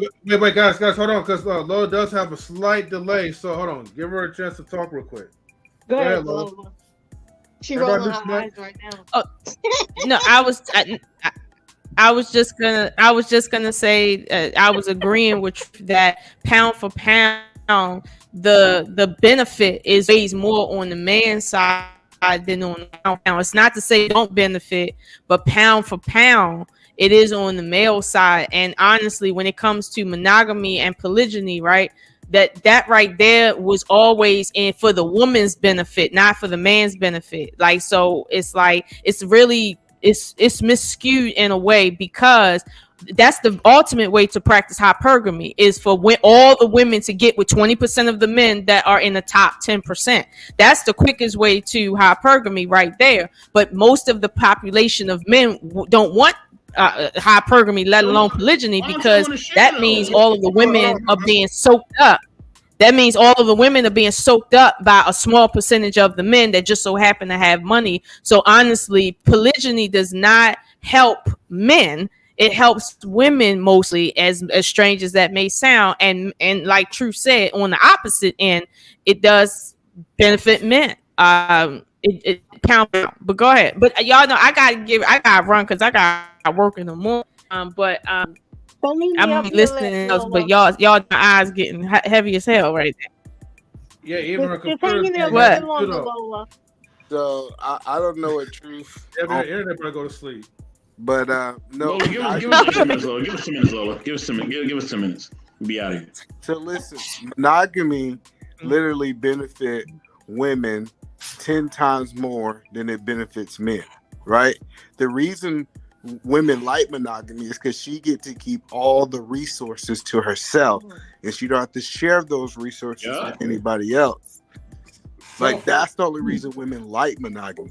Most women, if she didn't have access to the men's resources, would actually agree to be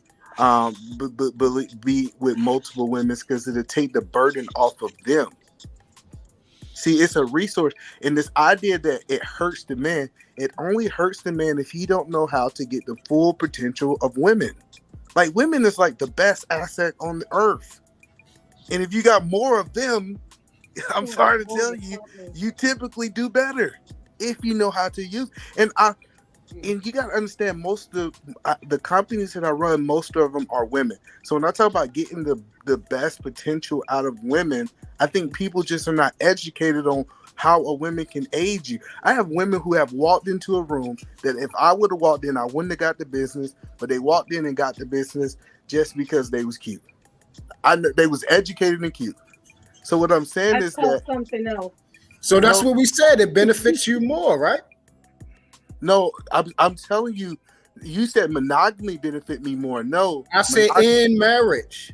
No, any it doesn't. form of marriage. It doesn't benefit me more, because if I had 3 women that can go out and get me business, I get 3 times the business instead of 1 time the business. So it 3 women that you married to, right? Wait, hold on. Let me get on. Oh, shoot. That man is not monogamous if he got 3 wives. That's called something else. No, he's not monogamy. That right? is no. If you're married, that's considered, because they your wives. They belong to you. Oh, I didn't know you was trying to say that a man could be married to 3 women and give each one of them monogamy, and that he's still considered to be monogamy. Yes. I misunderstood. No, I can't do that here. No, I know we're not saying that. Queen is true. See, I thought y'all was saying that. We didn't say we can do it here. We're saying if we had it. Didn't say that. He said, Truth said that. I did not say we can do that here. No, you said more than 1 woman is monogamy. That ain't monogamy. No, because legally you can't marry 3 women. No, okay, wrong. We know that. Go to the back of the book. Back of the We're saying if it was possible, to marry 3 women, and he did what he was supposed to do as sleeping with those only 3 women, that would still be considered monogamy. But it's not legal. So what if I could walk to the moon? Would you go with me? We're okay, talking cool. We're talking hypotheticals. What if I could walk to the moon? You going with me, True? The biggest you thing is I got with me to the moon from Baltimore. I'll meet you on the moon tomorrow. I gotta go because I have a big conference tomorrow. But I do want to end it with this right here. I want to end it with monogamy as a new concept. This is some shit we just started doing. Like this idea, even in the Bible. One of the best stories in the Bible. I don't know if y'all know Leah in the Bible, right? So a young man went out and started working in the field for his dad. He gave him the ugly child first. He had to work another 7 years, and then he got the cute child.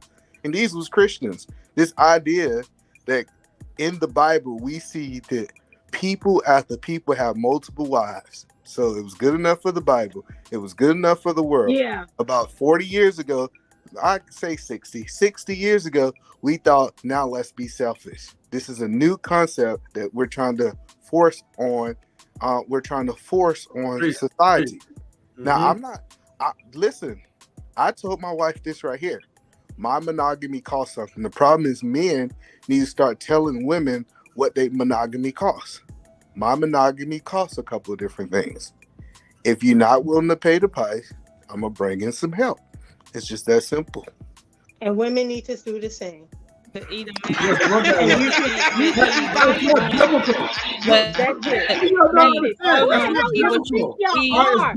so valuable, reproduce by yourself. What is wrong with y'all? The mindset is so warped these days. Y'all act like y'all don't need us. Queen, hold on. Lola trying to talk. She got a delay. Queen, stop. Queen. Relax. Lola, you have a delay. Okay, go ahead. Everybody mute yourself. What I was saying is what E is explaining is that if men practice polygyny, right, everything would be okay. Meanwhile, the truth of the matter is just because polygyny was practiced doesn't mean monogamy was not also practiced. Keep in mind, monogamy is a way that all men are able to marry versus just the top 10% that can produce the most. And so basically where we're at, right, women are unmarried, having children with a certain percentage of the men. That's where we're at. If we say, look, let's everybody practice polygyny, do you really think women are going to be polygynous with average men? No, they're gonna go for the Kobe Bryants of the world, where he can have 10 to 20 women, and they'd rather stick with him than to get 3 of them get with a dude making 80K. Like that's how it's going to be. We would lose. Every man don't deserve a woman. For the ones that's making the top 10%. So listen, I get what I'm not saying who deserves it. I'm not saying who deserves. I'm not saying who deserves anything. What I am saying is that as a woman, to a degree, I speak for women. If I'm going to practice polygyny, right, and I'm in competition with all other women, all of us might as well get with the top 10% of men that can afford up to 10 to 20 wives. That way, we can be well off more so than 3 of us working with some dude making 60 to 80K a year. So at the end of the day, the average man does not make out. The average man does not make out under polygyny, because women, when we really are polygynous, we go for the top percentage, not the average guy under polygyny. Right. That's not how women operate. That's how polygamy at its highest order. She's right. But here's my thing. Hold on, y'all. Hold on, family. Hold on 1 second. Just hold on. Let me just say this, right? Listen, if that was the case, that man is not going to choose the average woman. So he's not gonna be choosing y'all. Okay? He's gonna be choosing the high-end supermodels and the high-end 8 to 10s. So you still are gonna have to go to the block. Okay. Yeah. Listen, what happens is, let me say, hold on, y'all. Let me say this one statement. This is one thing, women, which I gotta stop trying to do, man. You can't be the man in this game. Y'all can't beat us. Don't you get it? You'll never win. It's not a man's game. It is. It's not a man's game. Yes, it is. Wait, it is. Wait, so you're saying polygamy is not a man's game? You're saying it is a man's game. You never beat us at a game. And the relationship is ours. It's our game. God gave us the keys. It's our game. He gave us the keys to the car. Wait, hold on.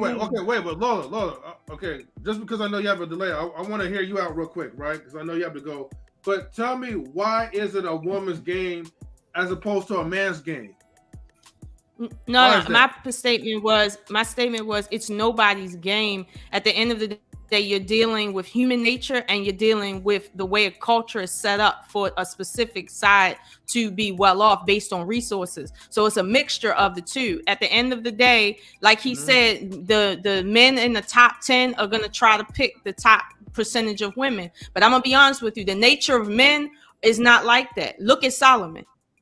He had 600 women in him. 600. Do you really think men that can afford that level of women really care about making sure they're all very, very pretty? Like, it's like they ass at the end of the day. No. But it's not about the ass. I'm saying is it's not enough women to go based on the way men fuck around. It's just not. Okay, so, Lola, put it like this, right? And men are not the only one that bring resources to a relationship. Yes, okay, we're only talking about high value men, Queen. We're not talking about people like us. Yeah. We're talking about men that rule stuff. Presidents, emperors, all right? Like kings from the Bible, okay? That was running stuff. The man was the employer working with his employees. That's how he was be able to do his business to the women. None of y'all can walk in because y'all the suitable helpers. Y'all have the men to build this part up. Y'all want to bring up Bible. Y'all want to bring up Bible relationships. Okay, cool. So walk around with some. Hold on, Queen. Hold on. Queen, hold on. Let the man speak. Go ahead. So I like her point, but she's speaking from this perfect utopia. That these women ain't got kids. What about the baby mamas? Guess what? Kobe Bryant ain't choosing the baby mama. So the baby mama got to go and be with the $80,000. And he get 2 baby mamas instead of 1 baby mama. But there are some men who high value men that choose the baby mama. Let him finish. See, you're right that it's a higher tier women that are young, that don't have kids. They're going to be able to go after the Kobe Bryants. But the rest of the women gonna have to get with that guy that's making $80,000 if they want a husband. The leftovers, huh? You mean 80% of the men are gonna be stuck with the leftovers, which is where we're at right now. No, see, the problem where we're at right now is you just explained it, and you're saying that's not what it is. Well, you didn't let me finish. I know you gotta go. You're on a limited time frame, but what I'm saying is that not only just the 10%, it's a large group of women is going to be left for the 80%. And guess what? I'm sorry to tell the men. Most of y'all. If you that bottom 20% of men, you might not get one. Maybe to make you work a little bit harder. Well, guess what? You just die alone because you didn't apply yourself to get enough resources to get a wife. Getting a wife, it should be some kind of path to get them. It don't supposed to be guaranteed to you just because you was born. Everybody don't get that's one. That's what Truth just said. Yeah, I said that that was the basis of my argument in the beginning. I didn't hear your argument in the beginning. I'm sorry, I came in late. No, talking about when you started out. That was what I was saying. That's what when you first started out. But that's what I was saying. I can't take this. But the point is, it's crazy because right now men are still doing it. Men still going out there and they got baby mamas. Wouldn't it be cool if that wife had a little bit more resources because he can make a good woman up out of her? So check this out, E. Okay, so let's deal with this. So imagine, okay, so let's deal with this. We got how many billionaires do we got? A lot, enough. Okay, so we're going to work our way down. So them billionaires, they probably can take let's say it's no limit to how many wives. So let's say they're going to take 25 wives each. Let's just deal with that. Then we're going to go down to the millionaires. We're going to go down to all the basketball players, all the football players, all the baseball players, all those guys that's already sleeping with multiple women. Now, they can legally keep them women for themselves. They're going to take all of them. Then we got the 500,000 people that's making $500,000 every year. They're going to have their own section of it. And then you got to realize this, the women have to still allow and consent to these men. So they're still going to be choosing what men to be allowed to be accepted to too, bro. So some of the women is going to be like, hold up, I don't want to go over here with this ugly looking nigga. I'm going to go over with this man that looks good and he got the same amount of money. Well, the problem with your theory, is that you're assuming that all the billionaires and all the millionaires want to be married. What if they say I didn't say all. That's not what I said. That's why I asked you, how many do we have? I don't know the exact number, but I believe majority of them are not going to want to get married. They're not going to want it. So check this out. Even if they don't want to get married, let's say you don't have to get married. That doesn't mean that the women is still not going to be flocking to them to get their resources. It doesn't matter if they're not available; they can't get them. See, this idea that women have the choice to choose their man, I think is crazy. The men choose you. No, I didn't say you did. I didn't say they choose. I said allow. Women have to allow us to enter them. Everything that they do, we have to ask permission of them. See, I think a lot of times guys forget this. We have to ask permission to take them out on a date. We have to ask permission to kiss them, to hug them, to touch them, to enter them. Mm-hmm. We have to ask permission because if they say no at any time, what is that? We're in trouble. Anytime they say no, we have to automatically stop. Anything. Don't touch me. Don't touch my hair. Don't touch my skin. Don't touch my nails. Don't touch anything. You touch anything when she say no, you're in trouble automatically. That's it. Don't touch my child either. Yeah, even don't if it's touch yours. Nothing. They have to allow us, and this is the part that we be missing because we be trying this man stuff. It's a thing called allowance, bro, and that still does matter. That matters. No, remember, no, Truth, you're wrong. Because in this day and age, the way they describe it is that women are a car dealership. We're the cars and the lot. They just roll up, get the keys, and come in and drive. Because we just sitting there stupid, waiting to be saved by all these high value men and all their billions of dollars and all their resources. Because we bring nothing to the table. Yeah. Well, okay, cool.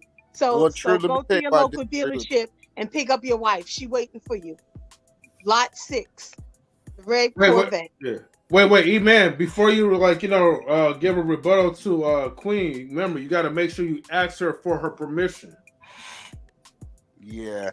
So the reason I disagree with Truth is women have a such thing called the fear of loss, right? I'm going to write a book. All right.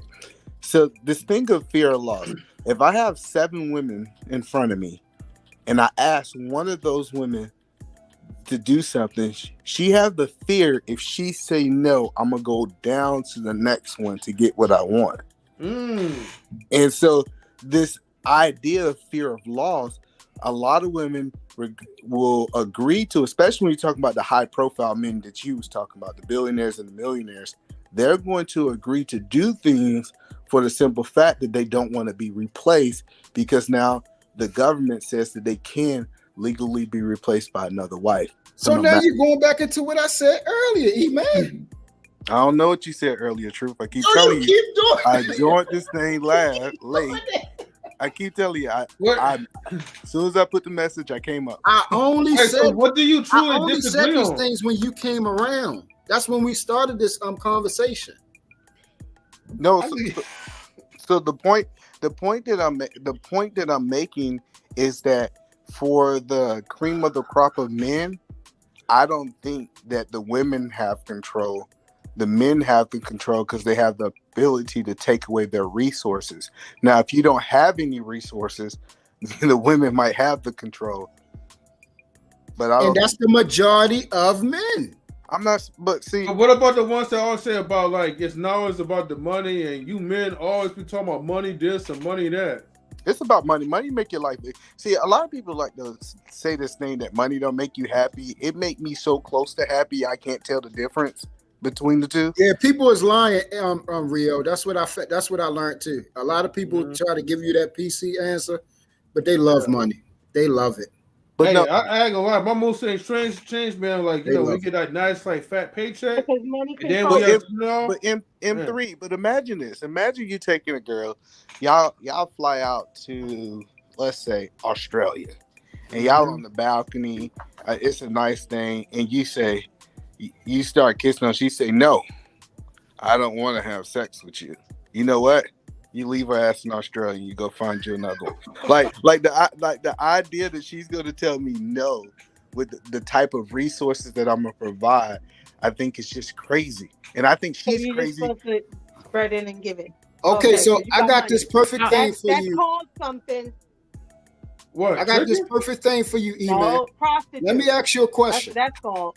Do you think? Hold your question 1 second, Truth. Just hold your question 1 second. Okay. But see, Queen, look. And it's an unfortunate thing. You know what I mean? And I'm not trying to be rude. I ain't trying to be chauvinistic. But that's the problem that women have to understand. Okay, when a man has money and resources, right? He can just have a little bit of money. Hold on, he can just have a little bit of money and resources. Saying no to him it doesn't benefit you. Okay, it does not. Hold on, let me finish. Does not benefit you. Maybe you should say maybe. Hold on. Maybe you should say maybe, honey. Maybe I don't want to do that right now. Or maybe I'm not feeling well.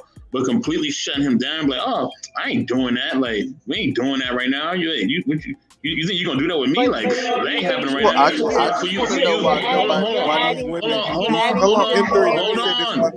Hold on, y'all. Let me finish my point. Y'all can't just shut a man down and just think that he ain't gonna go and find something else. You shut him down like that, he gonna go and find something else. Don't shut him down. Talk to him, communicate with him, and let him know what's going on. Oh, wait, guys, wait, hold on. You may gotta go real quick. Stop allowing your vagina to have a price tag on it. Because these dudes don't give a damn about you. They'll drop you and keep it pushing. Stop allowing these dudes hold on for a second. So M3.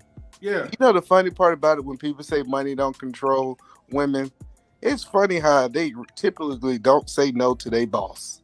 The nigga who writing their paycheck. It's crazy boss can come in there and ask anything.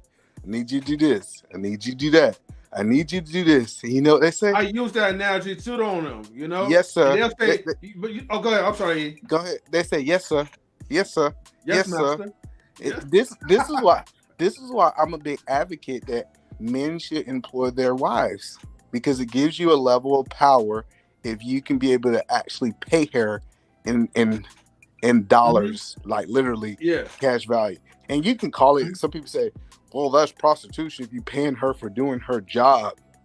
Dang, that means we all prostitutes then, huh? This the last. Wait, hold on, True. But E-Man, right? But that's what people like. But that's what people like. Hold on. But that's what people like Andrew Tate be doing, you know? Which is why he turned his women into his employees. And they follow too. It doesn't matter though, but they're still his employees. All right?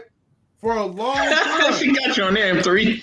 Yeah, where he at? For a long time. No, he won't get out. Don't try to distract me with that, okay? This is the two things I was going to say.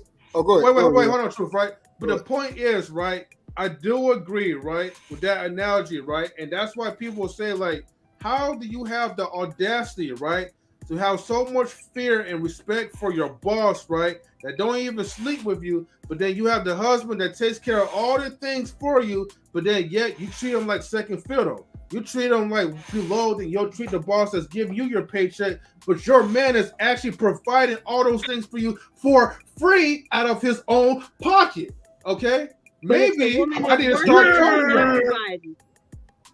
All right, so hold on. Let me run this. She's supposed to be working, right? Y'all supposed to be taking care of them, right? They're supposed to be at home. Well, you know what, Queen? How come they even do the job right anyway? I'm gonna let y'all get at it. I'm gonna let y'all get at it. You ain't providing for them because they working. You just said it. They got I'm gonna let you tell them up, Queen. Hold up. Because you ain't providing. Hold on, Queen. Hold on. E-Man, I got a question for you. Would you consider Lola a beautiful woman? I think she's an attractive woman. Okay. Now, I'm going to use, let me see somebody, because for some reason I can't use him because y'all go crazy about him. Let me see. For me, it's all right. Let me see. I'm trying to use somebody. Drake. See, I was going to use that, but y'all go crazy about it. So No, go ahead. Use it. That's the ultimate trump card anyway. Yeah, no, the reason. All right, so I'm gonna go ahead and use it but I'm gonna see if y'all actually get this. Out of Drake and out of Lola, her whole entire life of being, and I'm talking about her in her apex of being sexually attractive.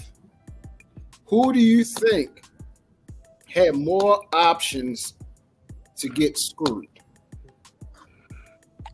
I'm. Hold on. So you're asking me, do I think Lola or a superstar that's known around the world have the most options to have sex? I'm gonna use that for right now. I'm just gonna see if you come with anywhere close. I'm gonna see how you think.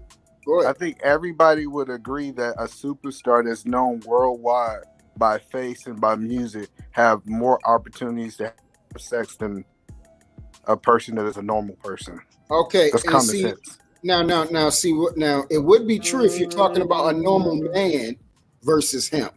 But we're talking about a woman that walks out the house and any day she wants to. A man cannot any day that he wants to just have sex. It don't work like Drake that. Can have sex any day that he wants to. And I understand. I understand that's what you listen. I'm talking about if I'm talking about attractive woman. If she ran across men, just like let's say she ran down a line of men, it more than likely majority of those, well, I'm gonna say 99% of those men are going to try to get inside of her. Hey, Duke got a good point on this one, and I like Drake, but versus the other way. That's crazy. You're not because the way you're thinking, you're not thinking of the concept of just think about. Lola's undefeated, but against Drake, she gonna lose. I know she's undefeated. Against Drake, she going down. Hold on for a minute. Just think. That's why I say I didn't want to use him because I know y'all think that guy can just do whatever he want. I get that. That's why I said he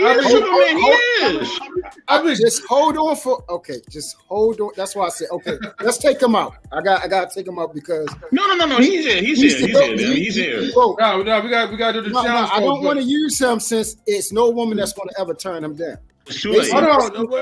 Hold on, True. Look, this is what I think, right? No, hold on for a minute, because that's what giving my answer. No, hold on, because I didn't get a chance to finish. This is what I'm trying to say. All right. If she went down a line of men, 99% of the men in the world, if she say, "Hey, you can enter me," they are going to. Versus him going down a line of women. 99% of them women is not going to say, "Drake, you can enter me." But not 99% of them. Maybe 80 of them. Your numbers are wrong. Let me tell you why. Because please tell me why. Logically. I'm about to tell you logically. Okay, I'm listening. So first of all, I believe it's just my personal opinion. It depends on the status if that guy's single or married. As a married man, I get approached by women all the time and I turn them down. No. So you don't get approached by 99% of women. We're not going to play them type of thing. You miss what I'm saying. It depends on the status of that man. If he's I get what you're saying. So you saying Drake married would get 99%? No, you missing what I'm saying. When we talk about the young lady, when she go and said, "Do you want to have sex with me?" It depends on the status of that man that she's asking that question. What? And I don't think that. Listen. I don't think 99% of men, if I had 100 men, say half of them was married, is going to say, yes, I'm going to cheat on my wife for this one moment. I don't agree with that. What? Men don't cheat. Listen, we're talking about in this world. We're talking about this world we're living in. Wait. True. M3, I got something to tell you. What is it? Can I talk to you real quick? Yeah. M3, your boy's not getting out, okay? The judge said that letting Andrew and Tristan Tate go free would represent a danger to public order. Your boy's going down. Okay? So good luck for your other mentor. Pick another one. Now that's why, again, E-Man, I didn't want to use Drake because I know people think women is what's the name? It is some women. Wait, Truth, let me give you my answer. Let me give you my answer real quick, okay? Okay, so look. Average, even if you're a celebrity like Drake, right? Okay. I mean, that is a good competition because that is Drake, right? But here's the thing, right? How many of these women will always cap and say, oh, I don't want Drake. Drake is not my type. Drake is ugly or whatever, right? Let's say we actually believe them, right? So if we believe these women that says that they will never go after Drake, right? In this panel or any other person that I interacted with, right? My own wife said she would never go after with Drake. But that's cap, all right? I'm just putting it out there. But here's the thing. If everybody says that, then that means that what you're telling me, right, that Lola, well, any woman, average woman, I guess whatever, right, that's not a celebrity, okay, could pretty much get more dudes than Drake getting more women. Correct. Because basically by default, you're saying Drake's money and his status is not good enough. It's not to the power of the P, bro. That thing is what breaks banks, what destroys kingdoms, what has turned down the whole entire world. True, you're wrong, my friend. The reason that I'm telling you, you keep saying I'm wrong, but you can't disagree with nothing that I just said. I am disagreeing that I said logically, not just for the sake of it. Tell me how the P is not undefeated. Let's start with that first. Okay, so what I'm saying is, first of all, just because I think this young lady is attractive doesn't mean that 100 guys are going to think she's attractive. Yo, you got to be kidding. Okay, but that's 100. I didn't say find attractive. Do you know ugly men? I mean, do you know men? See, this is what you listen. Men screw night flyers, bro. Do you know what that is? That's the ones we don't. Okay, so let me give you a prime example, bro. I used to be out here. Right? I used to be out here. Okay, so yes, I hit a night flyer before. Okay, all right. A night flyer is something you do not bring out at all. Well, women hit. Hold on for a minute. Hold on for a minute. Now, that night flyer, guess who else hit her? It wasn't just me. It's probably more niggas than you think hit that. First of all, she is insecure about how she looks. So the best thing she can get is attention and dingling to build up her self-esteem. This is how women move emotionally. So that's number one. Hold on. That's number one. But hold on. We got. So hold on. That's number one. Hold on. That's number one. I gotta go, so I want to have a back and forth. Let me finish this, and then you can rock right on out. I'm gonna make this real quick, man. You said that 5 minutes. The second thing is this, man. Because all you're going to do is disagree because you're on this man thing. I'm just giving you logically about what coochie is, flat out. Attractive woman. Now, not a night flyer, attractive woman. Niggas is not turning down. I'm gonna use 6 to goddess.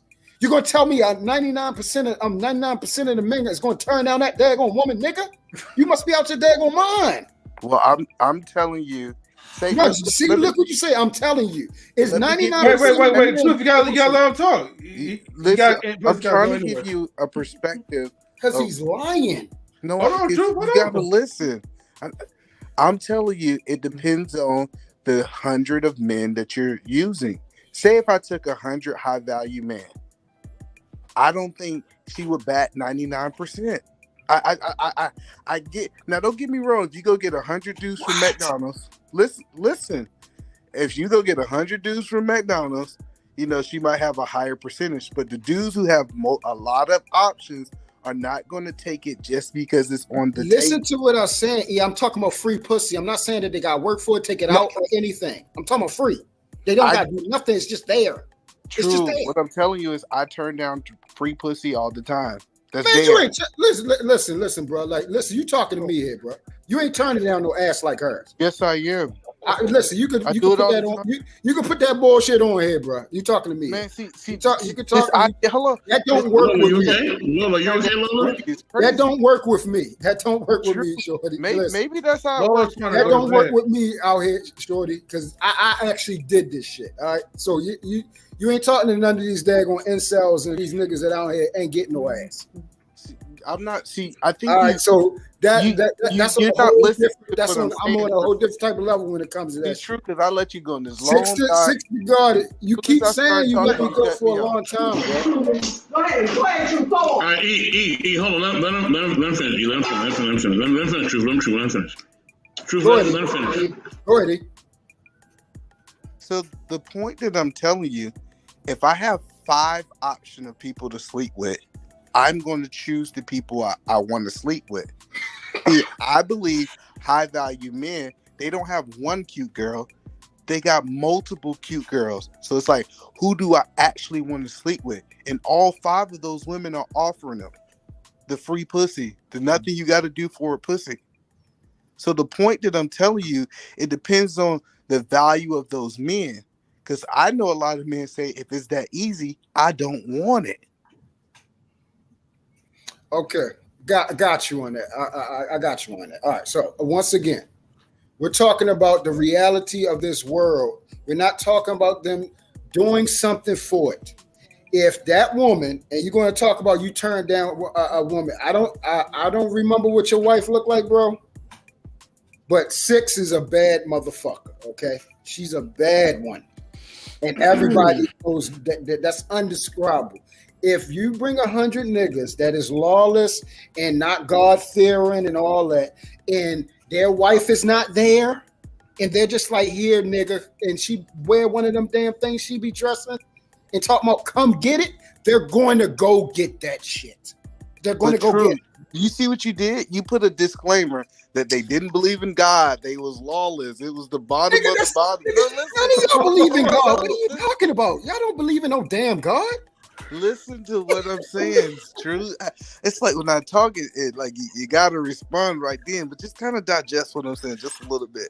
Yes, we agree on that point. If you get a lawless person who don't believe in God, who ain't got nothing to lose, you're right. They can just jump into anything. But a man who got something to lose is going to be, he's going to move with his penis with wisdom. That's the only point that I'm making. And how many niggas is that in this daggone world? I think it's a lot. Bullshit. This world wouldn't be fucked up if it wasn't. Bullshit. This world is completely how do we explain? They say 50% of men are virgins. It sounds like 50%. That don't mean they good. 50% is because they can't get no ass, man. What are you talking about? Huh? No, it's a large group of men that are virgins. It's not because they're good. You don't know that. They're not saving for women. They're not saving their dingling. It's because they lame and can't get no ass. That's why they want ass. Another thing, true, is you gotta hope that 99% of these dudes are straight. Like it's so many factors that go. You trying to add variables other than the you ones added you just variables. said. What you said? You said godless. Hey, Gaines and Vouaghn Bryant. I added variables. I only put it that way so you can fully understand that because you keep talking about somebody that's going to turn it down. The only type of people that's going to turn it down is somebody like Bolo, somebody like I'm gonna even use me. I would actually turn her down. I'm going to actually use me. I would turn it down because I already at 98%. So you just if you okay. So no, stop. So listen. That's listen to what I'm saying. After that. We're talking about people that are already sleeping with women that don't look nothing like her. They're going to hit. Half of these high-value men, these niggas on here talking about they got high-value men. Have you ever seen their wives, bro? They don't look nothing like her. They would hit her. You're not going to tell me that. I can't speak for their wives, but I'm going to tell you this right here. I can't speak for nobody else. How about this? Because it'd be hypothetically. Don't use your. Hey, bro, please don't use me. Don't. I want to. Please. I can speak for myself. Please. Listen. Please, because I'm taking myself out of it. I'm taking myself out of it. Let him speak. Because I don't want to be disrespectful, bro. That's what I'm saying. No, I get it, but True, you just used yourself. You said of me and Bolo, and I thought you was going to use your wife. That's what I was saying. No. Listen, just hear me out. You said me. Salute, Mr. Bryant. I'm just telling you guys. Now, whether you believe it or not, All right, Lola. I literally done had vagina on the table. I've had women try to trap me into office buildings and try to give me the vagina. And you know what I said? No. Because I knew that it would be a horrible business move. First of all, I'm always thinking money. You know how people say it's bad to always think about money. I'm always thinking, how's this going to affect me financially? And I get you might say that I'm one of a million, but I think there's a lot of guys thinking about their pocket. Now, I'm not saying I'm just saying that your number of 99% that she's going to go 99 for 100 is wrong. Now, if she's going to bat the top 90s, top 80s, maybe the top 70s, I don't know that. But I don't think that 99% is just completely outrageous just because she's cute. Okay, let's take away the 99%. The point I was making, bro, is a nice-looking woman, decent, bad-looking woman like 6 is going to bat higher than a celebrity when we're just talking about nothing at the basis. You don't have to do nothing. It's just thrown at you. Just thrown at you right there. Just here, take it. You don't have to do nothing. You ain't got to take me on a date. You ain't got to even say no word to me. You ain't even got to turn me on. Just here, take it. Just like that. Men are going to take it. And what I'm saying is if we to use that Drake analogy, so I would say that Drake don't have to do nothing. They're going to just offer it to him. It's some women out there say, Drake, because you Drake, just take it.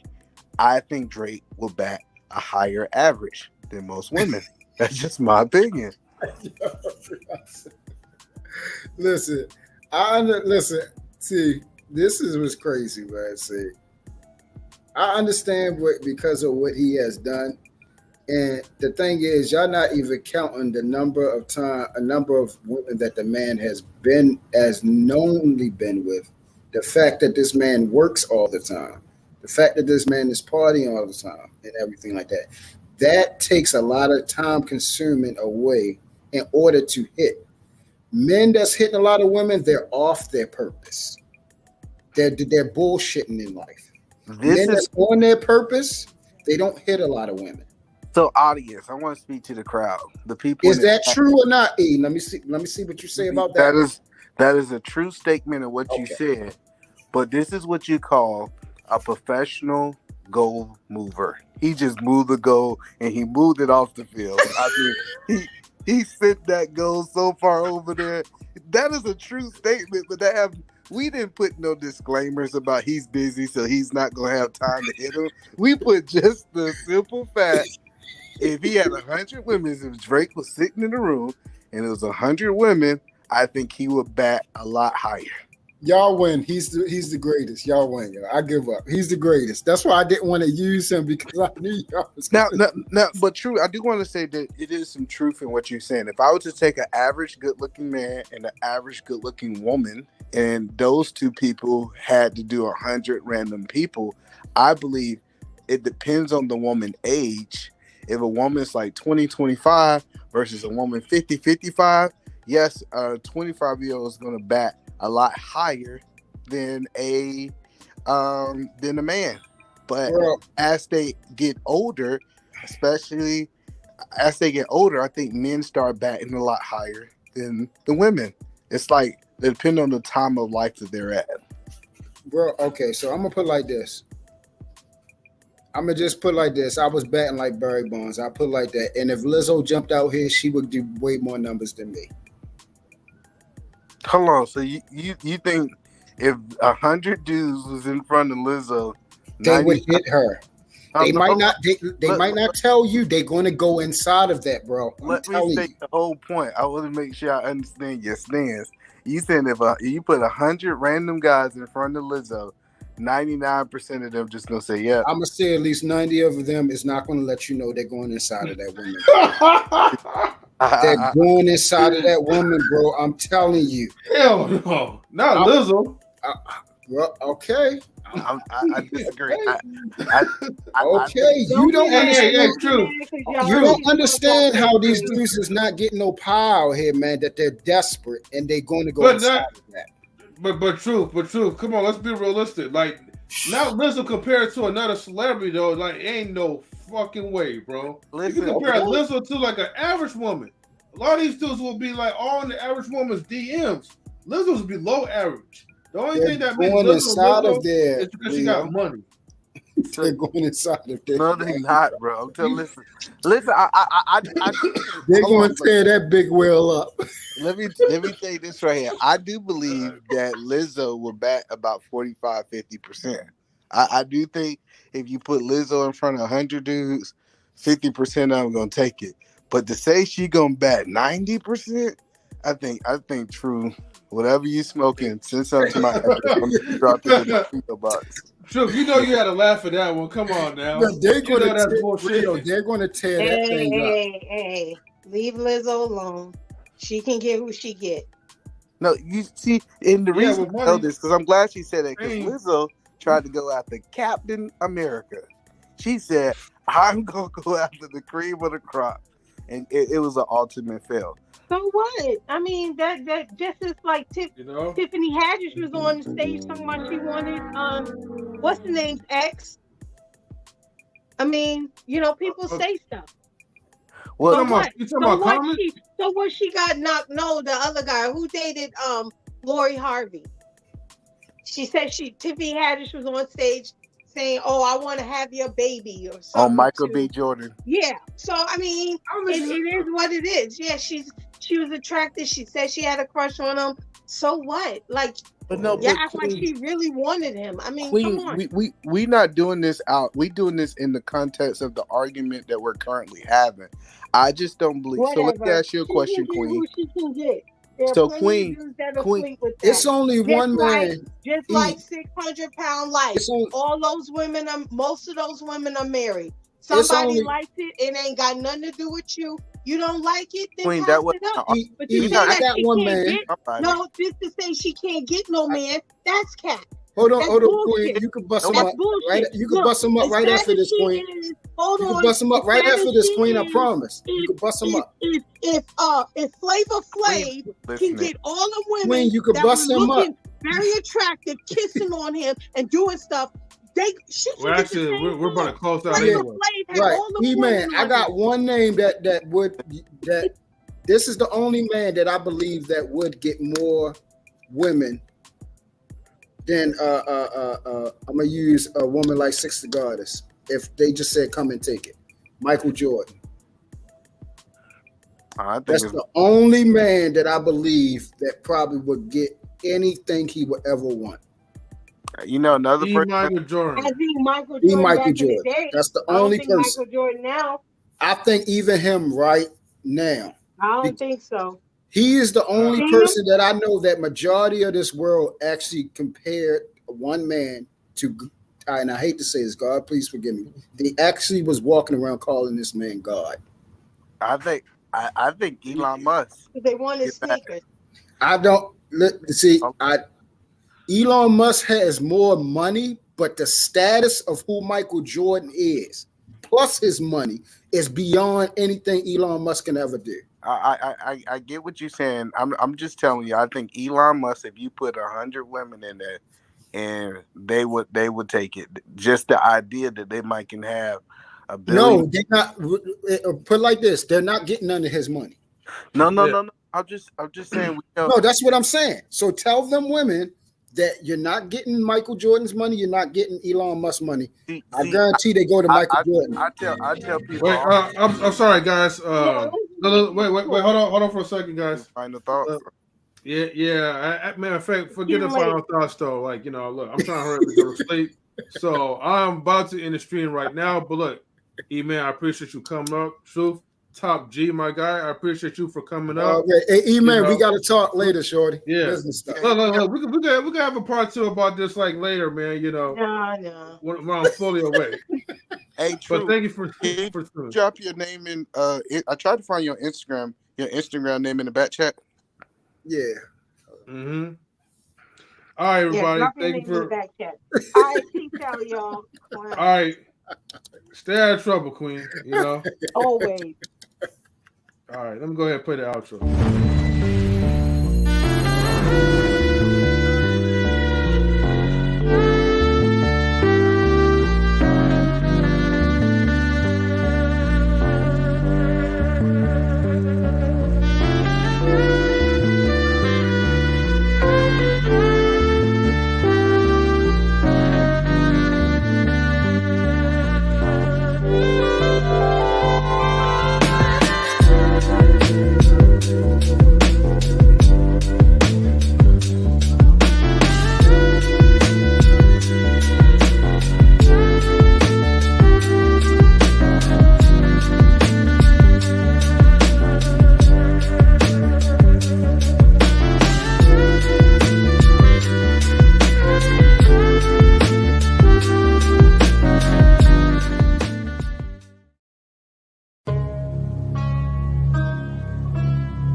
Knowledge and relationships.